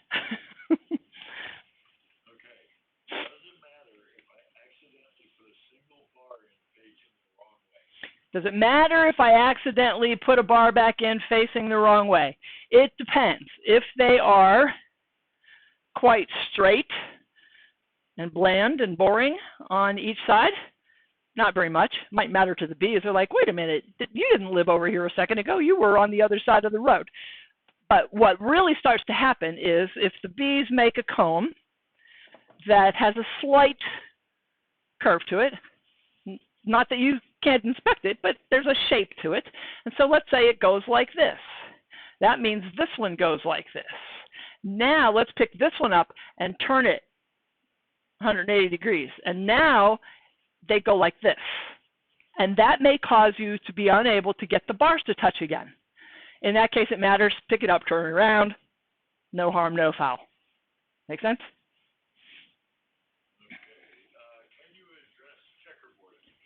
Yes. The question is, can I address checkerboarding? I can, and I will. This makes a perfectly good time. Checkerboarding is actually a term that's used more logically in the Langstroth world, but we kind of borrowed it because it makes sense in a top bar as well. And what it really is an attempt to tell the bees, hey, you got lots of space. You're not crowded at all. Let's not swarm, okay? Stay in the box. So what you're doing in that case, let's make this hive a little older. Let's say we got this many bars. Oh, now I see multiplying top bars. I keep adding stuff into the box. All right. So the idea is that if they are chock-a-block full, they begin to feel crowded. That makes them feel A, crowded, and B, badass. So that's making them more likely to feel like they are strong enough and ready to swarm. If you would like them to feel less like that, that's a good way to go about slowing down the swarm impulse. So it looks like this. You get yourself some working room, pick up a blank bar, you get in here between a couple of packed in brood bars by moving this, you're probably doing a full-blown inspection as you do this, and you decide you want to add a little space right here. That's the beginning of a checkerboarding thing. In the Langstroth hive, what they generally do is they have a super with 10 frames and a super with 10 frames, and they simply alternate empty frames. So you've got a blank one, or an empty frame, and a frame of comb, and a blank one, and a frame of comb ad infinitum. And above that, you do the opposite. So if this is a blank one, you put a frame with comb here, and then you alternate them in the opposite direction so that the comb is actually doing a zigzaggy kind of thing. I don't know why we call it checkerboarding, actually, but that's the concept. And the idea is to lessen their congestion feeling and make them less likely to swarm. Good question.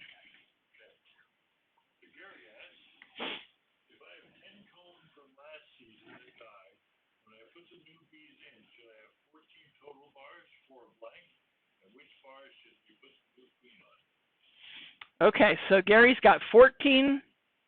He's got 10 bars of comb left from last year from a hive that didn't make it. So his question is, should I go with 14, and should it all be 10 brood bars and then 4 blanks, and where would the queen go? And I would, well, probably what I would be doing, and this is peculiar to me, I'd probably be going, oh, let's start 2 hives with that. So I would be dividing the comb in half. But let's say that's not your situation. You've got those bars of comb. You want them to all go in here. That's going to give your bees a lot of material to work with. So I would go like this. I would take this bar. It would be blank, I would hang my queen cage there. I don't need to hang any starter comb because I got a ton of it, so there's no need for that little baby beginning step that you need when you've got an empty box. So queen on a blank bar, 1, 2, 3, 4, 5, 6, 7, 8, 9, 10 bars of comb, hopefully in the order they were made in. That would be really cool. And then 4 blank bars, and then my follower word. And now when you go to put your bees in there, it's a little different too, because you no longer have 10 bars that you can just scoop up and get out of the way. So if this is your hive roof configuration, flip it over, lay it down on the ground, and use that as a safe place to put the comb. Try to put it in a situation where it doesn't get knocked over by the wind, because having it break at that point would be a drag. But get those bars out of there. Go ahead and hive your bees. And then you come back over your bee bowl with your comb, and you just gently work it down in there and nudge them out of the way. That's essentially what it looks like in a Langstroth hive, where you've got to put those frames down where you just poured a bunch of bees. So there you go. Blank, 10 bars of comb, 4 empty bars. Now if you had honey, a couple empty bars, and honey. That would be an ideal situation, but you get sad about why did they die last year.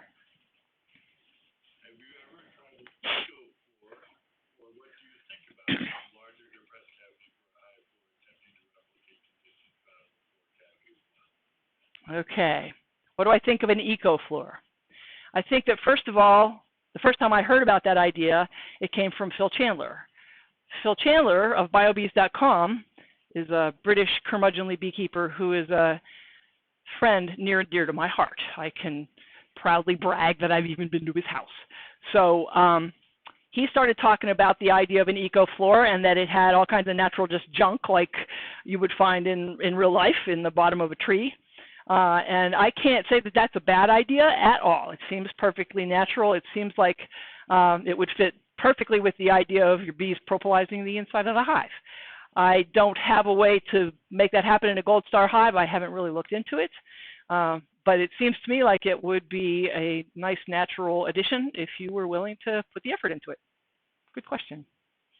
Hi to Phil next time you talk to him. What kind of sugar do you use to feed? Is organic cane sugar okay? It seems like all organic sugar has some molasses, not good for bees. Is pure white cane sugar better even though it's not organic? Okay, there's a question I was waiting to hear. All right, let me walk over here and pick this up and go from there. This is a package of Holst. Oh, repeat the question. Did I not do that? Seems like I've heard it twice. Okay, the question is about the sugar that you feed your bees. What are you making your sugar syrup out of? Because most of what you find that isn't pure old plain white granulated sugar typically has something added to it that the bees shouldn't probably have. Anything that gives them solids gives them a tummy ache. So there's a little bit of confusion involved about that. Plain old white granulated sugar makes a perfectly clear sugar syrup. If you were to use turbinado sugar or raw sugar, that has got some molasses in it, and it makes a light brown syrup. You don't want to use those products, but I want you to know about organic sugar, which generally is exactly that. It says organic evaporated cane juice. Cane sugar is what you want. It's organic. It was never bleached to turn it white. So this will make a tan colored syrup too, which could make you go, oh my gosh, it's got that bad stuff in it. But it doesn't. The big difference is if you're keeping 10 hives, this is pretty spendy. So around here, it's common to go into the grocery store and walk out with a 50-pound bag of sugar. I throw it in a 5-pound bucket with a lid on it. Ta-da, that'll get me through part of my summer. So organic if you can swing it. Make sure it's cane sugar. Make sure there's no molasses in it. Avoid raw sugar, turbinado sugar, beet sugar, any of that stuff. Cane sugar, annoyingly, is as close as we can get, us humans, with our big brains and our opposable thumbs. It's as close as we can get to faking the nectar of flowers. And so the light tan of organic is only just a scary thing if you don't understand that it's just not bleached white granulated sugar. So Gina comments that white sugar contains pesticides. I would suggest that Jean comments, sorry, repeating the question, the comment was made that white sugar contains pesticides, and sure enough, pretty much everything on the planet, if it wasn't strictly raised organic, has some kind of pesticide in it. Such is our world today. sad state of affairs. Okay. All right. So let me take a quick look at my list of things not to forget to tell you.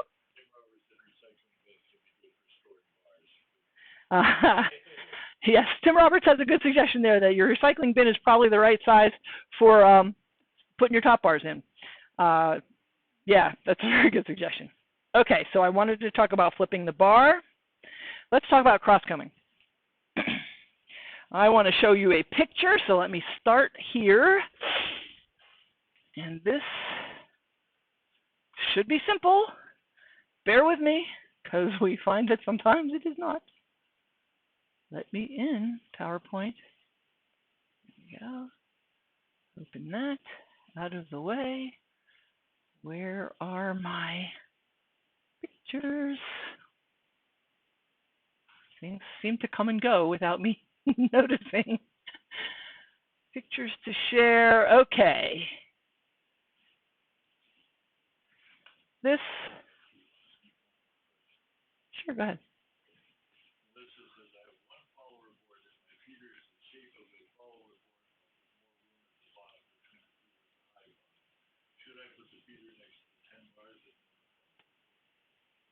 I don't think I understood that question. Try it again. Okay. I have one follower board, Mm-hmm. and my feeder is the same shape as the follower board, but there's more room at the bottom between the feeder and the hive bottom. Should I put the feeder next to the 10 bars and then the follower? So feeder basically is the far end of the cavity. I'll tell you what, rather than me try to explain that, because I barely grasped it anyway, tell her yes is the answer, and invite her, please, to write to me at info@goldstarhoneybees, and we'll talk some more about it, especially if she could send me a photograph. That would gel in my head. Okay, so let me go here. I want to show you something that is on the computer, which looks like this. Haha, those nasty bees, they did not read the book. I like to call this a 3-masted schooner. I guess technically it would be a 4-masted schooner, but that is 4 pieces of comb that were made diagonally across one of my very earliest prototype top bars. That's a mess. I mean, that's just going to echo down the hive. If I had waited one more day, they would have grabbed that second bar and pulled it into that thing, and I wouldn't have been able to get anything apart. So this is what I mean when I say bar-by-bar inspections. Early, early, early, you are the wax shepherd. This is what you're looking to prevent. Okay? Now, having seen that, a classic example of cross-combing, now let me go to here and show you some stuff about how to fix that. All right, so I went, helps if it opens where I can show you. I went in there and I grabbed one of those chunks of comb and I took it in the house. That's my kitchen counter. I had to chase some bees off of it, of course, but I wanted to be able to focus, and of course I was taking the pictures to create this little presentation. So there's picture number 1. That's the piece of comb. Picture number 2, this is enter the top bar. Are you seeing these show up properly? I think so, yeah. Yeah, okay, good, good. So the top bar is laying up above there on its side. And now I'm going to go and get, in this case, I went and got 2 strips of stretchy fabric.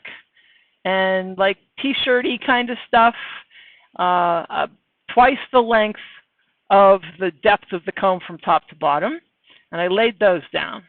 Then I went and I got 4 flat-headed thumbtacks. They look like that. They're probably a little clearer if I make it less huge. And then I took and I tacked those guys. Where'd this picture go? There you go. I tacked it to the top bar. So you see what I'm doing. That piece of comb is going to be a little bigger than those 2 strips of fabric, and I'm tacking them with flat thumbtacks because I don't want to press my bars apart with a push pin. And then I'm going to turn this whole thing over. So there's my top bar, here's my 2 strips of fabric, and they're laid out in a straight line. And then I'm going to go and get my piece of comb, and I'm going to lay it on top of those 2 strips. And I'm going to go and grab the ends of that comb, and I'm going to bring it up to the top bar.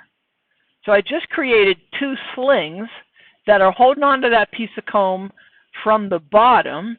I'm not trying to thread something through the top, from something sharp and likely to pull through from the weight, but I'm holding it up securely from the bottom.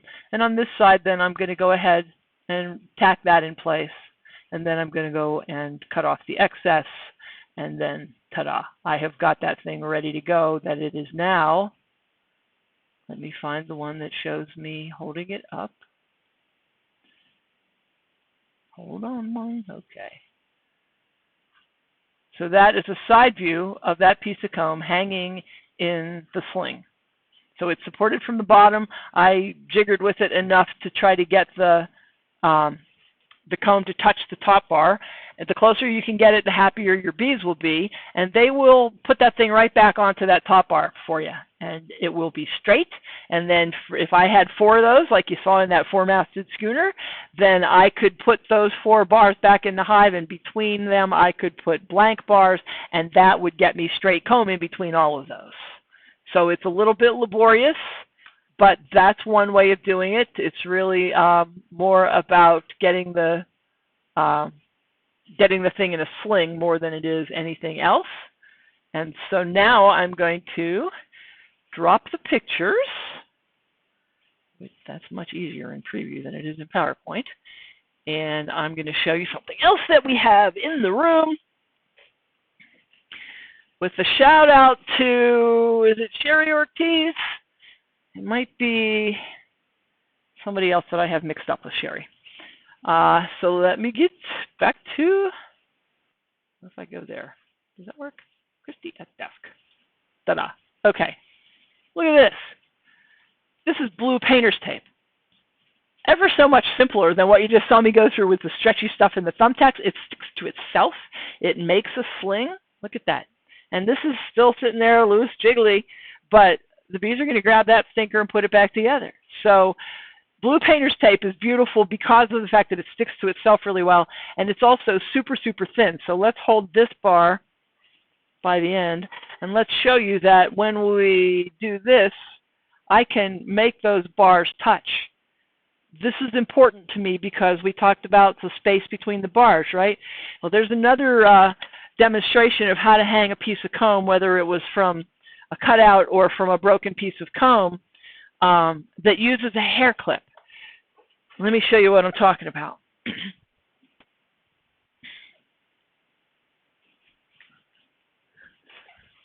Lots of little teeth on this, and it will grab a piece of comb and probably hold it just fine, provided it's not too heavy. But the problem is now you have to suspend it from a top bar in some way, and if you do that and you use zip ties, which is what I usually see suggested, it now pushes the bars apart by the width of a zip tie. Is that crucial? Probably not. But I'd rather see the bars touch, so that's why I would opt for the painter's tape over the hair clip idea.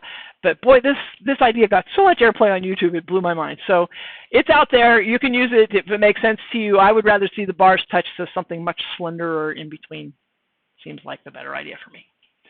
Okay, where are we at? Do you want to take a break or talk about rogue queens? No, because to get through the rogue queen explanation, I need to take a break. So we'll be back in 10, guys.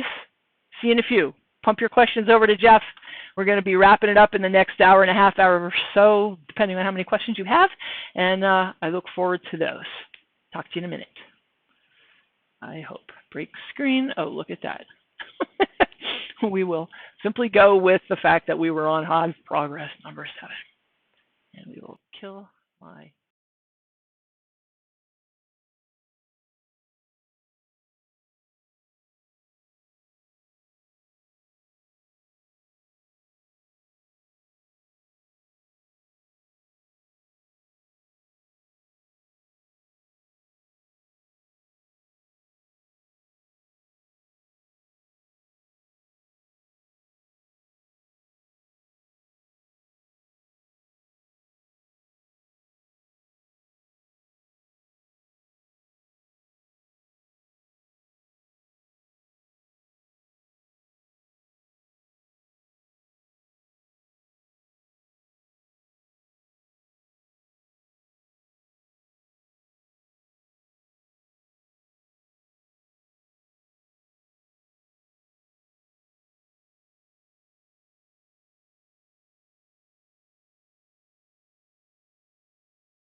the noise. There we go. I'm back.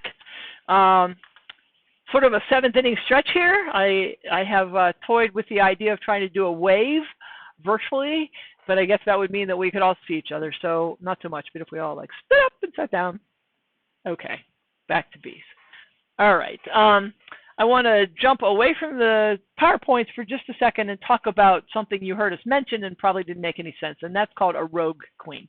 It's not the best name, but it's a situation that sometimes happens when you buy a package of bees and you go to hive them, and maybe your queen is fine, maybe she's dead at that point. Let's say she was fine, and then when you come back to look 3 days later, she's dead in the cage. There was never, ever any intent to get her out, but your bees don't seem unhappy, and maybe they're building comb and bringing in pollen and getting ready to deal with babies, but your queen is dead. So the risk there is you could be headed into a laying worker situation, but you might also have a rogue queen. So here's what that means. When beekeepers walk through a bee yard of many, many, many hives and they are creating packages, they are shaking bees off of frames into a funnel, into a container from which they then weigh the bees into the package so that you've got 3 pounds of bees in that package. It is pretty easy under pressure to hurry to accidentally go shake, shake, shake, and ta-da, the queen slides off and wham, she ends up loose in the bees. Now, probably, unless by chance, nobody ever sees that happen, and nobody catches it before they then add a queen and then put the syrup can in and the lid on and put it in the mail to you. So now here you are with a dead queen and you don't know quite what to make of your situation. Here's what may have happened. When that queen that got shook into the package got sort of fat and happy with those bees, and that other queen got added, the bees decided, hey, Miss Queen in the cage, you're a foreigner. We don't know or like your pheromone. We think you don't belong here. And they manage to kill her through the screen, or they eat through and they get into the cage and kill her. And so the only thing you can really do to be sure that this is what's happened with you is add more time, because eventually what will happen is you will suddenly start to see the signs of a laying queen. And if you get back in there a day or two after you put the bees in the hive and you're able to inspect and you see a queen, then your problem is solved. And if you aren't, then you find yourself waiting a little ways to see which way the chips are going to fall.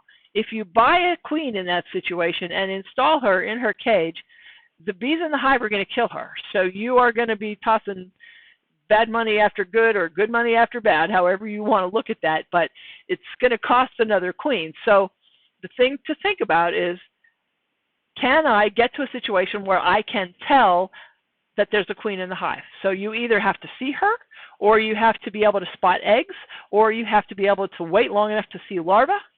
And all of those put you sort of on an edge because, oh my gosh, what if I'm totally queenless, and what if my bees go into laying worker status so early that they don't even have a just hatched larva to make a new queen? That is the demise of your hive at that point. So it's the kind of thing where you have to be able to hold steady long enough to go and see whether you either see a queen or signs of a queen and know what actually happened to the queen in the cage, whether she just died from shipping or she died because another queen already existed in the hive. So that's the kind of thing that you could keep bees for 30 years and probably never see it happen. And then I know people who have had it happen twice. So it's kind of random. It really depends on how good they are in the bee yard at spotting queens on the frames and not letting them end up in the big screen box with all the bees that are being shaken in. But know that that is out there and can give you throw you sort of a curve early on in your hive's progress. I do want the next 2 questions.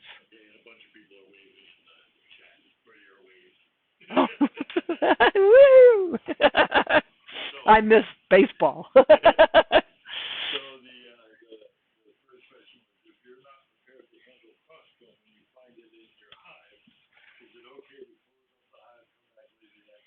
Okay. This is a smart question because sometimes life interferes. If you go and do an inspection and you discover a cross-combing problem and you're not prepared on the spot to deal with it, is it okay to close up and come back later or the next day. Of course, because that might be what you have to do. But be really, really aware that the longer you let that go, the more wax they build, and the further they get across those bars, the more gets locked up and the harder it's going to be for you. And I really feel for the novice beekeeper who suddenly finds themselves trying to handle that brand new, fresh white comb. It's probably got babies in it, and it's so soft, and you are squishing it at every touch, and you are just horrified at the whole process. So if I can spare you that, I would. But I would also say, that it can be done under almost any circumstances. You might just have to sort of block the rest of the world out and go for it. But I got sort of goaded at one point into fixing a serious crosscomb problem in a top bar hive when they held the Eastern Apiculture Society, otherwise known as EAS, conference in Kentucky several years ago. And this poor top bar hive had any number of problems. It had a serious small hive beetle problem too. But they asked me, did I think I could fix this crosscomb thing? And I said, you get me this and this and this and this. And my list would be shorter now because I wouldn't need the stretchy fabric and I wouldn't need the thumbtacks. I would just say, get me a couple of cookie sheets and some painter's tape. And yes, I went in there and I fixed that. It was a bit of a circus show, to be honest with you. But we did it, and we ended up with comb that was hung in place and kind of a nice ending to the whole problem. But yes, if you have to go away and come back later because you have to go buy some painter's tape, by all means do that. But don't let it go any longer than you possibly have to, because a wax problem never, ever, ever gets better on its own. It never gets better. It only gets worse, and it gets worse so fast it will blow your mind. So fix it. Be ruthless. Fix it. Okay. All right, next question. Any thoughts on the issue of sugar while getting into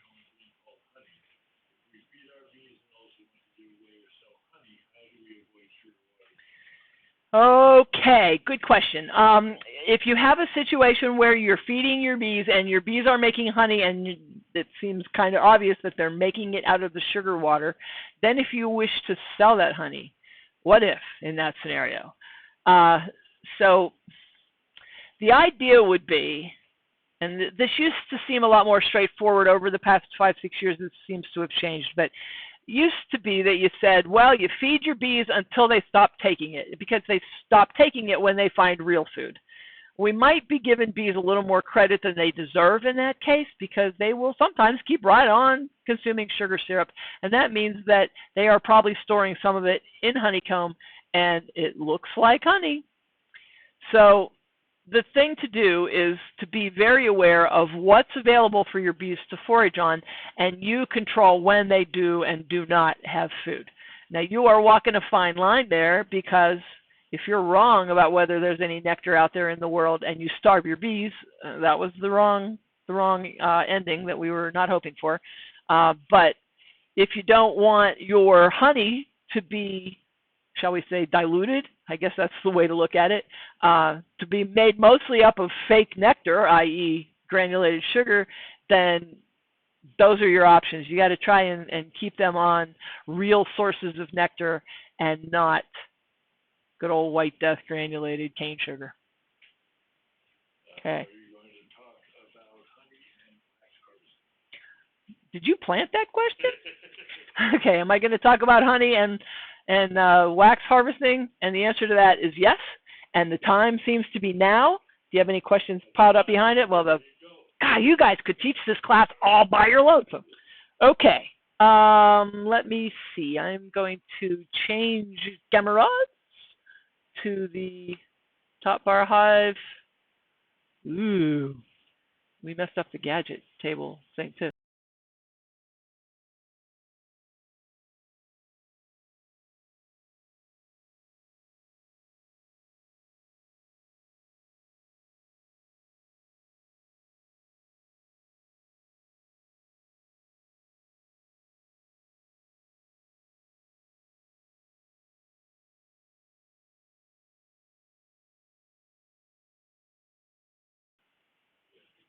You guys weren't hollering about sound? I'm never that quiet. Okay, I thought to check. I am learning. See, beekeepers are trainable. Okay, so Jeff had just made a joke that when I said, do we want to talk about honey first or wax first? He said, well, they're kind of the same. And I said, boy, that was a perfect answer. So he's right. When you have a top bar hive, you are doing what I like to call a dual harvest. You're getting two things for the price of one. And that's because you are not that it's impossible, but we're not going to go into it. You are not going to try to spin the comb from a top bar hive because it's laborious and there are ways to try and make it happen, but why? This was supposed to be simpler than some other methods. Let's not complicate it. So let's set this up. This is a very old version of the Gold Star Honey Harvest Kit because now they're yellow and black. But this is your bottom bucket. There are no holes in the bottom. There is a honey gate there on the front. That's what this is. It's like a spigot. Then we have a lid that has a hole in it, and that goes on top. And then we have a bucket that has a ton of holes in the bottom of it, and it has a strainer. Now, this is not any kind of special big deal strainer. You can go to the hardware store and buy them yourself. It's a paint strainer designed to fit in a 5-gallon bucket of paint. So put that in there. I believe it gives you that 600 micron thing that everybody thinks is such a great number, and it is perfect for pulling wax parts and dead bee parts out of the honey that you put in here. So this would sit on here, at which point I can't reach it anymore. We'll deal with that in a second. And then it has a second lid, which would go there. If you buy one of these from me, you also get a masher, but I live with a guy with great big hands, and he just reaches in there and crushes it. So that's an option too. Makes your hands feel nice afterwards. So let's start with, and it's kind of hard to do this realistically because I don't have any honeycomb. All I have is brood comb. So when I pick up this comb to show you what I'm going to do to harvest honey, I'm harvesting brood comb, which you would not do. This would be white or mostly white, and it would have little wrinkly wax cappings over all the cells because the bees fill these guys with nectar. They add some enzymes from glands that are in their heads. Not sure what it is about bees and glands in their heads, but good stuff comes from them, and that goes into the honey, causes it to ripen. They lower the moisture content down to a certain level, and then it is considered ripe, and they put a wax capping on it.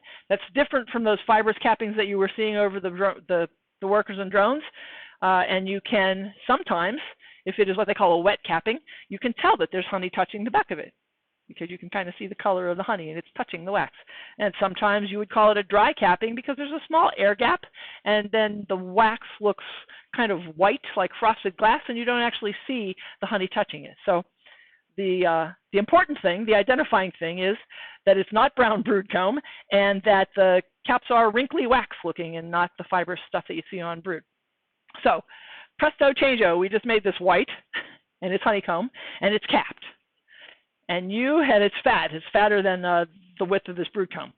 You have come along and taken it from your hive. And if you're smart, probably the thing to do is do this at hive side. Take your hive tool and have a bucket, maybe this one. And you're going to cut this from the bar. Now, the reason I kind of want you to do this hive side is you need to put the bar back in the hive, unless you have spares. So let's say we had spares, and I took this away, and I filled back in multiple places. Anyway, I left my hive behind with everything closed up and everything was fine and they weren't missing this top bar. So now I'm in my kitchen and I have this beautiful bar with honey on it. And I'm going to do the first thing, and that is detach it from the bar. I could stop right there because what you're looking at that point is going to be honeycomb in the cleanest wax that you can find, because you didn't treat and you didn't use contaminated foundation. And that is a premium product. And if artisanal is your paradigm, then wow, that's amazing stuff. And having cut comb honey is amazing and beautiful and wonderful. And if you make a piece of toast and you spread a chunk of honeycomb on it, hard to beat it. It's just hard to beat that. There are no words. Bees on toast, you might call that. That's a shout out to Phil Chandler, who that's his email address, is bees on toast. So cut comb honey is a wonderful product, and ta-da, you could be done at that point. But many of us want liquid honey, and frankly, if you've ever put cut comb honey in your tea, That's the problem, because all that wax is all through, and ugh, that's not what you want. So to get liquid honey, you're going to detach this from the bar. Your bar will have gone back in the hive, and you're going to take this comb and you're going to toss it into this top bucket inside the strainer, which I'm going to artificially move down here so that I can reach it. So plots, this thing will hold 5 or 6 combs, and the goal is you want to break it, because you're uncapping it, essentially, and you are crushing it up so that honey leaks out. And if you are squeezing it, then one of the advantages of that is you'll squeeze it mostly into a small ball, and you won't have tons and tons of broken little pieces that all have honey adhering to them. And so you probably get a tiny bit more honey that way. So you've got your strainer full of comb, you have it sitting up here, and you crush. You maybe lift this guy up a little bit so that it is not lying on the bottom, which helps it to flow through. And what you're going to end up with in a matter of days, especially if it's warm in your kitchen or wherever you're doing this, is you're going to have wax in your strainer and honey in the bucket. And then these are, I can't tell you how much easier this makes your life when it comes to getting it in the bottle, because using a ladle to try to get it into a jar is just a mess on the kitchen counter. So the honey gate's a real handy thing. So bottle it, make yourself a pretty label, ta-da, you have done a dual harvest. Now what are you going to do with this stuff that's in the strainer, right? Because you've harvested a bunch of wax too.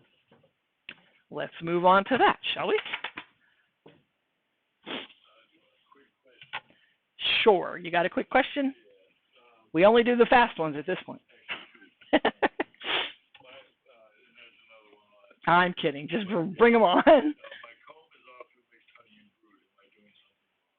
My comb is often mixed honey and brood. Am I doing something wrong? No, your bees are just sort of not dividing it up. Probably those are bars that are on the far end of your brood nest and the beginning of the honey portion. I'm guessing. It's probably a pretty educated guess. And where that gets challenging is the honey's at the top and the brood's at the bottom. So you can't just like cut the honey off because you get it, right? The honey's at the top and the brood is at the bottom. But you could remove the brood comb, and if it doesn't have any brood in it, you could throw the wax in your wax bin. If it does have brood in it, you could rehang it. Now you have another bar for them to build, and they'll just build it right out to the shape again. But my first question with that, I think, goes back a little deeper, and that is, how many bars is your hive? Because it could be that your bees are kind of trying to compensate for a small sized hive by combining on the same bar. And it might just be what bees are going to do, but if you could answer that question through Jeff, that would be great. We would know. All right, next.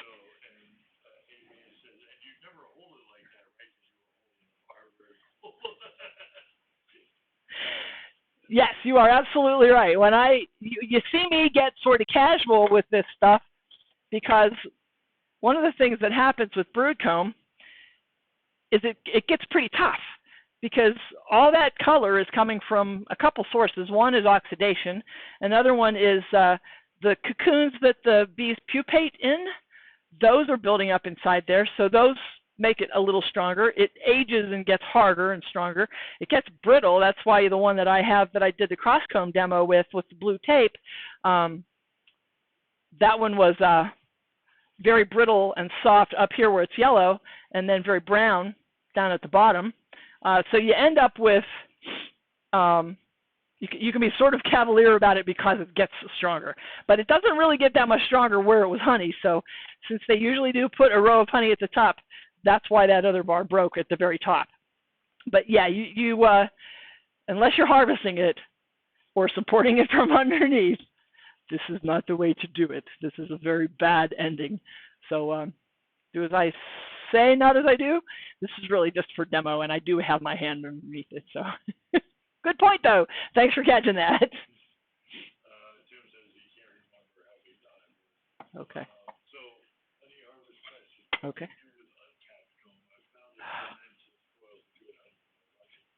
Okay, that's a great question. What do you do with uncapped honey?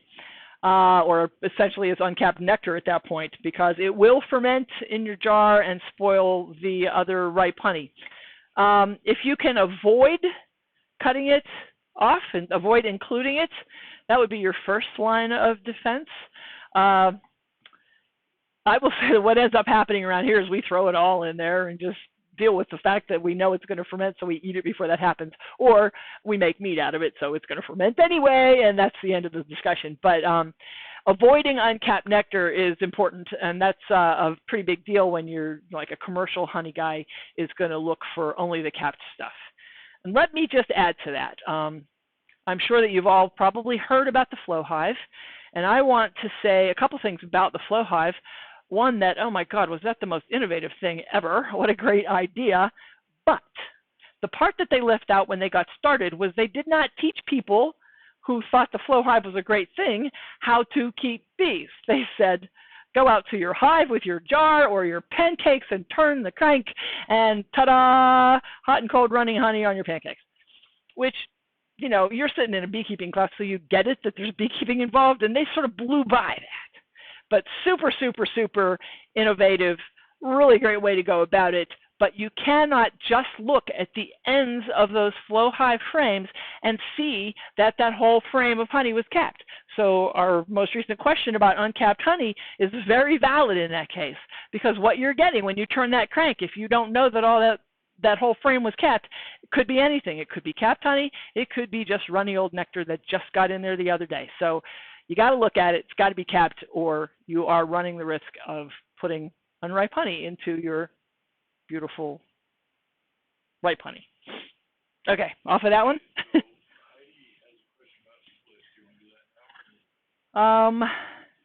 Splits. What do you got behind Heidi? Basically, I have, what do you think about the passage holes, aka bells? Let's take that question. What do I think about passage holes as put out by Corwin Bell at Backyard Hive, where he took and has drilled holes through his top bars for the bees to use as a highway above the comb? Here's exactly what I think about that. This was one of those things that I knew had to be happening, but I didn't see it for ages and ages. And then I found one, and it was like, yay, eureka. Wait a minute. Yeah. There's a better example somewhere, and there's no more comb laying around here that I'm not seeing, is there? There's no more in the box. Okay, this must be, oh, here it is. Whoop. Oh, that might be the one. That is the one. Okay, I'm going to get up close with the camera with this. What we're talking about here is, if you picture this with me, you have a hive full of bars, and it's cold, and your bees are in cluster, and the only way to get around to the next bar is to go around the outside of the bar of comb. Bees don't really feel that limited, but we see it as a problem. One of the reasons we see it as a problem is the Langstroth hive puts a piece of plastic inside the foundation, and the bees cannot go through the comb. And so early on, probably the second slide I showed you a rectangular frame with a piece of plastic foundation, and in the corners, the bottom corners, it had round holes. Now those holes were put there with the idea that the bees could use that to go around to the next comb without going out around the frame. Okay, so here's what they really do.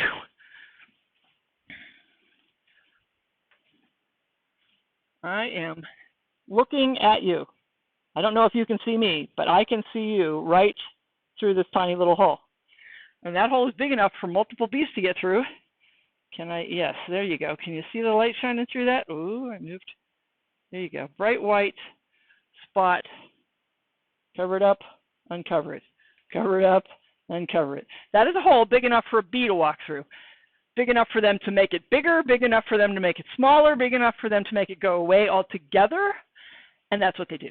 It took years before I found a bar that had one of these on to show anybody, but that's what they do. And that's what Corwin is kind of trying to emulate, is creating those bee superhighways for them to pass between combs by walking up through the wood of the top bar. Another innovative idea. I don't know that the bees care. I wonder if the bees propolize things closed and thus spend energy that they probably wouldn't otherwise. But all in all, I'm a big fan of innovation, and that was pretty innovative. All right. How much honey do the bees need to get through winter? 6 to 8 bars of comb that is just honeycomb Took me a long time to be bold enough to answer that with any confidence, but 6 to 8 bars of just honeycomb means you also have 2 bars, maybe 3 bars of broodcomb that has gotten backfilled with honey, and that seems to be enough to do it. And that's from when I lived in Maine, so it was definitely based on cold weather conditions in winter, and I think that that's pretty close to valid. Now, what does that translate into in the way of pounds of honey? Let's use some rough numbers that a 17.5-inch bar probably weighs, if it was really full and all the way packed full of honey, probably weighs about 7 pounds. So let's take that times 6, that's 42 pounds of honey. That really lines up with most of what you hear with the Langstroth Hive, except they have now gone from 40-something to 60-something to all of it. If I had my druthers, all of it is the answer. And then harvest in the spring, because then it's truly left over.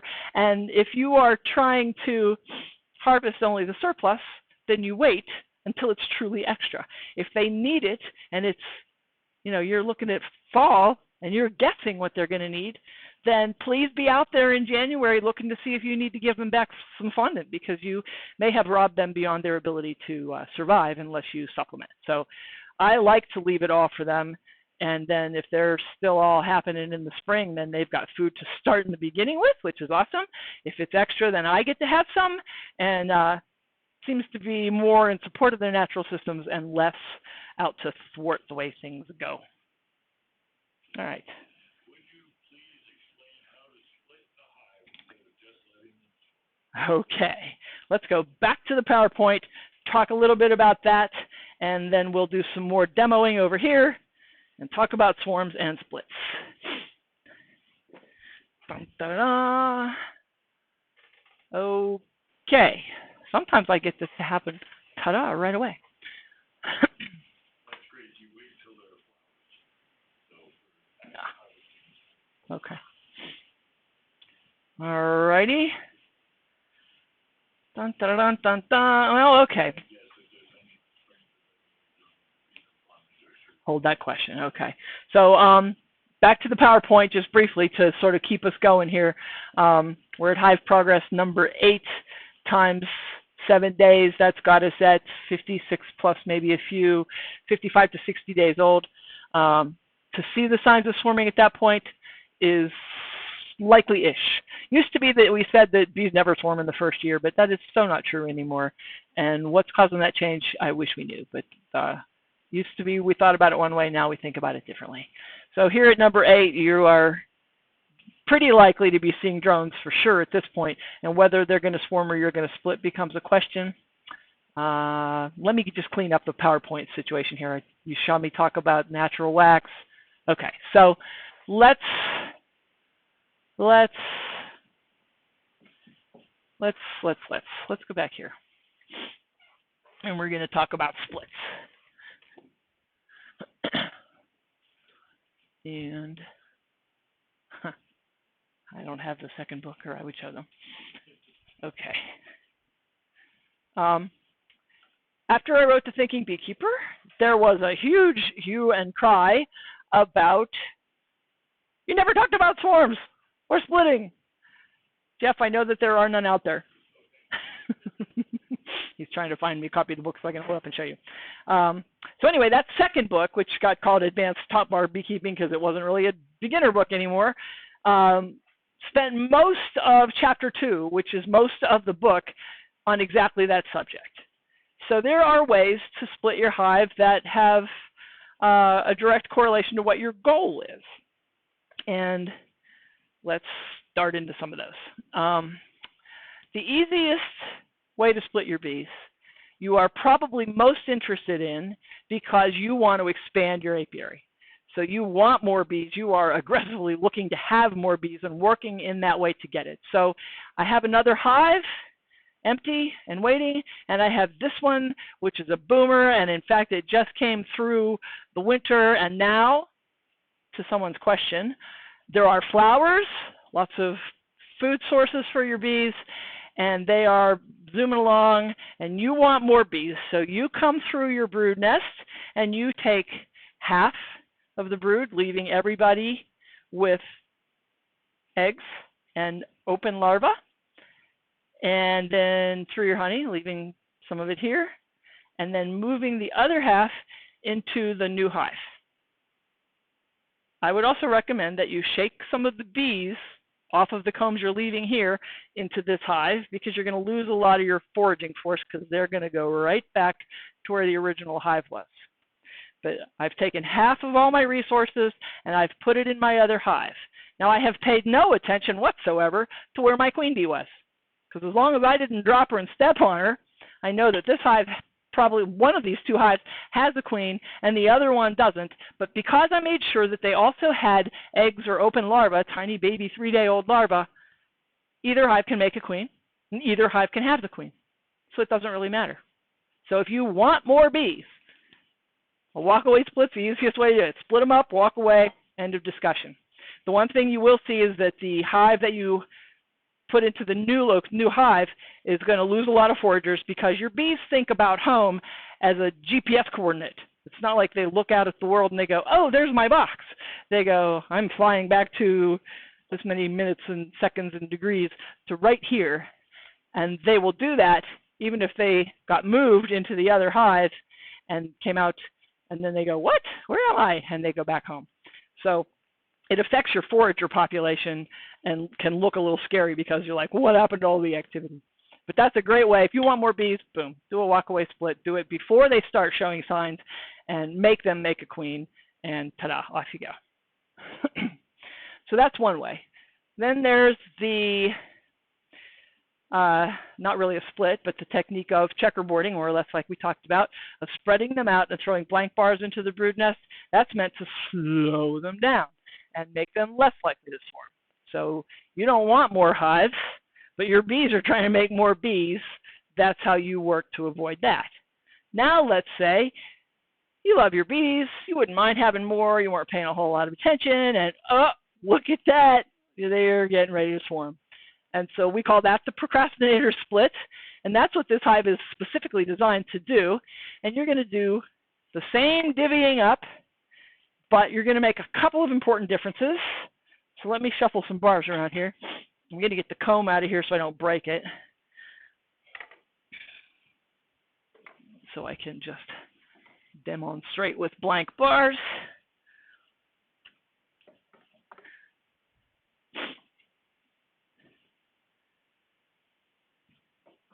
Okay.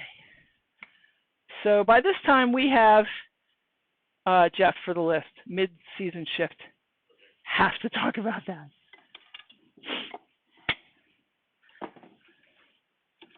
Alrighty, so we have got ourselves a hive that is probably a minimum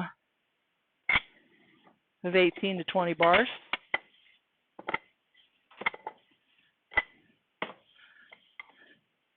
All right, so we're this big, and they're going to swarm. And so what are you going to do? Well, you're going to divide them up in half again. Choose bars like half of the brood and half of the brood comb and half of the honeycomb, and then you're going to do this thing that this was really designed to do. Pull this out. Pull this out. Look at where your entrances are, and you're going to, I'm not going to be able to pick them all up and move them, but you're going to remove the bars and put them back in such a way that if I put this pair of follower boards together right here, I can see by looking at the entrances on the inside that I've covered the far left. I've covered the entrance on that side, my left, your right. This hive has access to the front entrances. This bunch of bars, which was half of my brood and food, I'm going to come back here and I'm going to, it's not there, but I'm going to pull the cork out of back here. So this piece of the hive is exiting out of here, and this half is using the front. This is the bigger half, obviously, just because of the placement of the entrances. You might get it a little closer to half and half with a bar. But essentially that gives you a situation where you've got two hives, two colonies in the same hive box, and you have a little bit of time. You bought yourself some time.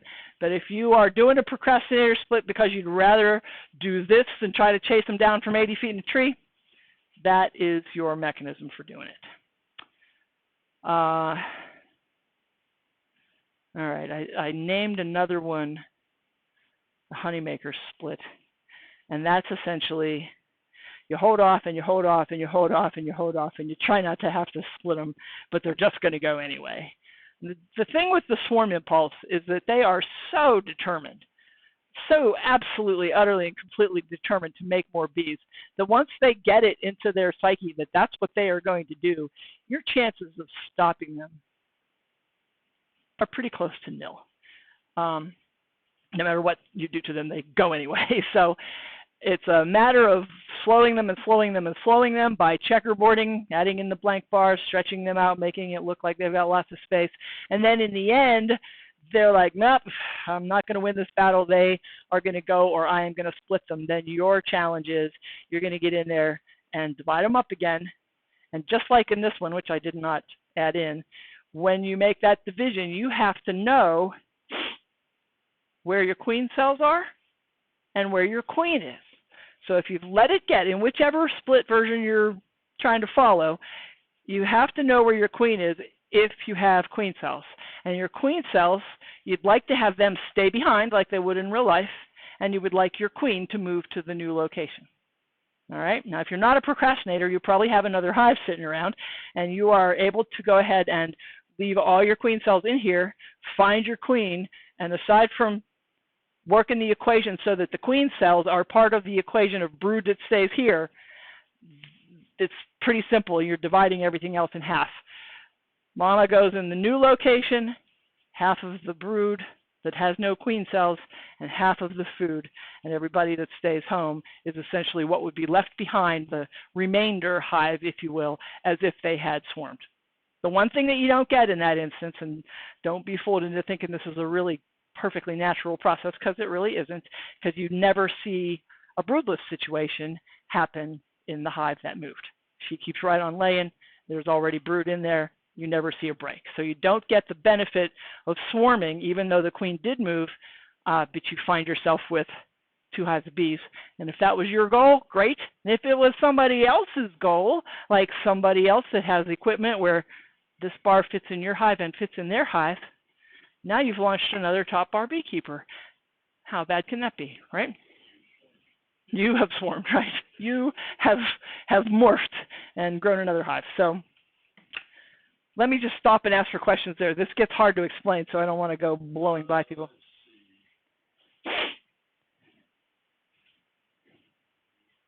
I'd kind of like to go back and talk about signs of swarming. Can you block the center hole and do the same thing? My hive does not have any other entrance. Oh, okay. So the question is, can I block the center hole and I guess use the other entrances, the one on the right and left? You could. You're going to get a lot of drift that way. You might find they all just try to move back in together. You need for the entrance to look different to them, and while sometimes that brings up the question of, to make the reorientation that you're trying to cause there happen, you move them 2 miles away and then move them 2 miles back, which is silly. Don't do that. Put something in front of the entrance that causes it to be different, and they will reorient, she says, as she looks at a picture of Michael Bush on the wall, because that's who taught me that one. But I think if they're too close together, you're not going to get the effect you want. So, go out there on a nice warm day when most of them are flying and take your little paddle bit and your drill and throw a hole in the back of your hive. I know it sounds crude and you should wear your bee jacket, but I'd put another hole in the hive to get an entrance on another side. Good question. Let's see. The follower boards both have holes in them. Do you cork them? Yes. If I don't want the bees to go through them, I put a cork in them. Oh, man, all weekend I haven't got that yet. The followers both do have holes in them, yes. The question is, did I cork them? And in this case, yes, there's the cork. You only need to cork one. We used to make it so that one had a hole and one didn't, but it just got simpler to throw holes in all of them and send you an additional cork. So cork at least one of them so that they can't get between, and problem solved. Now it's a solid follower board. Why use 2 follower boards would not one be sufficient? Okay, why use 2 follower boards? One follower board would be sufficient if my entrance was only on the end and I was not trying to create a hive in the middle of things. This is the specifics of a side center entrance hive, because I'm going to hive the bees centered over that center entrance, and I'm going to surround them and create their space with those 2 follower boards. So what these really are the walls of my hive, the end walls, and I can put them where I want them. The advantage of that, it started out to be one of the first bonuses was I lived in Maine when I started Gold Star honeybees. That gave me dead air space on both sides, and that was a good thing because you sometimes find yourself hiving bees in fairly cold weather. So it was for insulation purposes there. But now there are 2 entrances in the back of this hive that you can't see, and I can manipulate, like I just showed, to divide them in half so that now one colony is using the front door, one colony is using the back door. Versatility is what we like to call that.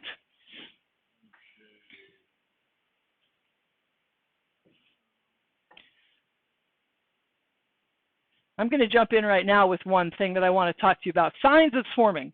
The basic level information is, oh, when you see a queen cell, your bees are getting ready to swarm. Well, yes, in fact, they're going to swarm at that point. The step you see before that is typically drones. They start to raise drone brood. That is probably not going to be a drone that mates with a queen that hatches in this hive, but it's a contribution to the area at large. Other bees that are in the same scenario are going to need drones, and so it's a contribution to the bee population by putting drones out there. But the thing that happens before that, or slightly more or less in conjunction, I guess, with drones, is they start to fill the brood nest with nectar. Now this looks really weird. You go in there and you're like, wait, last week these were all babies and now it's all nectar? What is going on? So what's happening is that the queen gets all fat and fecund and she's all pregnant and laying tons of eggs. 1,500 eggs a day is what they say. Wow, is all I can say to that. But if you have got a queen that is that fertile and she's that heavy, she can't fly well. So what they're doing is filling up all of those little brood cells with something so that she can't lay any eggs. And so they run her around the hive looking for places to lay, and there are none, and they prevent her from finding any by filling them up. And she loses some weight, and she's unable to lay any eggs, so that kind of changes her physiology as well. And so you get a queen bee now who can fly.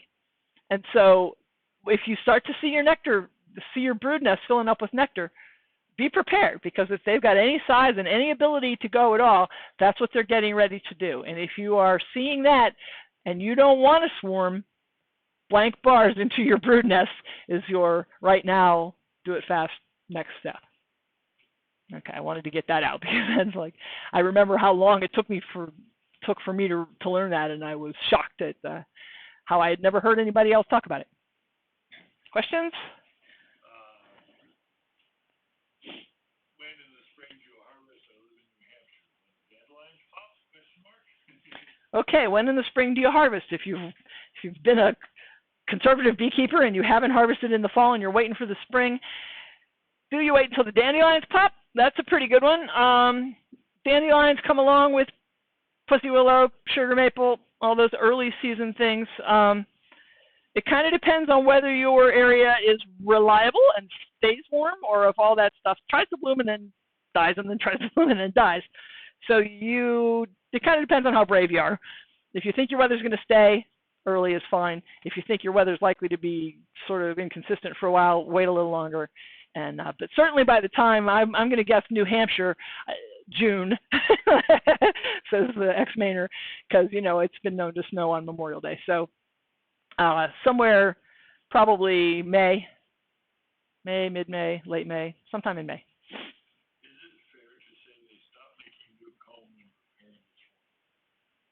Is it fair to say that they stop making new comb when preparing to swarm? Yes would probably be the short answer. I don't know that it would be so complete that you would go, oh my gosh, look, they're not making any comb at all. But their resources are certainly being turned to something else. So yes, there would be a slowdown in making new comb. Good question. One more, and I'm jumping back to PowerPoint. I think we're pretty much caught up. Okay. Ask again or info@goldstarhoneybees.com. We'll try to get you an answer. Okay, so let's go from hive progression, having dealt with swarming, and let's talk about fall. I do. Thank you, Jeff. Let me switch this camera back. Okay. The other thing about this hive that complicates it, I guess, makes it hard, is because you started your bees against your follower board, which is probably here, and made them all go that way, unidirectional bees, right? That was the goal. You have to deal with that partway through the year. So let me create a scenario here so that you can see what I'm talking about. 1, 2, 3, 4, 5, 6, 7, 8, 9, 10. Okay, so I started my bees with my queen up against this follower board. I had a syrup feeder in here. My bees were on 10 bars. As they needed space, I added bars into their space, and that means that that follower board moved out, and now I'm out of real estate. Except I got this over here, but I don't want it over here, because what I want is brood nest and unidirectional bees, so I want the honey to be all on this end.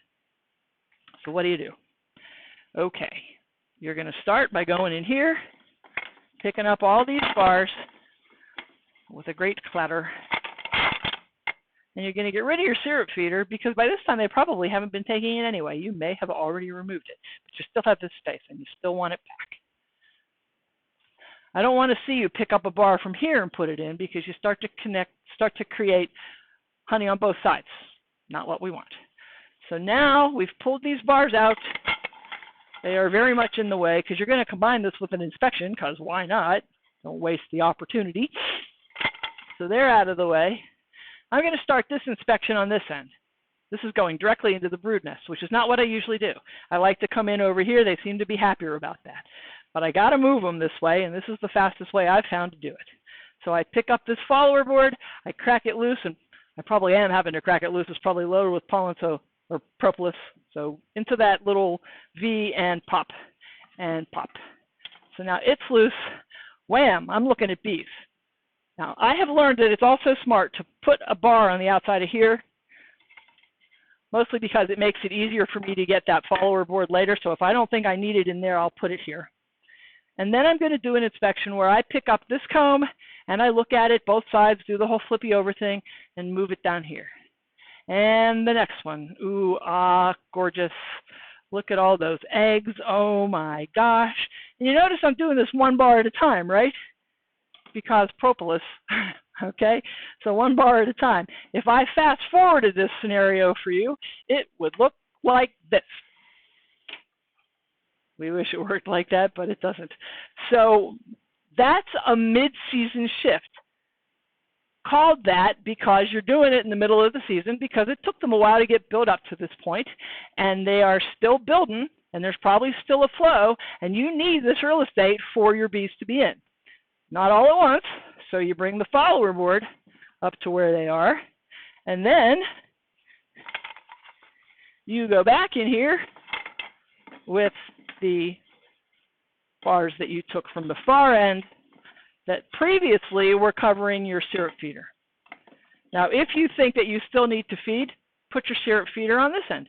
Now it's not about, 2 steps to the kitchen versus 30 steps to the kitchen. It's not that important that it's further away. If they need it, they've got it. And you, meanwhile, have now got more bars for your bees to move into. So if they're still going gung-ho, you just keep on dun-da-da-da. It's the amazing Expendo Gold Star Top Bar Beehive Kit.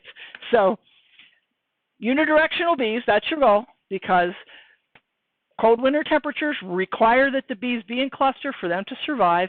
And if all of the honey is down here on this end and they're up against it and they can go that way through the honey, problem solved. If not, if you've got honey over here and empty brood comb because the queen's not filling this up with brood now because the bees aren't able to be out there and cover it and keep them 93 degrees. Your bees are in cluster against food. They go this way They cannot go across all that dry empty comb to honey that's over here. You will lose them. So unidirectional bees. That's my little catchphrase. Unidirectional. Make them all go one way. That's the most complicated thing about managing this style of top bar hive. It gives you a lot of options, like if you ever need to split, etc. But that's the whole reason that there's 2 follower boards, and that's the reason that the entrances are on the long side in the middle. It's a little more complicated, a little more versatile than a very basic end entrance hive. But I tell you what, bees are cavity nesters, and they don't care. So don't get caught up in the details. It's a fine box no matter what if your bees are living in.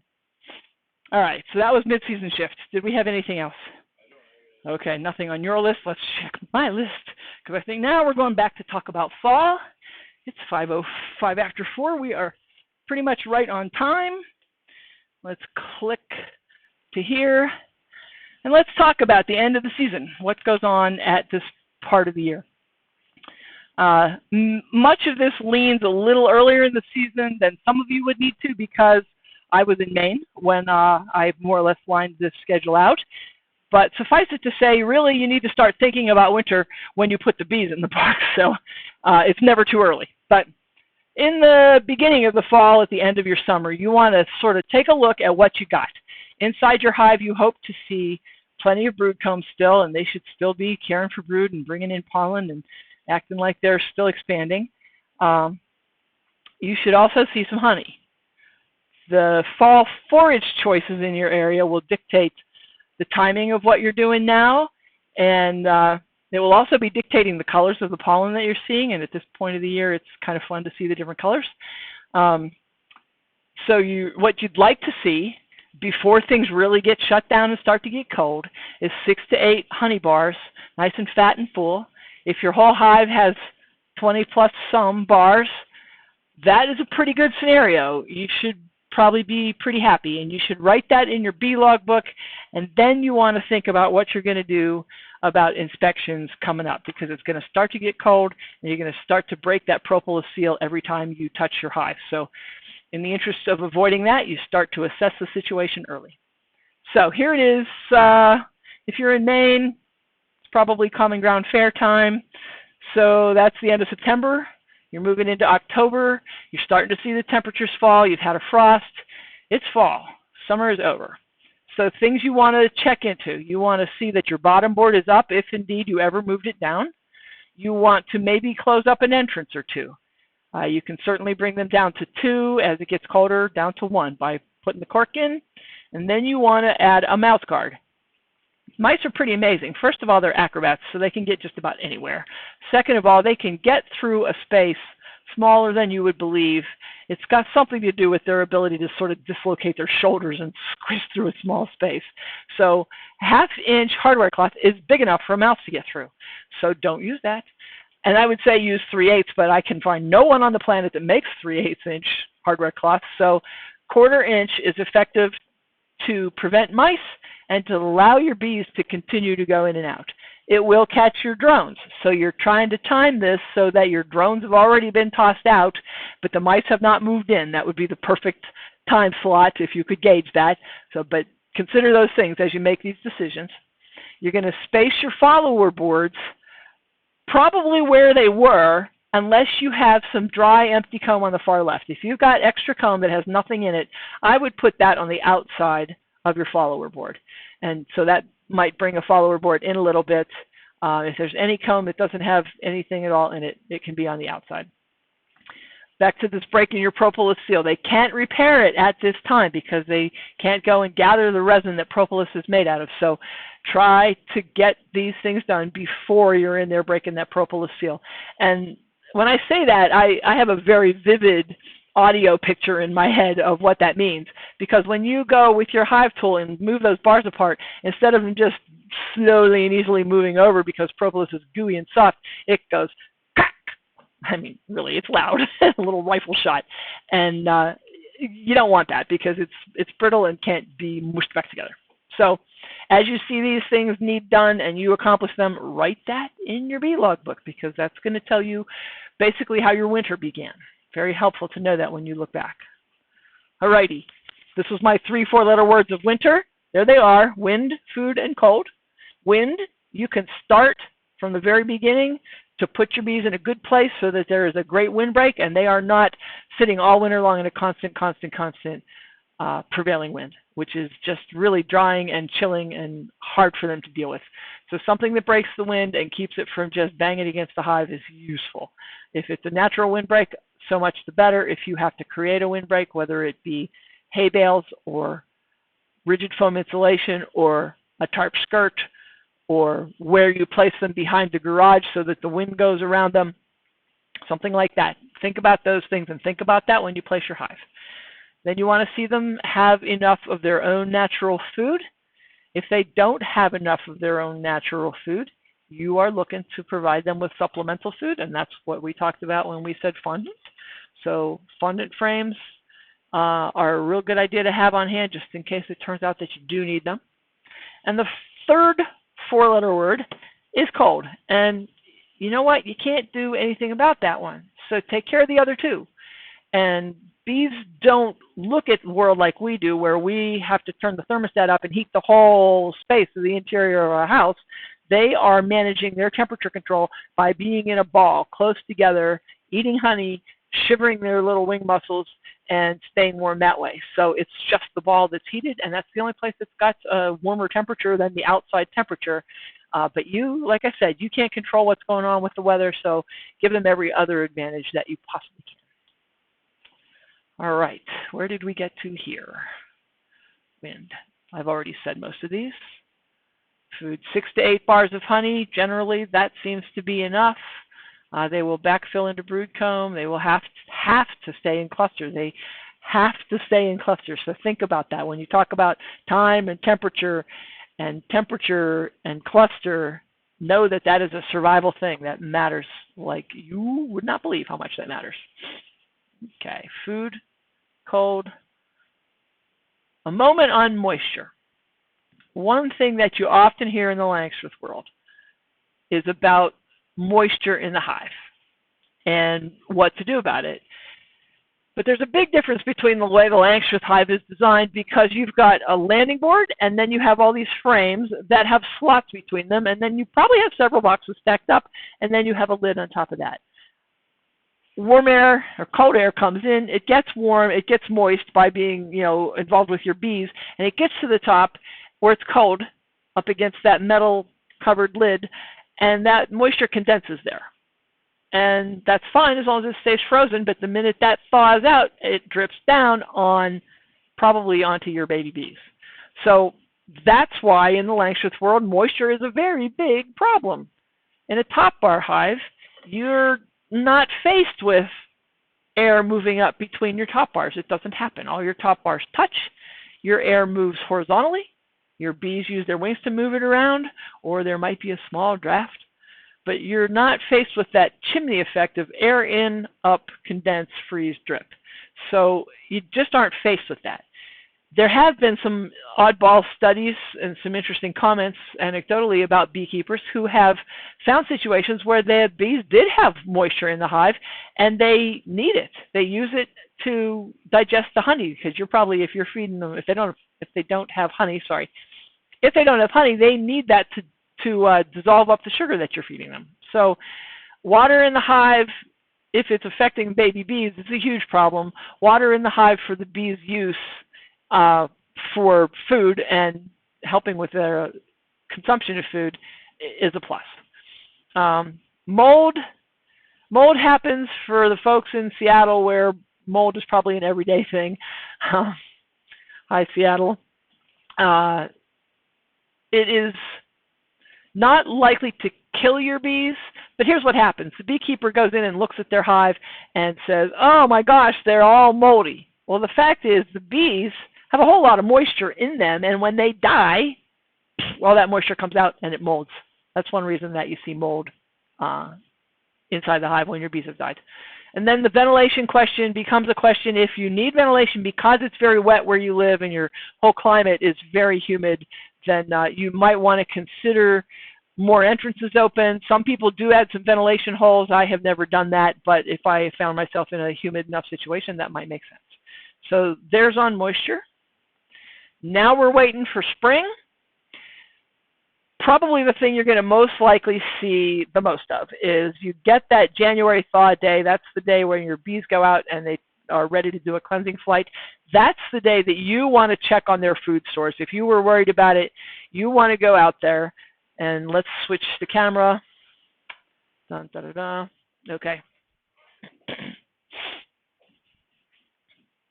Here's my brood nest, or was my brood nest. Here are my honey stores. And here's my extra bars. What I want to see is, do my bees have any food left? And so here's my method. I'm going to pop that follower board and I'm looking. Do I see honey? I'm done. Get out of there. It's cold. Did I put fondant in there? I pop that open. Is there still fondant? Yep. Now I'm done.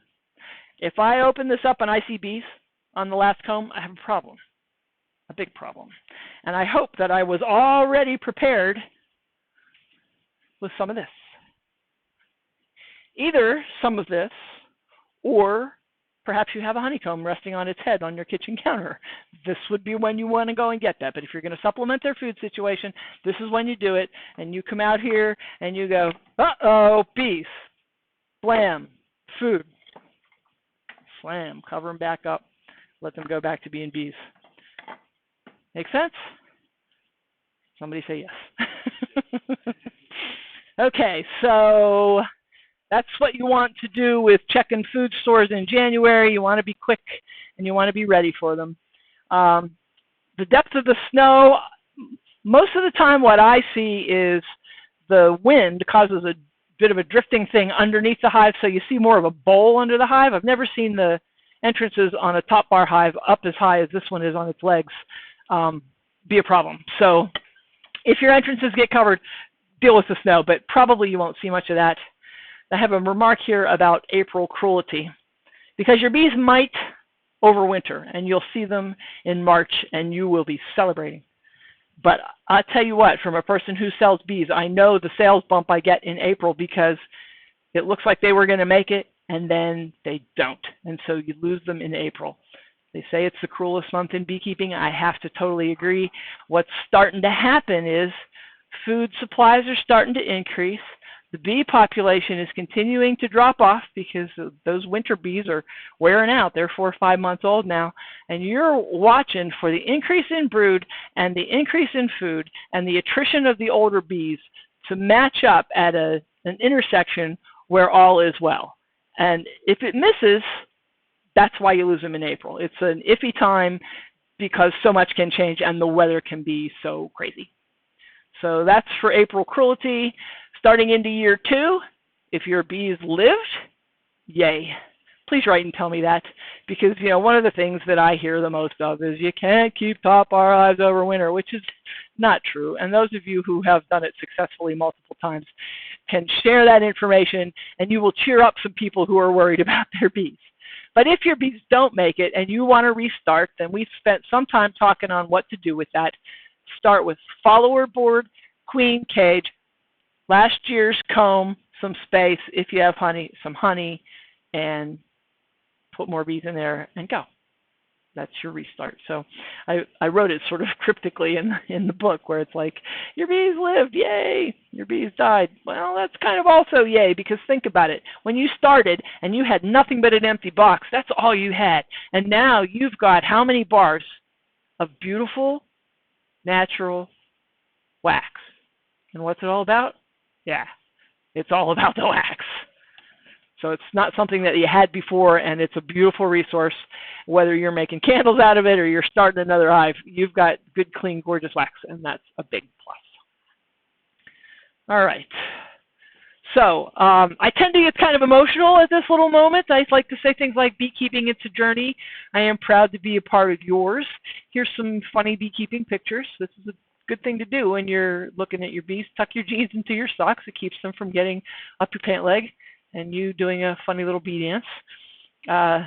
Anybody from Maine knows about Rennies. Those bright yellow boots with all the bees on them came from Rennies, and I wore them until I split them apart because they were fun. And the guy below there is a Beak on a Bike. He was at a Massachusetts conference, and he bought my whole demo setup, and he packed it on that bicycle and away he rode. So kudos to him for being green.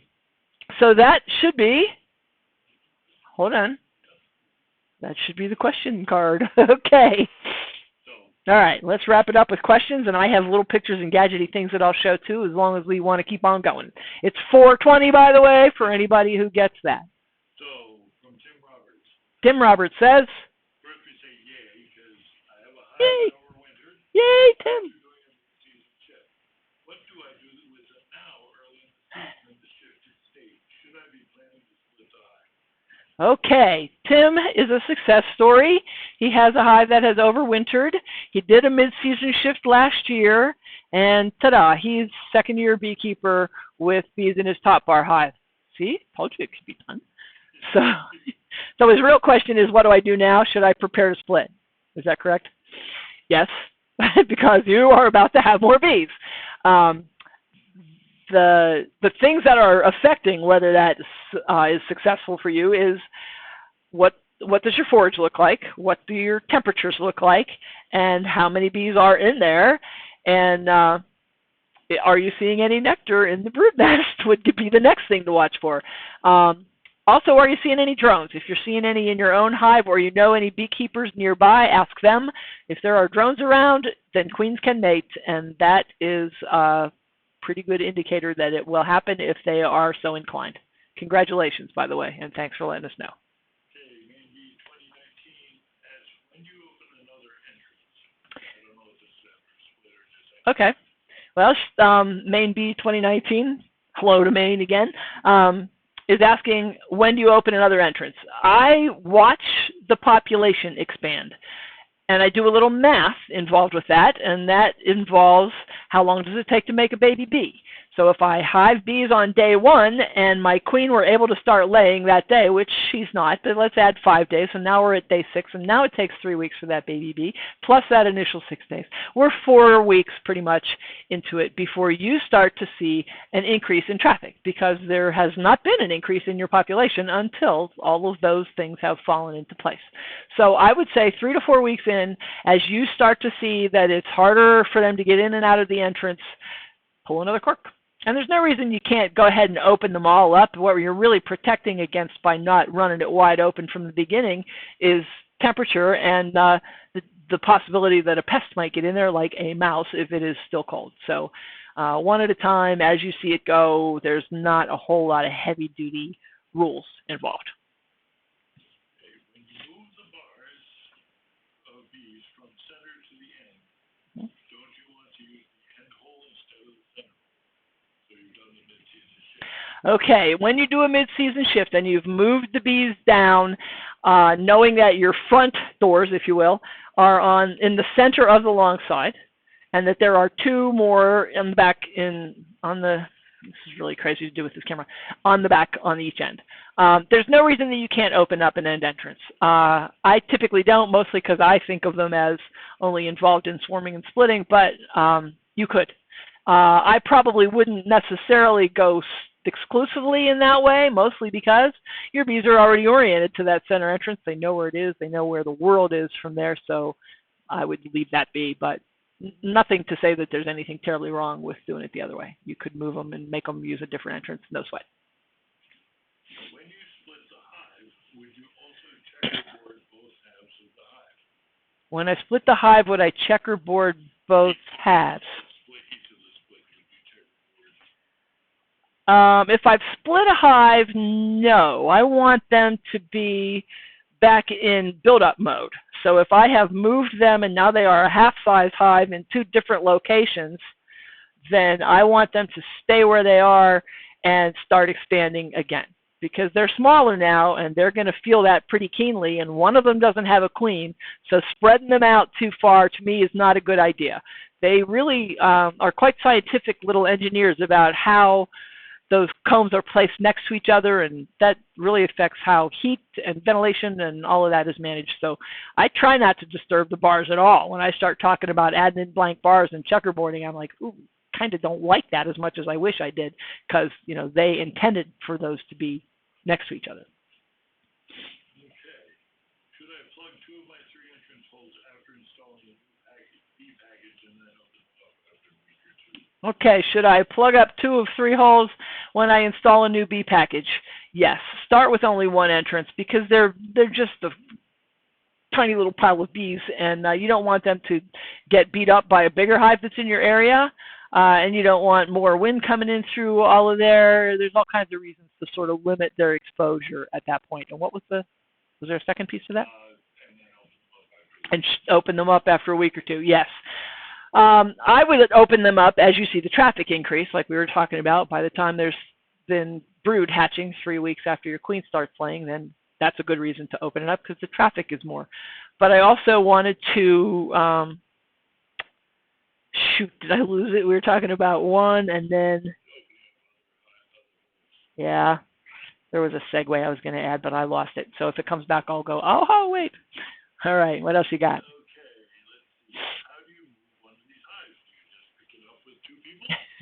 You do go get somebody else that likes bees. Okay, so how do you move a top bar hive? Do you just pick it up and move it? Yes, you can pick it up and move it. It probably will take 2 of you. The way this hive ships, it weighs about 75 pounds in the box, so it's no small feat unless you're great big, like Jeff, which is one of the reasons for keeping him around, in addition to many other wonderful reasons. But one person on each end is generally enough. Even when the doggone thing has got a lot of honey in it, it's not, 500 pounds of beehive, but it's big enough and bulky enough that you're kind of a behemoth if you can reach down and grab the whole thing and lift it if it's full. So one person on each end. I have done under duress.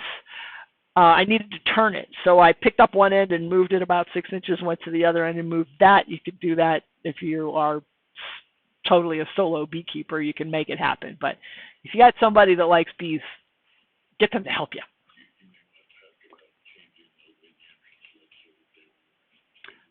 We did actually talk about reorientation, but Jeff suggests that if you are going to move a hive, whether you're moving it around in a circle or you're moving it 10 feet away, which is really where the problem comes in, the 2 feet, 2 miles rule that you used to hear so much in sort of old school attitude was if you don't move it more than 2 feet, they'll find it. If you move it more than 2 feet, you need them to reorient. To do that, you had to move them so far away that they could not possibly be confused, and you took them 2 miles. And then after a week or 2, you moved them back, and they reoriented again. But you can cause that reorientation to happen by changing what they encounter when they come out of the hive fairly dramatically, and usually that means get a leafy branch and stick it in the ground right in front of the door, and they go, what? That wasn't there before. Where am I? They'll do a little bit of reorienting and figure themselves out again. All right.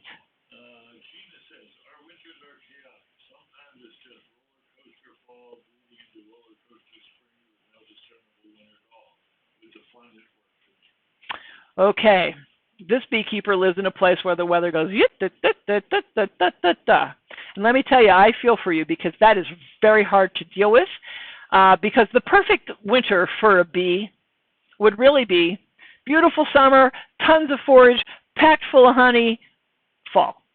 And the temperature goes down to about 28 degrees, and it just stays there until April, at which point it goes, it comes back up, and everything goes back to being spring, and there's food, etc. That would be so ideal, I can't even tell you.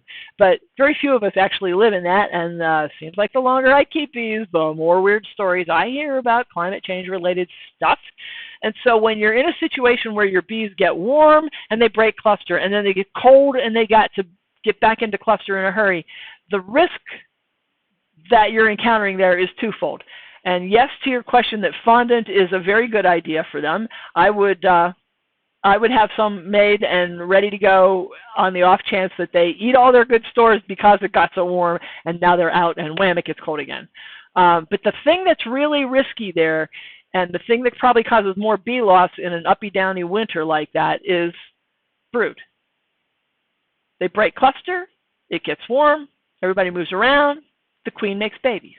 Now you've got bees who are desperate to take care of those precious little babies, and they're going to try to keep that brood 93 degrees because that's what they have to do to keep them viable.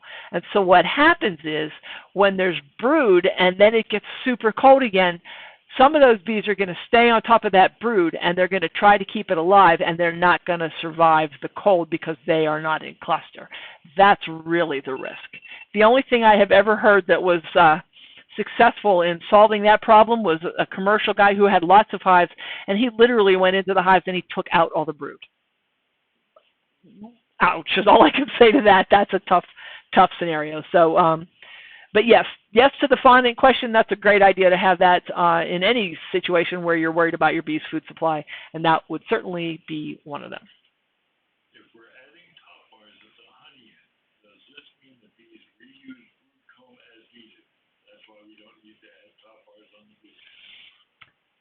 This is a question I have tried to build into the whole thing and never succeeded. So thank you for asking it, because it needs addressed.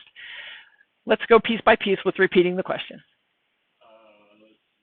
If we're adding top bars at the honey end, If we add our top bars on the honey end of the nest as the bees are progressing from brood comb into honey, okay? does this mean that the bees reuse brood comb as needed, and that's why we don't need to add top bars? Does this mean that the bees are reusing the brood comb and that's why you don't have to add bars back into the brood nest? Yes.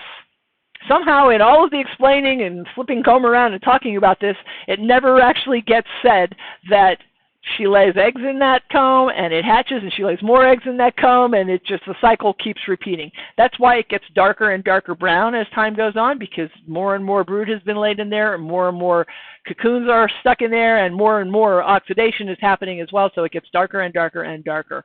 That brings up another thing I want to mention, because older comb collects the junk that comes back from the field with the bees. And so that's your source of pesticides right there. If you're not putting chemicals in the hive, the bees are getting it from outside because it's on most of what they're eating and bringing that in. So it makes sense. This is the only time I'll tell you should probably label your bars, that it makes sense when you put a bar in the hive to put the year on it, and then eventually start to cycle out used brood comb out of your brood nest, because that will give them the chance to make some fresh wax, and that will remove some of the contaminants that have come in from the forage that they're bringing in. Great question. Thanks for that segue. I read somewhere about a person who put their hive in a garden shed and had just the entrances to the outside. Have you heard of this, and what are your thoughts? Okay, here's a person who put their beehive in a shed and had the entrance just come straight from the entrance to the outdoors. Canada has the connection in my head where putting bees inside an open building, essentially, or a way that the bees can go outside without just being in the outside. And the beauty of that is severalfold. First, it's a great windbreak. It's a perfect windbreak. If you can get it upstairs in a little shed that's got like a loft or something, and there's an open area, no glass windows, because bees are not smart about that. They fly towards the sun and they bang against the glass until it kills them. But if there's a way for them to just get outside, whether it's through a tube or they're just flying out through an open hole, then they are protected from wind, they're protected from bears, they're protected from all kinds of things like that. So as long as you can get to them and have a way that you can stand to inspect them, that's a great idea. Yes to that. If you live in the suburbs, do you notify your neighbors that you're installing a hive in your backyard? Asking for a friend. Do you tell your neighbors that you're getting bees? That is very much a personal decision. If you anticipate that they are going to hate it, maybe you try not to let them know. If you would like to be open and transparent, then you say, hey, I'm going to keep bees. And you never know, you might create a beekeeper out of the deal, you might create an enemy.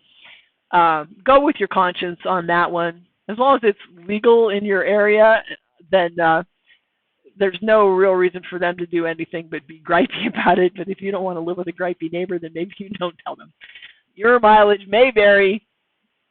Act in accord. Okay, earlier on you just put the fondant next to the bees, but you just showed looking for it at the end of the hive when you were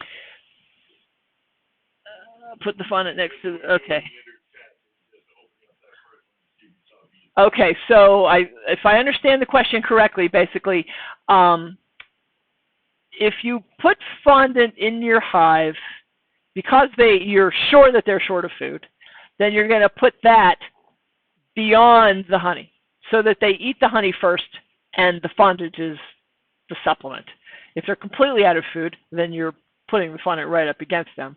And I did show in that demonstration of checking in the January thaw, putting it at the end, because what I assumed in that scenario was I had brood nest, and then I had honey, and then when I went in to look, there was no more honey. So what I saw immediately was bees that had eaten through all their honey. And so there they were. That's why I wanted to put the fondant right there.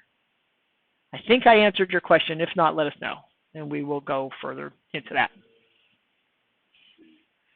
I'm going to jump over here to the gadget table while you look for more questions. Don't stop with the questions, but I'm going to go ahead and show you a few things because we got some stuff that I just want to run through, and this camera has been jiggered, so let me go fix it.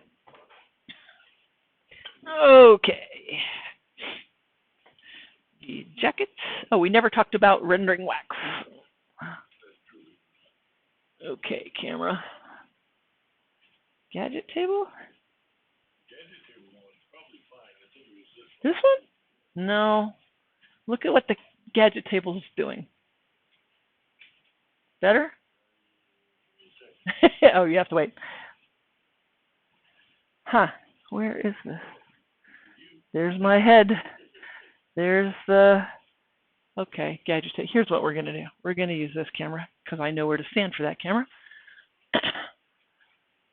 Dun, dun, dun.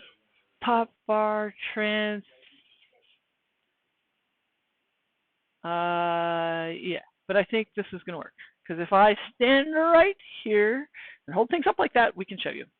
Okay, so I'm just going to run through stuff that's on the gadget table because it doesn't really fit in anywhere else, but I want you to know. This is a bee brush. Bees hate this brush.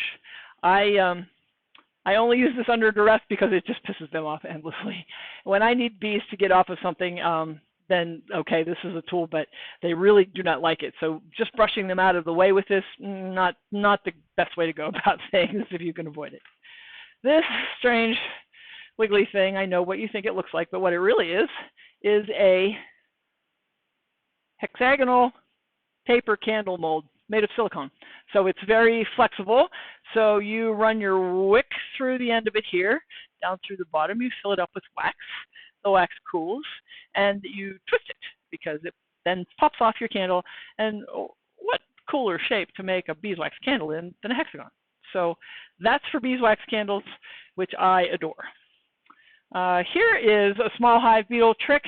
This is just a dishcloth that I bought at the local grocery store. It's made out of microfiber. So anything that's microfiber, I believe people have told me that Swiffer cloths are made out of microfiber.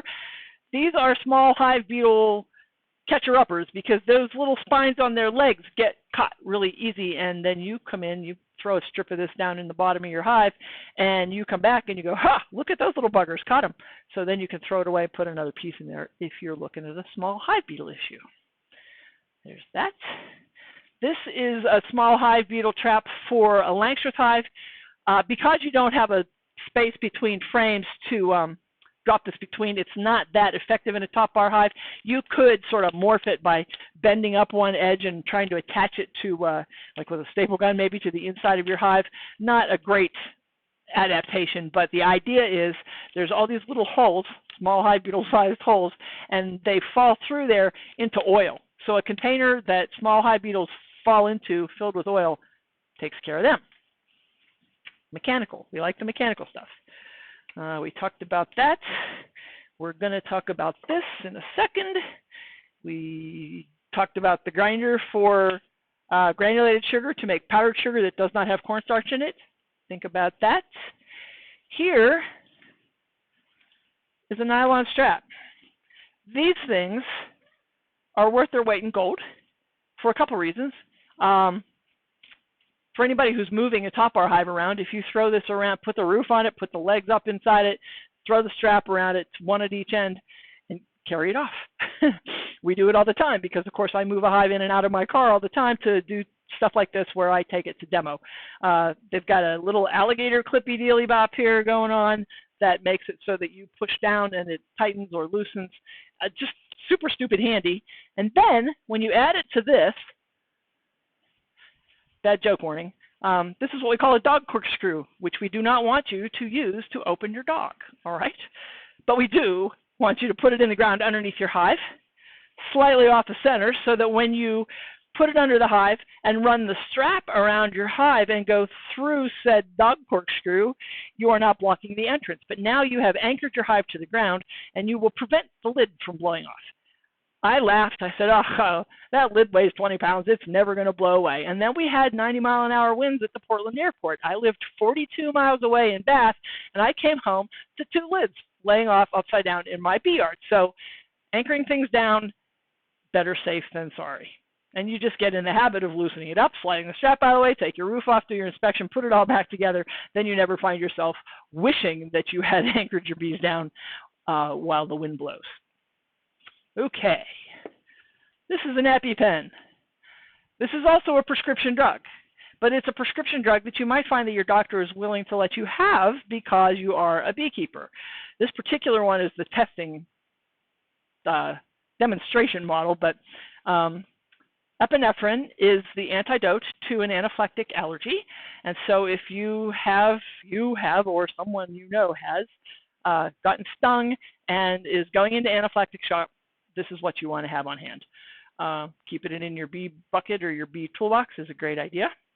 You use it by, in this case, I have to pull the blue end out, and then I'm going to hang onto this thing, and I'm going to jam it into my thigh. Terrible camera angle. Can't do much about it. Can I? If I go back here. Okay. Thigh. Jam. Click, wait, done. So that you want the whole dose to go in at once, and you want to do it immediately, and you may need to do it again. So the very first thing you do is get that pen going, and you get on the telephone, and you get yourself some medical help, because you're not meant to die keeping bees. All right, we talked about levels, we talked about compasses, we talked about lemongrass essential oil. This is great stuff to have around if you're interested in catching swarms, because if you've got a swarm trap up, some kind of box where bees are being invited to come, this really makes them think that's a great place to move. So lemongrass essential oil, get good stuff, buy organic or food grade or something besides the artificial only for the smell version of it. But Aurication makes a good one. There's some other organic versions. Have some of this around. It's wonderful stuff. Smells great too. Smoker, queen cage. Okay, I have talked about everything here. This remains. I said I was going to talk about it, I think, and then I never did, which happens by the time you've been talking bees 100 miles an hour for 2 full days. So thanks for keeping up. Okay, so these are 2, count them 2, wax pots and a strainer.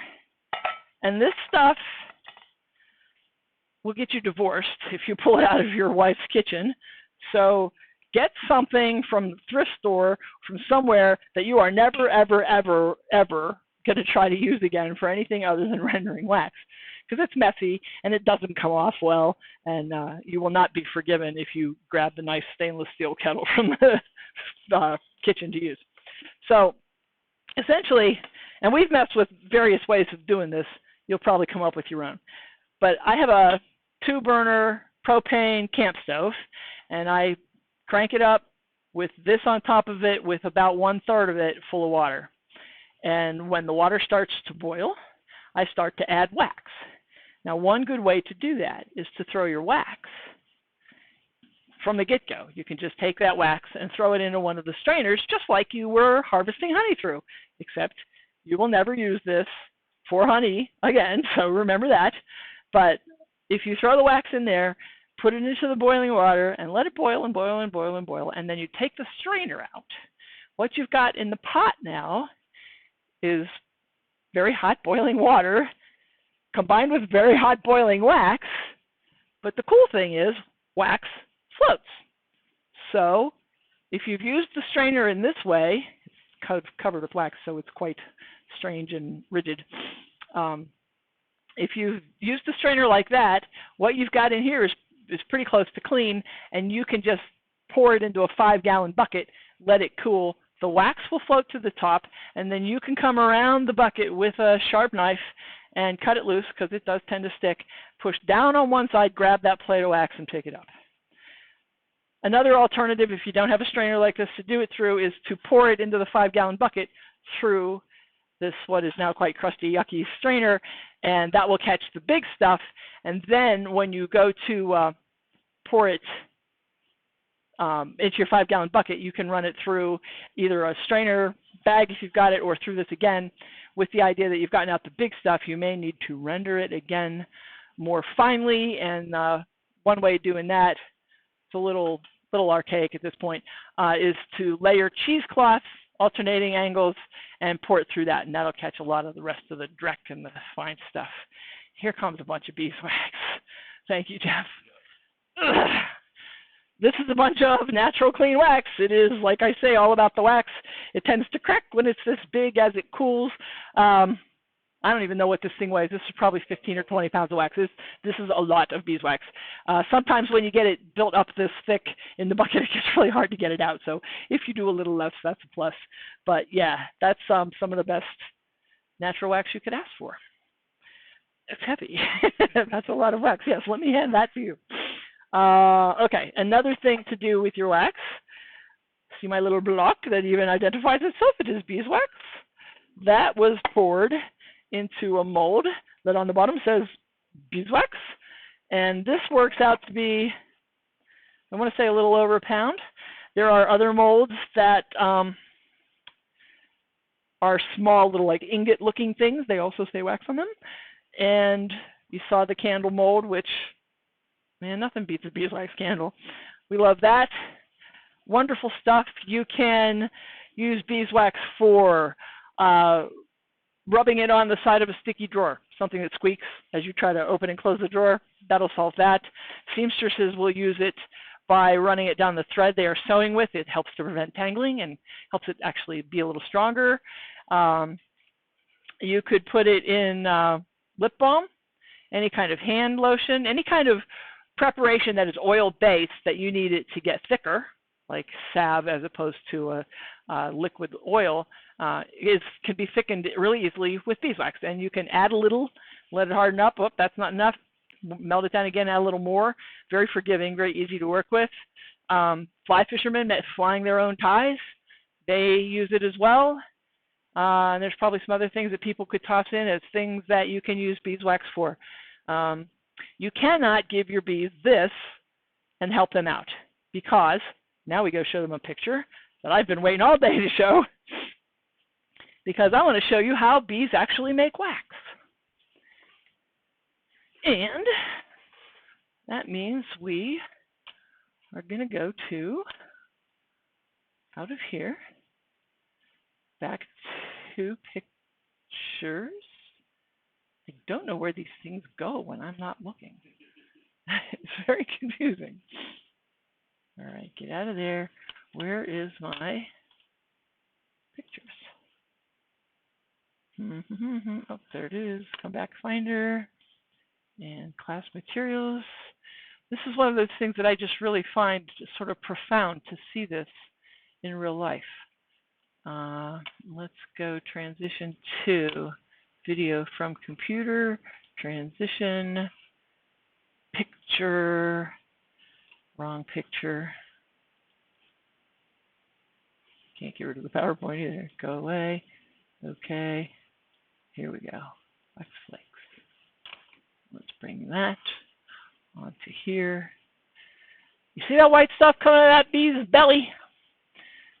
That is natural beeswax. They excrete it from little glands. They have 6 or 8 of them there in their bellies. They're white. They can only make a certain number of them in any given period of time, and that's right where it comes from. So if you want to think about sacred, special, precious things, there's a picture of that. I'm moved by beeswax, so you can tell, I'm sure. And so that's what it looks like as they secrete it. Here is another bee who's walking along, and she's got some coming out of her glands as well. Here is a really vivid sort of photo of them coming right on out of her little belly. So that's my line about wax. It comes right out of that little bee's belly. Speaking of wax, here is, this is on my website as well. These are the results of the wax testing that I spoke of with Marianne Fraser, who was at Penn State. And all of these columns where you see that ND, every thing, yeah, it's very blurry, but it's very small. I understand.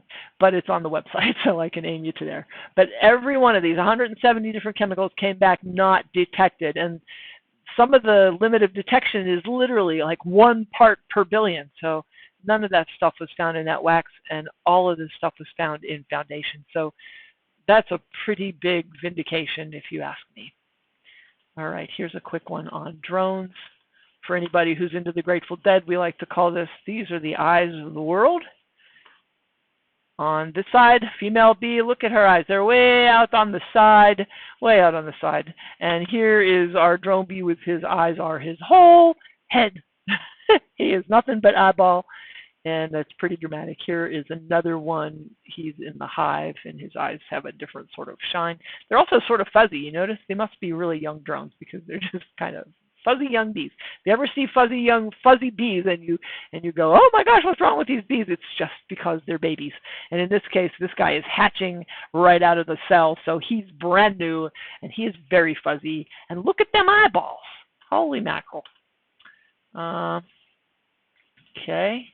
This is the thing that makes me question why beekeepers say, oh, why do you make your bees do all that work and make all that wax? I say, try and stop them. Try and stop them.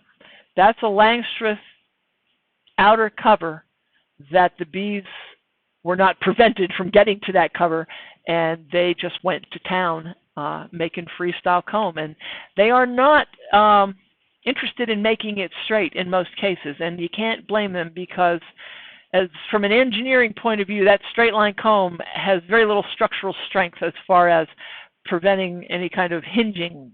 If it's a straight line, it makes a very easy hinge. If it's got a curve in it, it's much more difficult to break it off. And so that is something that they seem to know that we pay less attention to. Okay. Jeff, questions? Okay. Oh, you know what? Let me just stop. Try not to cry on camera. And thank you, because I feel better. And that was my goal when the coronavirus began to feel crushing. I said I want to reach out to beekeepers, and I can't do it in a classroom, so I'm going to figure out another way. And here it is. And I am really grateful that you were a part of it. I love you. I want to show you this because I love you. Come on, green button. There you go. That's got honey in it too. And I will sit here and answer questions until you guys all fade away. I believe that we have covered everything that was on my list. Do you have anything that we mentioned? The latest time to split a hive. Okay, when is the latest time to split a hive? And that is based on so that they still do have time to grow. That's going to be based on what your weather does in your area, when your temperatures start to cool off, when your nectar supply goes away.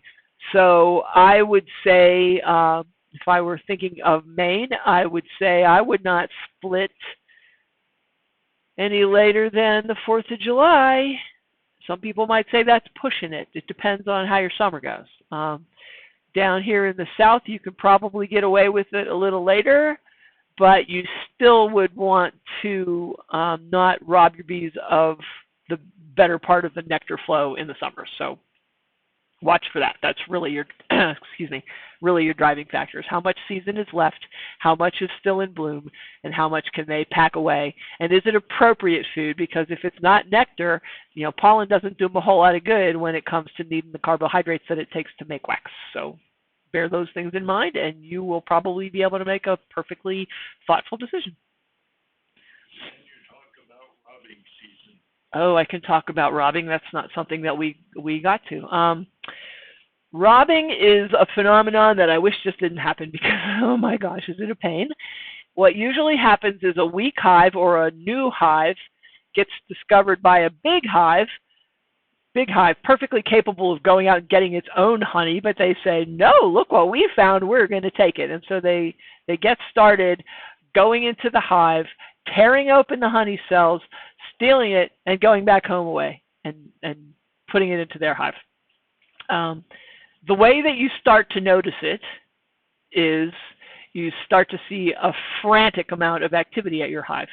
And that's probably a little weird to you because you're like, oh, that hive wasn't really doing all that good. Like, what's going on that they look so gung-ho? And it might be robbers. Here are some fairly subtle but worth knowing ways of telling that that's what's going on. And that is, look at the bees as they arrive at the hive. Are they coming in all loaded down and bogged down heavy and having to struggle to get in the door because they're coming back with loads of nectar? Or are they coming in light and going out heavy so that when they depart the hive, they almost drop off and have to catch themselves before they hit the ground? If they are leaving the hive full, they are stealing the honey. And the problem with this is that they will not stop until all of that honey has been stolen unless you can do something to make it quit. So if you're home to see it happen, that's when you get the chance to act. And one of the silly things that you hear used as a robbing prevention thing is to throw a wet sheet over the hive. Sounds silly? It looks silly. It isn't as silly as it sounds, but it's really trying to accomplish a very specific thing, and that is to prevent the robbers from figuring out how to get to the entrance. So it works in that way because your bees that are in the hive come out and go, what? This is weird. Why are we all covered up with this white thing or blue thing or whatever color your sheet happens to be? And then they figure a way out, but they remember that way out, so they figure out the way back in too. The robber bees are like, what? This is in the way. We don't know where anything is. They are pretty well thwarted by that. So it's really a way of just tricking the robbers into not knowing how to get into the hive. You can do it with a wet sheet. The reason it's wet is to keep it from blowing away mostly. So you could weigh it down as well. But another thing that works really well is a robber screen. So that is a situation where you make a square frame that has a gap in it in one side, and it's got hardware cloth attached to it so that it's kind of like a very shallow box with a screen bottom. But you're going to turn it over, so now that it's a screen top, and it still has that little gap big enough for a bee to get out through, and you're going to put that over the entrance of your hive. So the robber bees come along, they can smell the honey, and they come straight at the entrance, and they can't figure out why they can't get in there. But your bees have figured it out because they came out, and they went out through the little gap, and now they know the in and the out. And the robber bees somehow are apparently so stressed out about what they're doing, and those guilty little thieves, that they never seem to figure it out. So a robbing screen is a pretty effective way of handling that. The prevention for that, though, is probably worth far more than trying to stop it once it happens. And the prevention would be never feed outside the hive, feed inside the hive only so that there's less temptation for robbing to get started because they found a food source out in the open. And don't leave a small hive to be a small dinky hive if you can help it. If you can combine it to make a big hive, they can defend themselves against robbers. They just set a guard at the door and say, you are not coming in, and that solves the problem. So preventing it, and those are probably the best ways I can think of to help them not get robbed. Take care of the entrance, limit the entrance, and work with big, strong, booming hives that can defend themselves against thieves. What else you got? You have mentioned often the difficulty in bringing bees through the winter. Is there a specific hive design that is more successful than others? Top bar, lag, or etc.? Okay. I have talked a lot about winter. You are correct. And the question is there a specific design of hive that has a higher success rate? And the answer to that appears to be no. If I felt like the Langstroth hive was more successful, I would say so. I would be sad, but I would say so.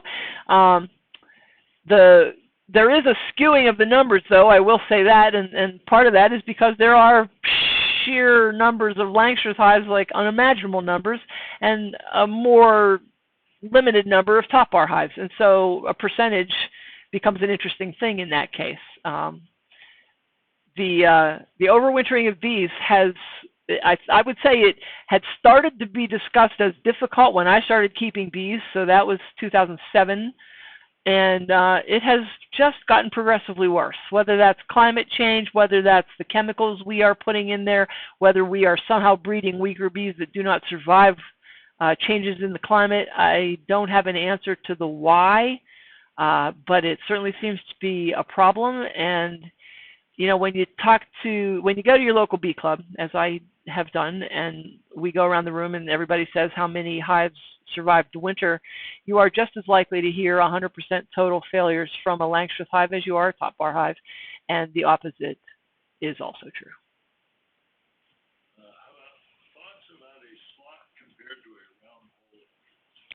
Thoughts about a slot compared to a round hole.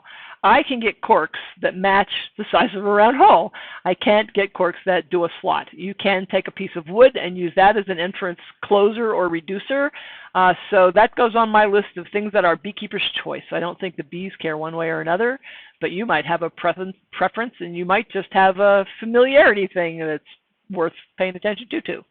No real difference, I don't think, as far as the bees care.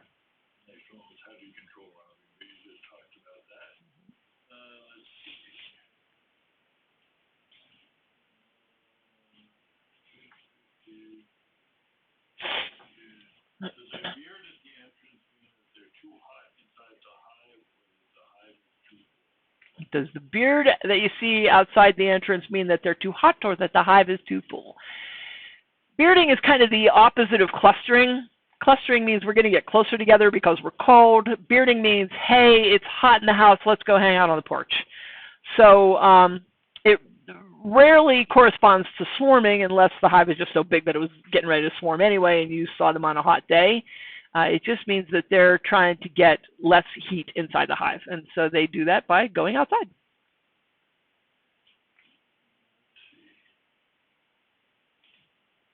What temperature in the spring can I open up the top bar hive? Seems like the top bar hive would cool them off as much, especially since you can just slide the lid over a bit to expose one end. Okay, so at what temperature is it safe, essentially, to get into your top bar hive in the spring?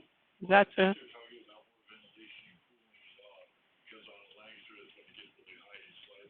yeah.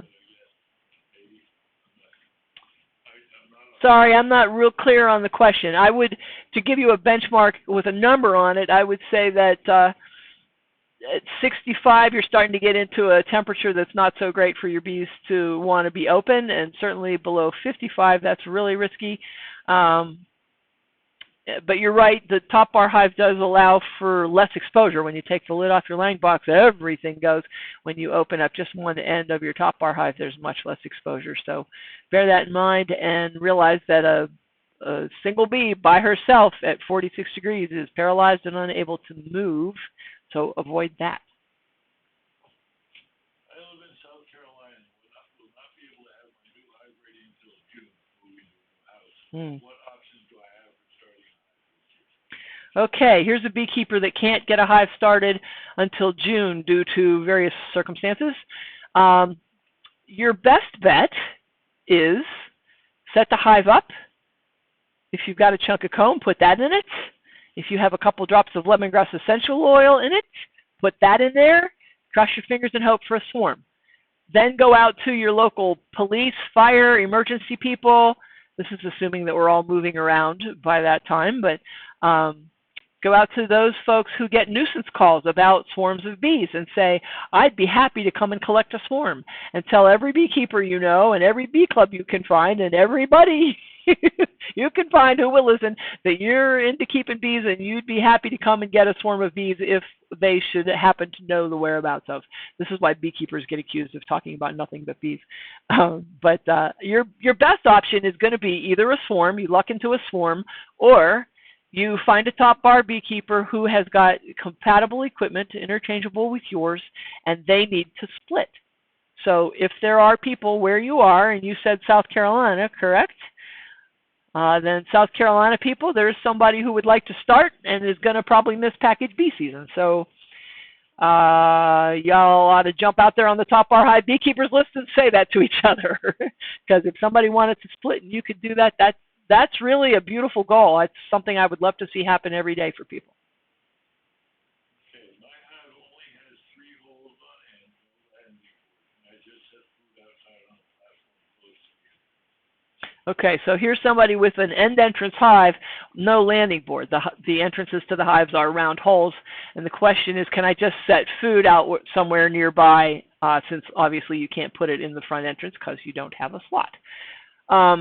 Yes, of course you can, but referring back to the robbing question, that can cause a frantic feeding frenzy which can set off robbing. So if you could feed inside the hive by putting a hole through your follower board, that would be one thing.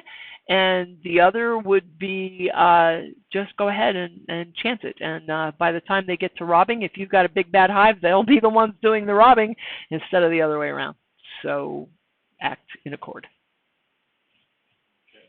Can I set up my top bar hive with a small piece of comb and lemongrass oil now, even though the packaged bees won't be coming until later this week? Can you have Okay, so how far in advance, basically, can I get my hive ready by putting my comb and my lemongrass essential oil out there before the package of bees that they're going to get shipped for them this week? You can, but then I hope you have another hive, because what if a swarm moves in while you're waiting for your package to arrive? Then what? Because once those bees are in the mail, there's no pulling them back, and it's the cancellation policy isn't very kind at this stage of the game either.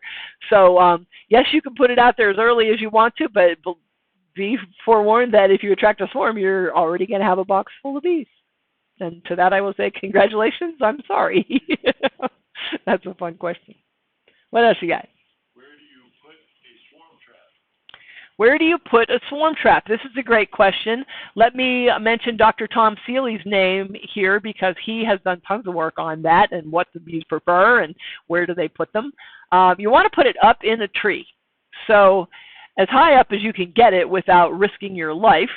And you want it to probably be, golly, he has a number of liters that I can't think of right now in size. But if you're at least 15 feet off the ground, you're ahead of the game. And if it smells like wax or it smells like lemongrass essential oil or both, away you go. Hang it in a tree. Although I will say that I have a recollection of somebody who had multiple swarms repeatedly come to land in the swarm trap that they left sitting on the railing of their deck. And their bee yard was actually up above that on a hill up behind their house. So if you notice a swarm, put a swarm trap there, because they've already said this is a good place for us. And it might be a particular bush or tree that they tend to go to after one time after another, and that's a pretty big hint. You know, go where the bees say. I have a covered balcony off the bedroom upstairs. Why wouldn't I put bees up on that balcony? Is it okay to have them up that high? Okay, we have a beekeeper who has a covered balcony. Did they say what floor? Obviously, it's a balcony. It's not on the ground floor. Is it okay to put your bees up there? It depends. Often the answer in beekeeping, but it depends on what else you might want to do on that balcony and how big it is. If it's only big enough for that beehive, the only thing you're going to do when you go out there is inspect it, because you're probably not going to want to be in the intensity of all those bees, especially when they get bigger later in the season and a little more fierce about defending their honey and their brood. So it just kind of depends. It would probably be convenient, and it would probably help you limit anything else being able to get to it, but you may not be able to do anything else on the balcony. And if that doesn't bother you, then go to it.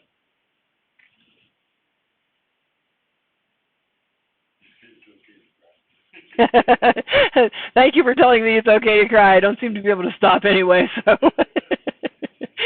there's a lot of emotion involved in beekeeping, and there's a lot of emotion involved in coronavirus situations, so thank you for the added blessing. Oh, yeah, switch me back. Okay, let's give me the desk in. Hi, you just wanted to see me cry. I see how you guys are. So I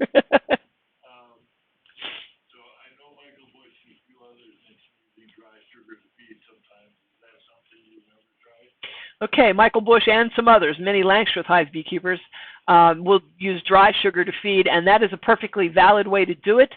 But the complication with the top bar hive is that usually what they do is they take a box off their Langstroth hive and they put newspaper down and then put dry sugar on top of that.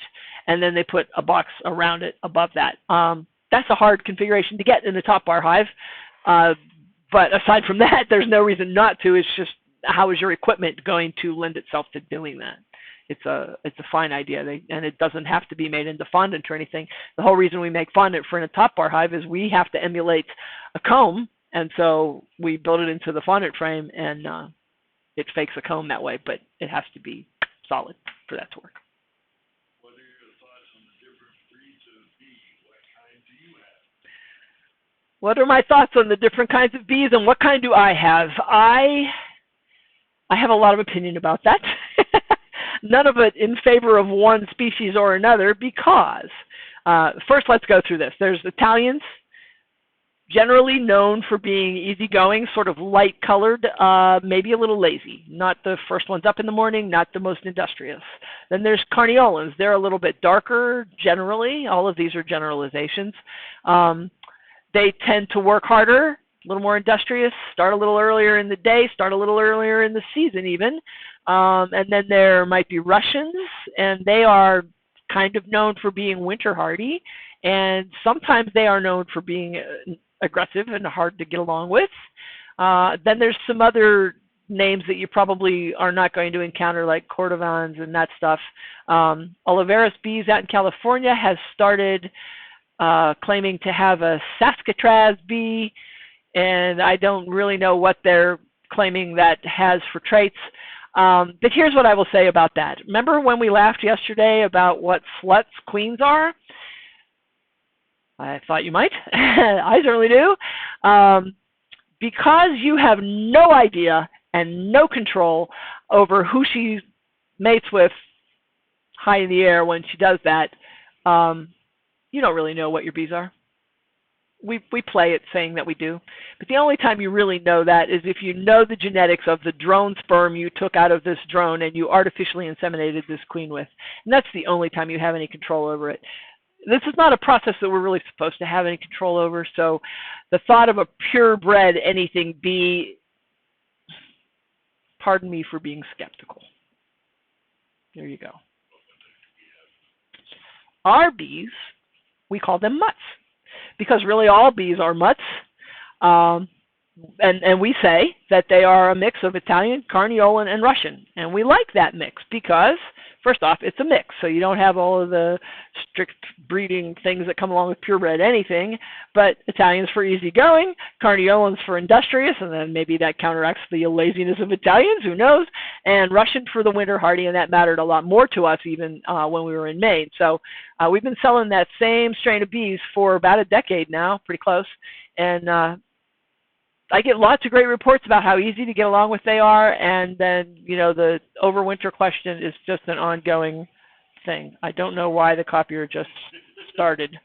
We're going to ignore it, and it's probably going to puke out 7 pages with the IP address on it. All right, next question. Close a slot entrance to create the center hole instead. Beeswax is the choice to plug it or food-grade caulk. If I wanted to plug an end entrance slot hive, or slot entrance, and replace it with circular entrances, what would I use to do that with? I would use wood. And then I might, very distracted here, hold on, it only does this for about 7 pages, but it's some glitch that we must be having in the network. Is it done now? Ugh, I'm sorry. Hang on. Go to the controls and hit the cancel. See if you can stop it.